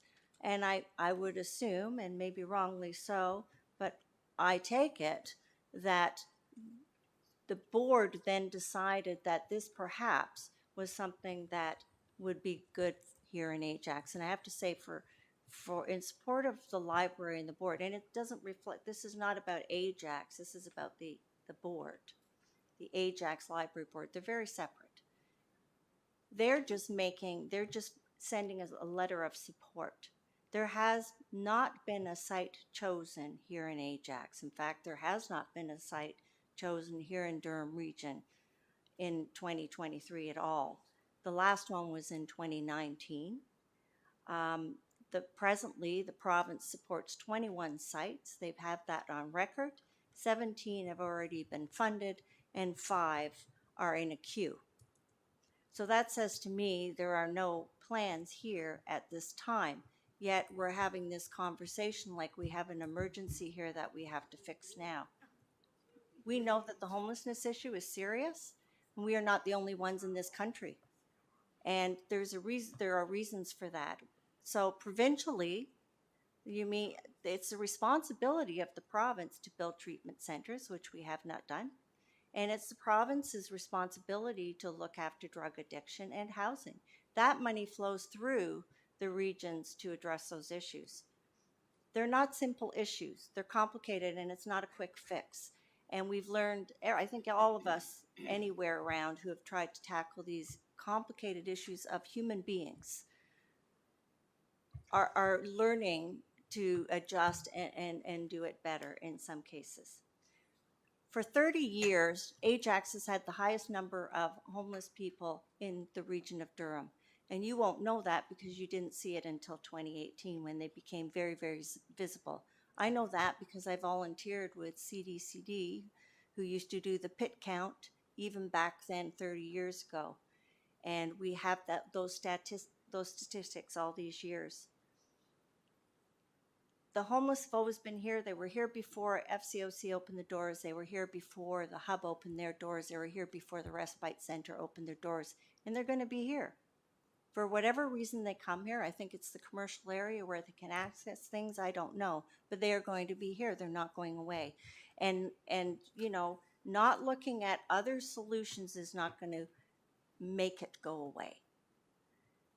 So there are many opinions, there are many questions that need to be addressed through a conversation, a public conversation, which is what we should have, about the pros and the cons and about what you think, about what I think, about what we all think here.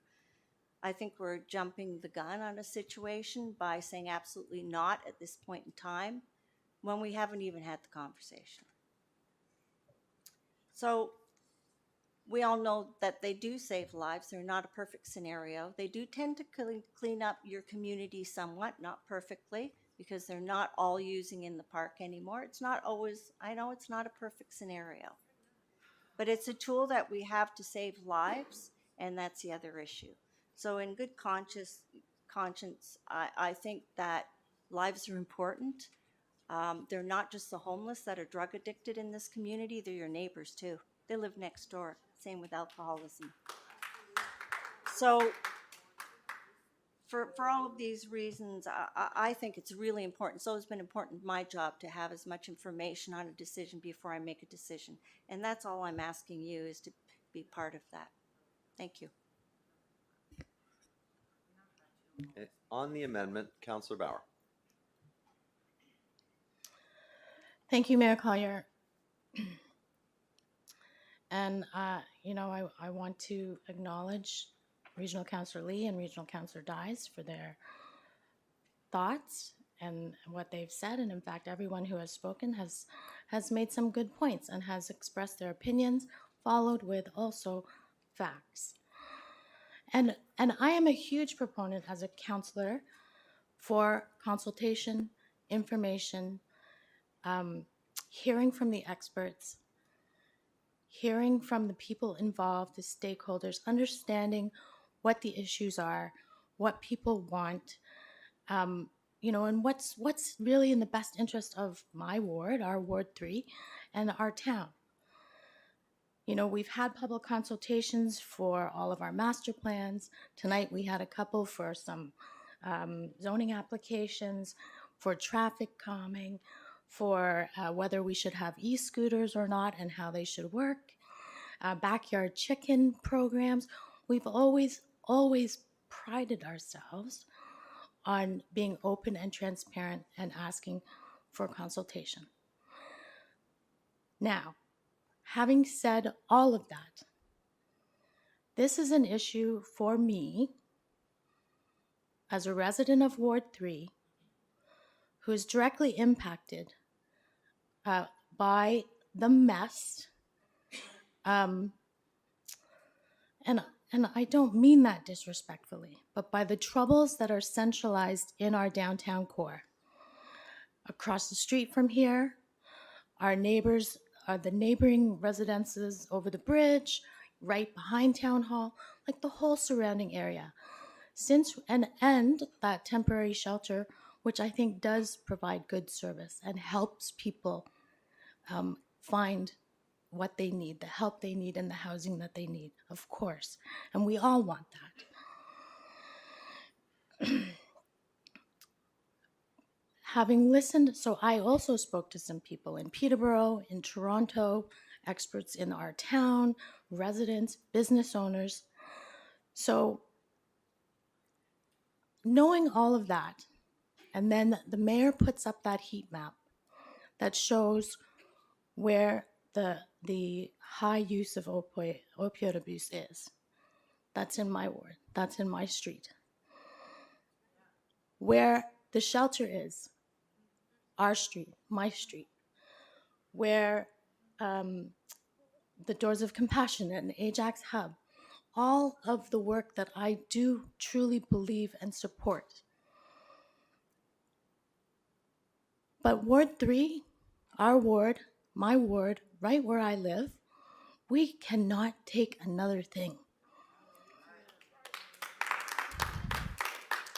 You know, I hear from my neighbors. I spent all weekend talking with my neighbors, which, you know, we all should talk to our neighbors, and business owners, and doing the research and trying to understand.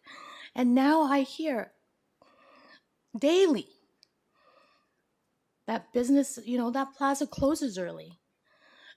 People don't shop there anymore, or they won't go there at night, or, and I'm not saying that that is right, that people who are homeless are dangerous or unworthy of compassion. Absolutely, I am not saying that. And people who know me know that that is true.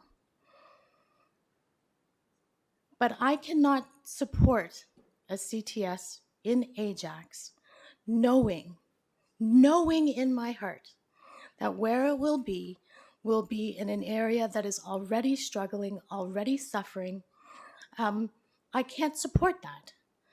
So I know right now we're talking about consultation and having, you know, more information. And typically, historically, I'm in there. That's me. That's how I make my decisions. But in this instance, knowing that no matter what the experts say, yay or nay, if a site were to come to Ajax, it would come into my ward, our street, right there. I just cannot support that. And I'm sorry. I want to say that I am sorry to the people who are working so hard to help our unsheltered, our homeless, because they are people. They are people. They deserve our compassion and our respect. So please order. We're not going to talk like that, please. Dane, Colleen, let's finish our meeting, please. But I just wanted to make my comments known about this motion. And I'll just leave it at that. Thank you, Mayor. Good chairing of the meeting, too. Councillor Crawford, you're next. Yes, I just want to say, again, I'm all for education. We spent last term going through a series of educations on different topics. I guess I would have thought that if the library was going through a series of educations on their own, that perhaps that could have been extended out to council. My understanding is when you were doing your education that the police were not included in it, so it was not part of a pro-con kind of thing. And the end of the day, crap, I had another point. I see reports from the library, we see them on an annual basis. And while I know there are issues in the library, I'm not a fool. This library has opened its arms to be a warming center. Many, many winters, there have been warming centers that have been there. And its vision was never to have to take the doors off the bathroom because people were using drugs or having sex in the bathroom, fights breaking out in the hallways. That was never the vision for a library. It is not a good experience to go there as a customer, but I have never seen a report from the library to council on any of these stats. Not on one single library board report has it come to council to say, we need help. I've never seen it.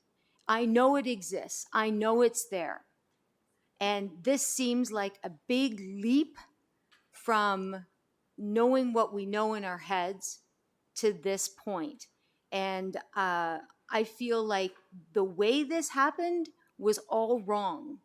I'm not, you know, just the process of how it even came here was all wrong. It discounted the fact that we represent the town of Ajax, in my feeling. That's how I felt. And I felt that at the very least, the mayor and the CAO should have had the heads up, at the very least. And so if, you know, I'm sorry, I cannot support this motion.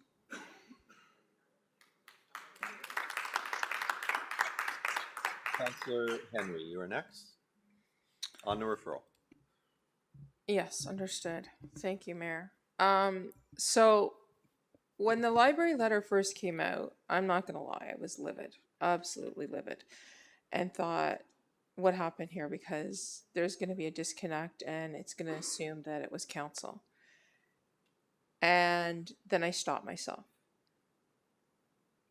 And I remembered the conversations when I first got elected with the library. And I remember being recently at the library with my child and going in to use the bathroom and turning over and seeing a sharps container in a library bathroom in Ajax and thinking to myself, to my child, be careful where you sit, be careful of this, be careful of that. And then I'm thinking to myself about fentanyl and how easy it is for someone who has no drug addiction to easily be subjected to that. And what happens if that was a child and they were dead? So with regards to the referral to this, my whole problem with this tonight here is not just how we got here, but the fact that there has been no consultation. As a Ward 2 councillor, you know how many people have contacted me from Ward 2? Zero. Zero people in Ward 2. You know why? No, not because it's not happening there. Because they don't know about this. That's why. Because I have had letters about what's coming into Ward 2 and how there's been a spillover into Ward 2 and what are we going to do about it. But for this particular issue, tonight, zero people. Because they don't know about it because there has not been a consultation. So my thing here tonight is I will support the deferral motion, but if it gets thrown down, if it doesn't make it through, I will support the motion as it originally stood. For lack there of education, consultation, there's been nothing. And I get where Councillor Bauer is coming from. I applaud her for her strength in speaking up tonight for her community. I would like to have that same consultation with my community, with Ward 2, who I represent. And I'm not, hold on a minute, I'm not saying that you know what? She has a good point that it would most likely end up in Ward 3, but we don't know that for sure. And the thing is, what happens, we have 3 people here that sit on regional council. And 4, sorry, with the mayor. And I've asked multiple times, what's next then? What are we going to do? Nobody can tell me how to resolve the issue. I've had someone, I'm not going to say who has pointed out to me 5 encampments. 5 encampments that are not even on the radar in Ajax. Large encampments, very large encampments. The homeless are not going away. Anyone that thinks that this is going to solve all the problems and there won't be needles everywhere, I'm not saying that the CTS is going to solve that, but I'm saying I'd like the opportunity to hear from the same people the library board did, as well as Durham Regional Police. And that opportunity, there's been no consultation, no public consultation. And I'm sorry, but in a Ajaxian Facebook group, where maybe 100 people voted, and that's 80%, that is not public consultation. When did we have our consultation in Ward 3? We didn't get one. Okay, order please. Councillor Henry, are you finished? All right, I'm just gonna make my comments on the amendment and then we'll vote. Everybody's spoken, I believe. Just to some, okay. Just to some of the comments, we're not talking about homeless today. We're talking about legal drug use. We're talking about a safe consumption site. We were not consulted by the board before this letter came out. I feel we should be. They don't represent the residents of the town of Ajax. We do. And that put us in a very difficult position. The stats that I have seen say it doesn't work. There's pros and cons for everything, but the cons far outweigh the pros. I strongly feel that by going through consultation, what we're saying publicly is that we may approve this. Because why would you go through consultation unless you're considering approving it? And I don't think, like I said, the vote in 3 months will be any different than the vote today. I don't think public opinion will be any different in 3 months than it is today. And whether, I mean, we do our customer service study every few years, and we don't have a huge number of residents that answer that, a couple of hundred, and maybe a little bit more. But again, it's not a huge sampling of 132,000 people, less than 1,000 people responding, but we take that feedback and we use it for our purposes. So I'm not going to discount the unofficial survey that was done that showed almost 80% don't want it. I think that's a good sampling. I'm not willing to give false direction. I know my decision will not change. I do not want this in Ajax, period. And that's not going to change no matter how much consultation we do. I want to vote on this tonight. I want to put this to bed, and I want to move on with the important business of running this town, because this is not a council mandate. This is a Region of Durham Health and Social Services mandate. We're only dealing with it because of the library letter. So I want to put this to bed, move on, have no misunderstanding by anybody where we stand. I've asked for a recorded vote, please. Actually, no, I didn't ask. Did you ask for a recorded vote on the amendment, Councillor Lee? Okay. Time to vote on the amendment, please. For deferral. Referral.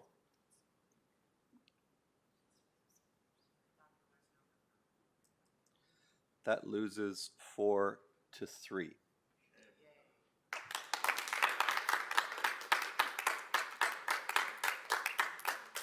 On the main motion as unamended, on the main motion, does anybody need to speak to the main motion? Okay, Councillor Tyler Morton, please go ahead.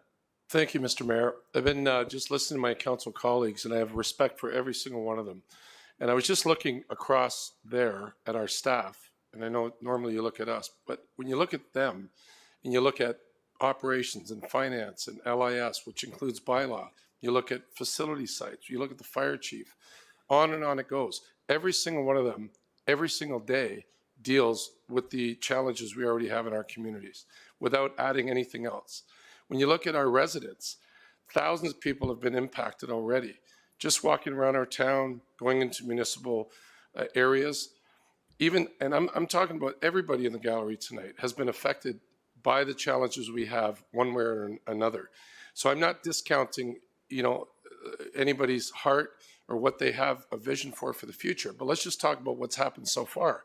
As taxpayers, we're concerned because we have to hire more staff, more bylaw officers. We have to add somebody to our CAO's office to just deal with the challenges we have in our neighborhoods thus far. The businesses are dealing with so much already. Like, everyone knows that. There's hundreds of businesses that are being affected. So I don't want to repeat what my council colleagues have said. I don't want to sound cold-hearted, but this community, one of the things that really bothers me is that when people say, the challenges we have here are not just in Ajax, they're everywhere. Well, guess what? Ajax is one of the only places doing something. We're the only ones as residents, as taxpayers, as a council and as staff, actually doing something. We're trying our best. We're not perfect. And don't forget, no matter what happens here tonight, tomorrow morning, we have to deal with everything again. We're already dealing with this. So I don't want to sound cold-hearted. I will 100% be supporting the motion to not have the safe injection site, but I think my conscience is clear. I hope everybody else's is, because we're already doing so much in Ajax. Thank you, Mayor. Thank you, Councilor Tyler Moran. Seeing no other speakers in the speaking box, can we have the vote, please? Recorded vote on the main motion.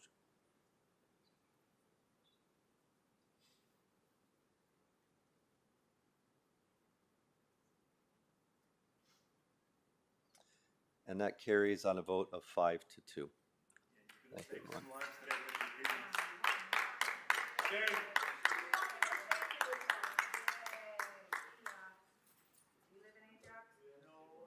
Okay, folks, let's remain respectful. It's been a very long night for those that came for that matter. You don't have to stay. I won't be offended. So if you want to slip out, that's fine. Thank you for coming and getting involved in the community. Moving on to our last motion. Oh, sorry, let me sign this.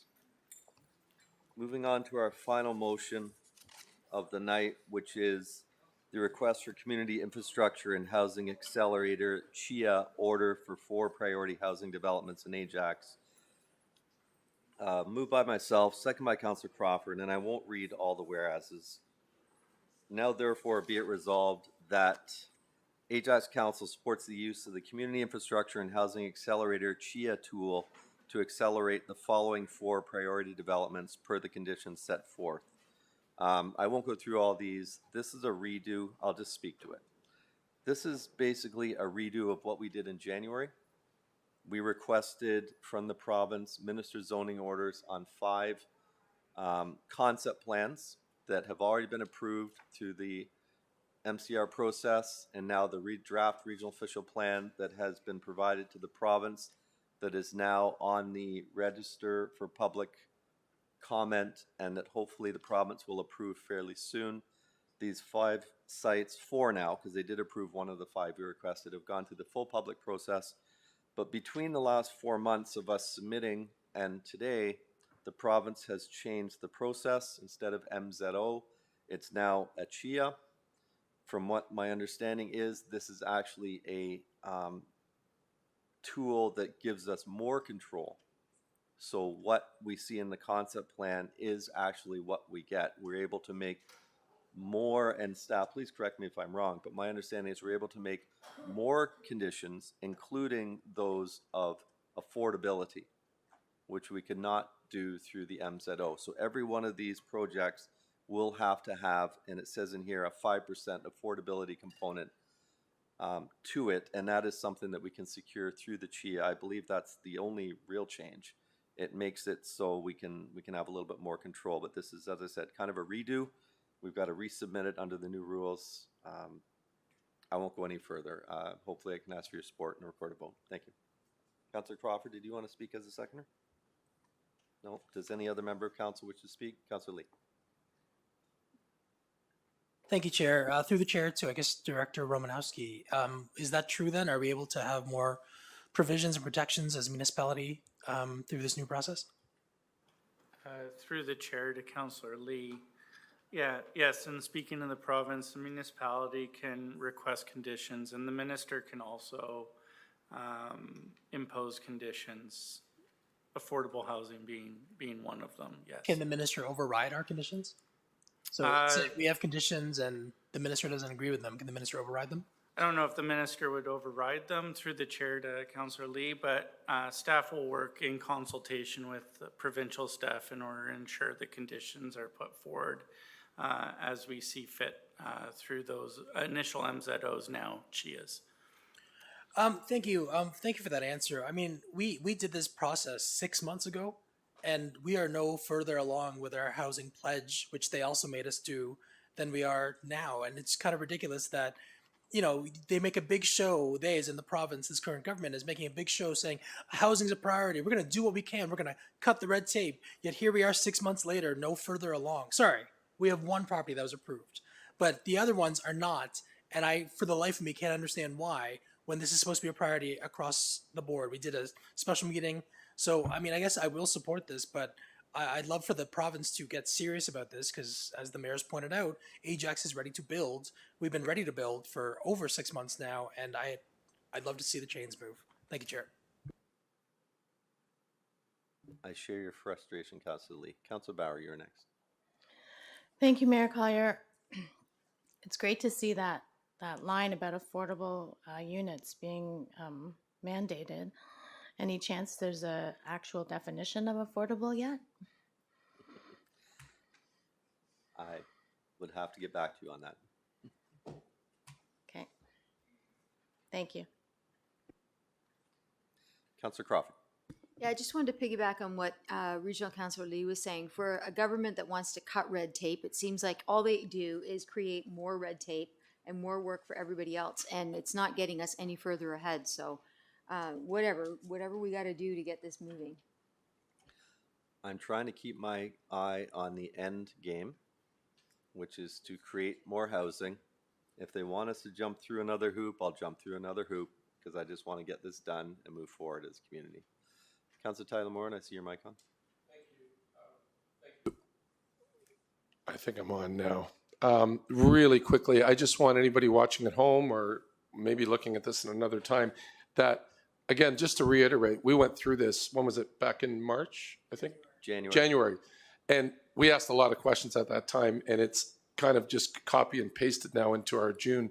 It's under a different heading, but I hope we don't sound like we're rushing this along, but there was a lot of consultation. I asked a lot of questions, and so tonight it's just a redo with a different name and a slightly better situation. And that's why I will be supporting this. Thank you. Okay, before I see any other names pop up, record a vote, please, Mr. Chair. Or, sorry, Mr. Clerk. Been a long day.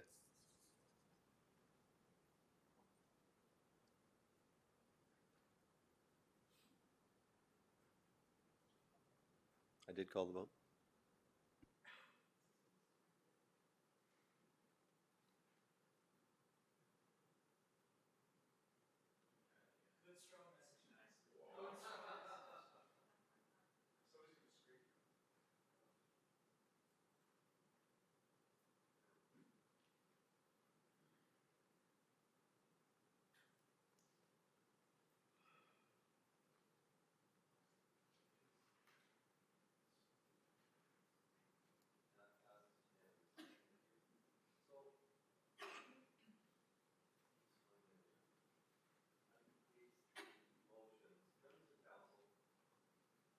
We're approaching midnight. We have, this is new territory. I don't think we've gone past midnight. Not in my time here. So we have a couple of options. We can push through and get everything done, or we can pass the couple of things that are time sensitive, like the bylaws and a couple of the other items, and defer the balance to the June 27th special meeting. I am fine either way. I just wanted to poll council. What are your thoughts? Do you want to push through, or do we want to, we could be at least another hour. Go ahead.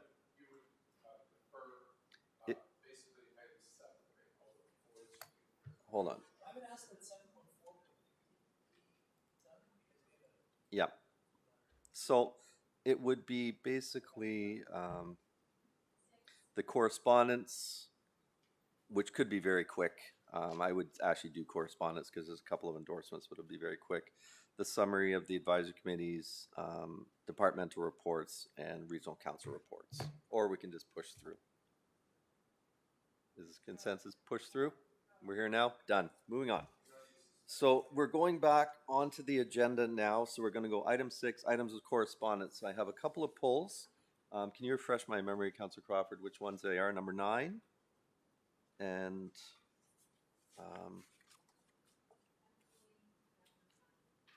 just number 9? Okay. Which is the other ones? Number 9, there was also the one about the 17. There was 9 and 17. Who's pulling 17? That's to do with the reallocation of funding for seniors, okay? Okay. So on the balance, moved by Councillor Crawford, second by Councillor Tyler Moore, and the report dated June 19, 2023, containing items of correspondence be received for information. Those in favor?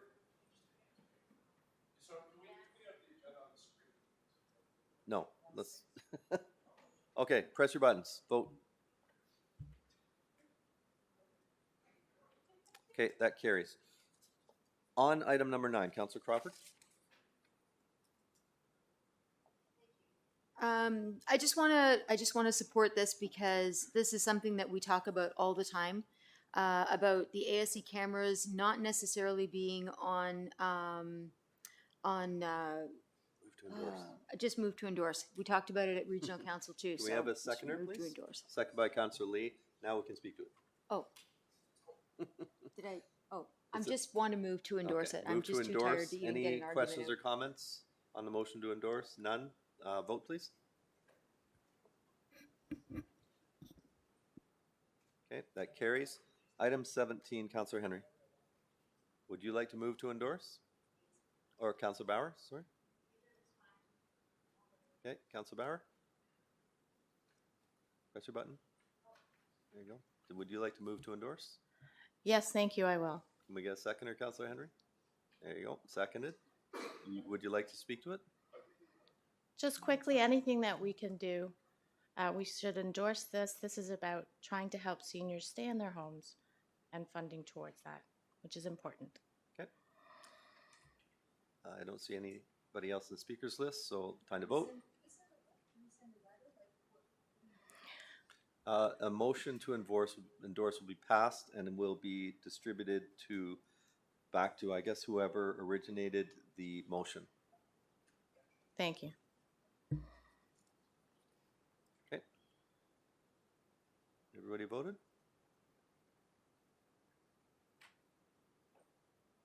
That is carried.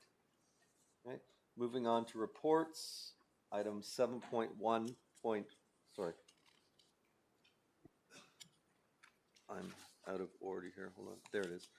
7.1.1 Community Affairs and Planning, June 5th, moved by Councillor Lee, second by Councillor Bauer, that the Community Affairs and Planning Committee report dated June 5th be adopted. Questions, comments? None?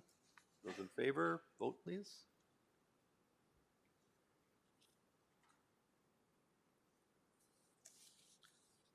That is carried.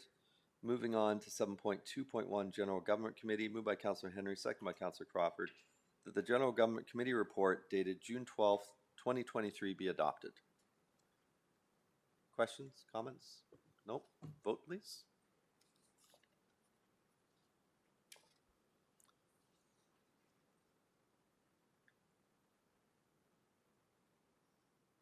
That carries. Summary of Advisory Committee activities. Moved by Councillor Bauer. Can I get a seconder, please? Second by Councillor Lee. That the Summary of Advisory Committee activities report dated June 19th, 2023, as attached to the meeting agenda be received for information. Discussion?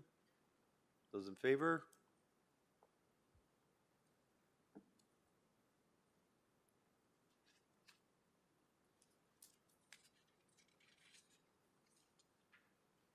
That is carried. Moving on to departmental reports. Just because I'm in such a good mood, I will move to 7.4.3 Library Services Spring Update. Ms. Vaisler and Mr. Miller.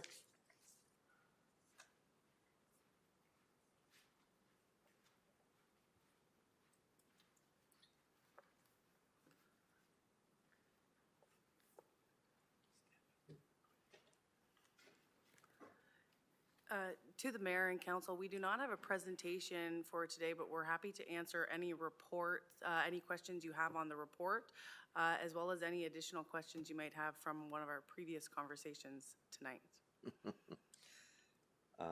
Had we gone in the other order, we probably would, but I think at this time we've dealt with it, so we'll see. But any questions to Ms. Vaisler, Mr. Miller on the library report? Hearing, seeing none. Moved by Councillor Lee. I just filled these in, so if you oppose. Moved by Councillor Lee, second by Councillor Dyes, that the Library Services 2023 Spring Update be received for information. Discussion? I'm so sorry. I know. Oh my gosh. I am too. My apologies. Happy to Had be we here. gone in the other order, we probably would still be here answering questions. So anyway, those in favor?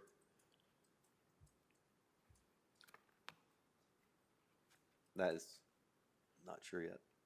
Probably carried. That is carried. Thank you. Back on in order of the agenda, departmental reports. 7.4.1, utilizing debentures for vehicles and equipment. Moved by Councillor Tyler Moore and seconded by anyone? Councillor Lee. The report on utilizing debentures for vehicle and equipment be received for information. I will entertain a motion to refer because I have a lengthy list of questions on this, and I think I would rather just provide them to the treasurer to be dealt with at the June 27th meeting. So can we refer this to the June 27th meeting? Okay, moved by Councillor Tyler Moran, second by Councillor Lee, that item 7.4.1 be referred to the June 27th meeting. Questions? No, those in support?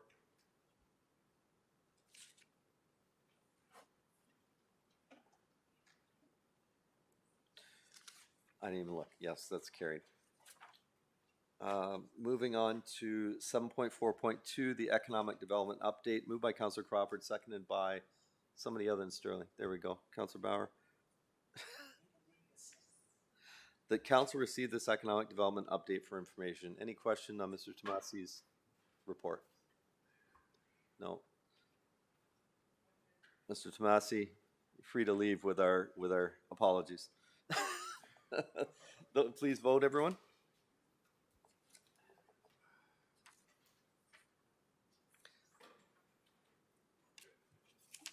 That is carried. We've dealt with 7.4.3. Moving on to regional council reports. Are there any regional council reports? Go ahead. I only wanted to bring up one single thing. Counselor, your microphone, please. Like anyone's listening. There you go. Oh, just 1 second. Sorry, I had it here and then I lost it. Okay, so at Works, we are going to be having a curb swap day pilot program in local municipalities, Ajax being one. This is somewhat like a garage sale. So residents are encouraged to visit the curbside swap day event page. You'll be able to put gently used items out on the curb after 7 a.m. and they must be removed by 7 p.m. And residents are able to drive around and pick up something that you might like. If it's a residents are allowed to ask for money if it's, within reason or it's a really good thing. And of course, not encouraged to put out baby cribs and car seats and those kinds of things. Anyway, that's happening in September. I know nobody's listening, but I thought I would bring it up since we're not actually talking about anything. Well, I guess we have the 27th. That's it. That's it.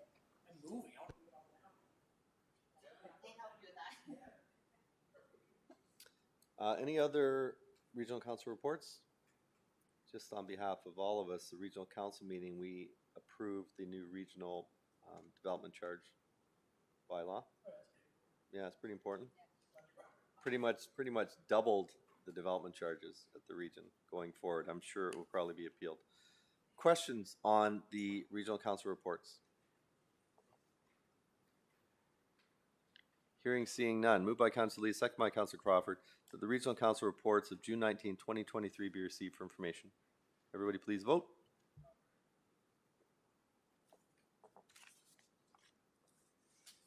We've already... that passes. We've already done the motions.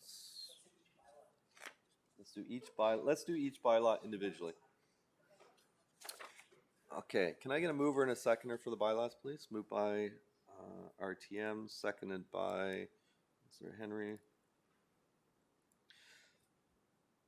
That bylaws number 30-2023 to 40-2023 be read a first, second, third time and passed. Questions or comments on the bylaws? Councillor Bauer. Thank you, Mayor Collier. I just have a quick question on bylaw 39-2023 regarding the pedestrian crossovers. Very happy to see that. And there was a question asked of what type of crossover. Will it just be paint and signage, or will there also be lights? Sorry, which one is that? 39, Oh, 39. 2023. Through the chair to Councillor Bauer, I'd have to follow up with Deval in transportation. It's a class 2 PXO, so I don't know the specific details, but I can follow up with you offline tomorrow and give you some of that information. That'd be great. Thank you. There was just a question from DRPS at Road Watch about how those are treated. So For sure. Yes, I can do that. I can have Mr. Pandia follow up with you and give you those details. thank you very much. You're welcome. That's it, Mayor. Further on bylaws? Okay, hearing seeing no more, let's vote. You know, it's 5 to 12. I almost want to drag this out for 6 more minutes.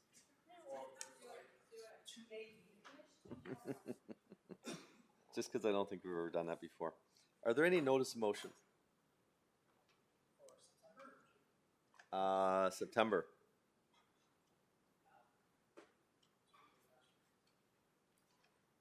Okay. New business and announcements.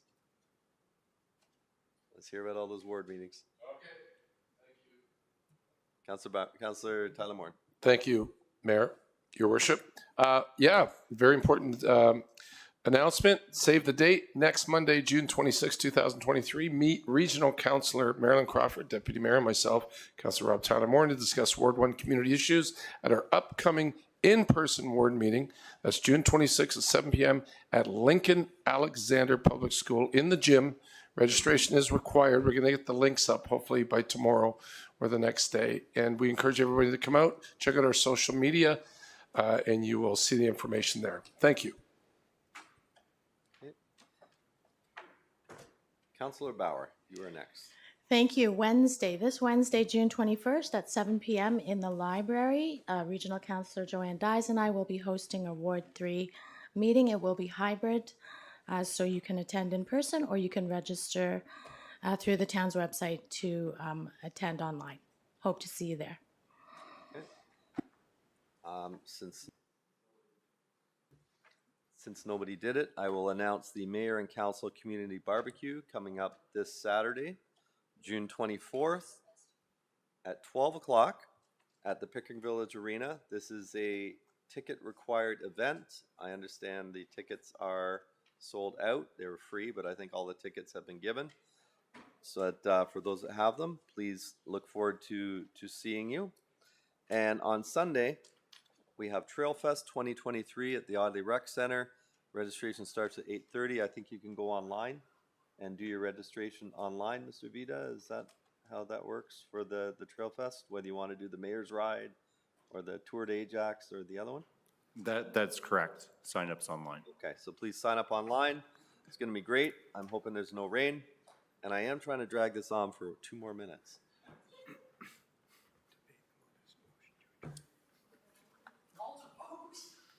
Confirming bylaw. Moved by Councillor Tyler Moore and second by Councillor Dyes. The bylaw number 41-2023 being a bylaw to confirm the proceedings of the Council of the Corporation of the Town of Ajax at its meeting held on June 19, 2023, be read a first, second, and third time and passed. Questions, comments? Councillor Tyler Moore, and your hand is up. So when we pass these, how does I'm trying to get this? No, man, come on. Please answer your own question. I'll retract my question. Those in favor?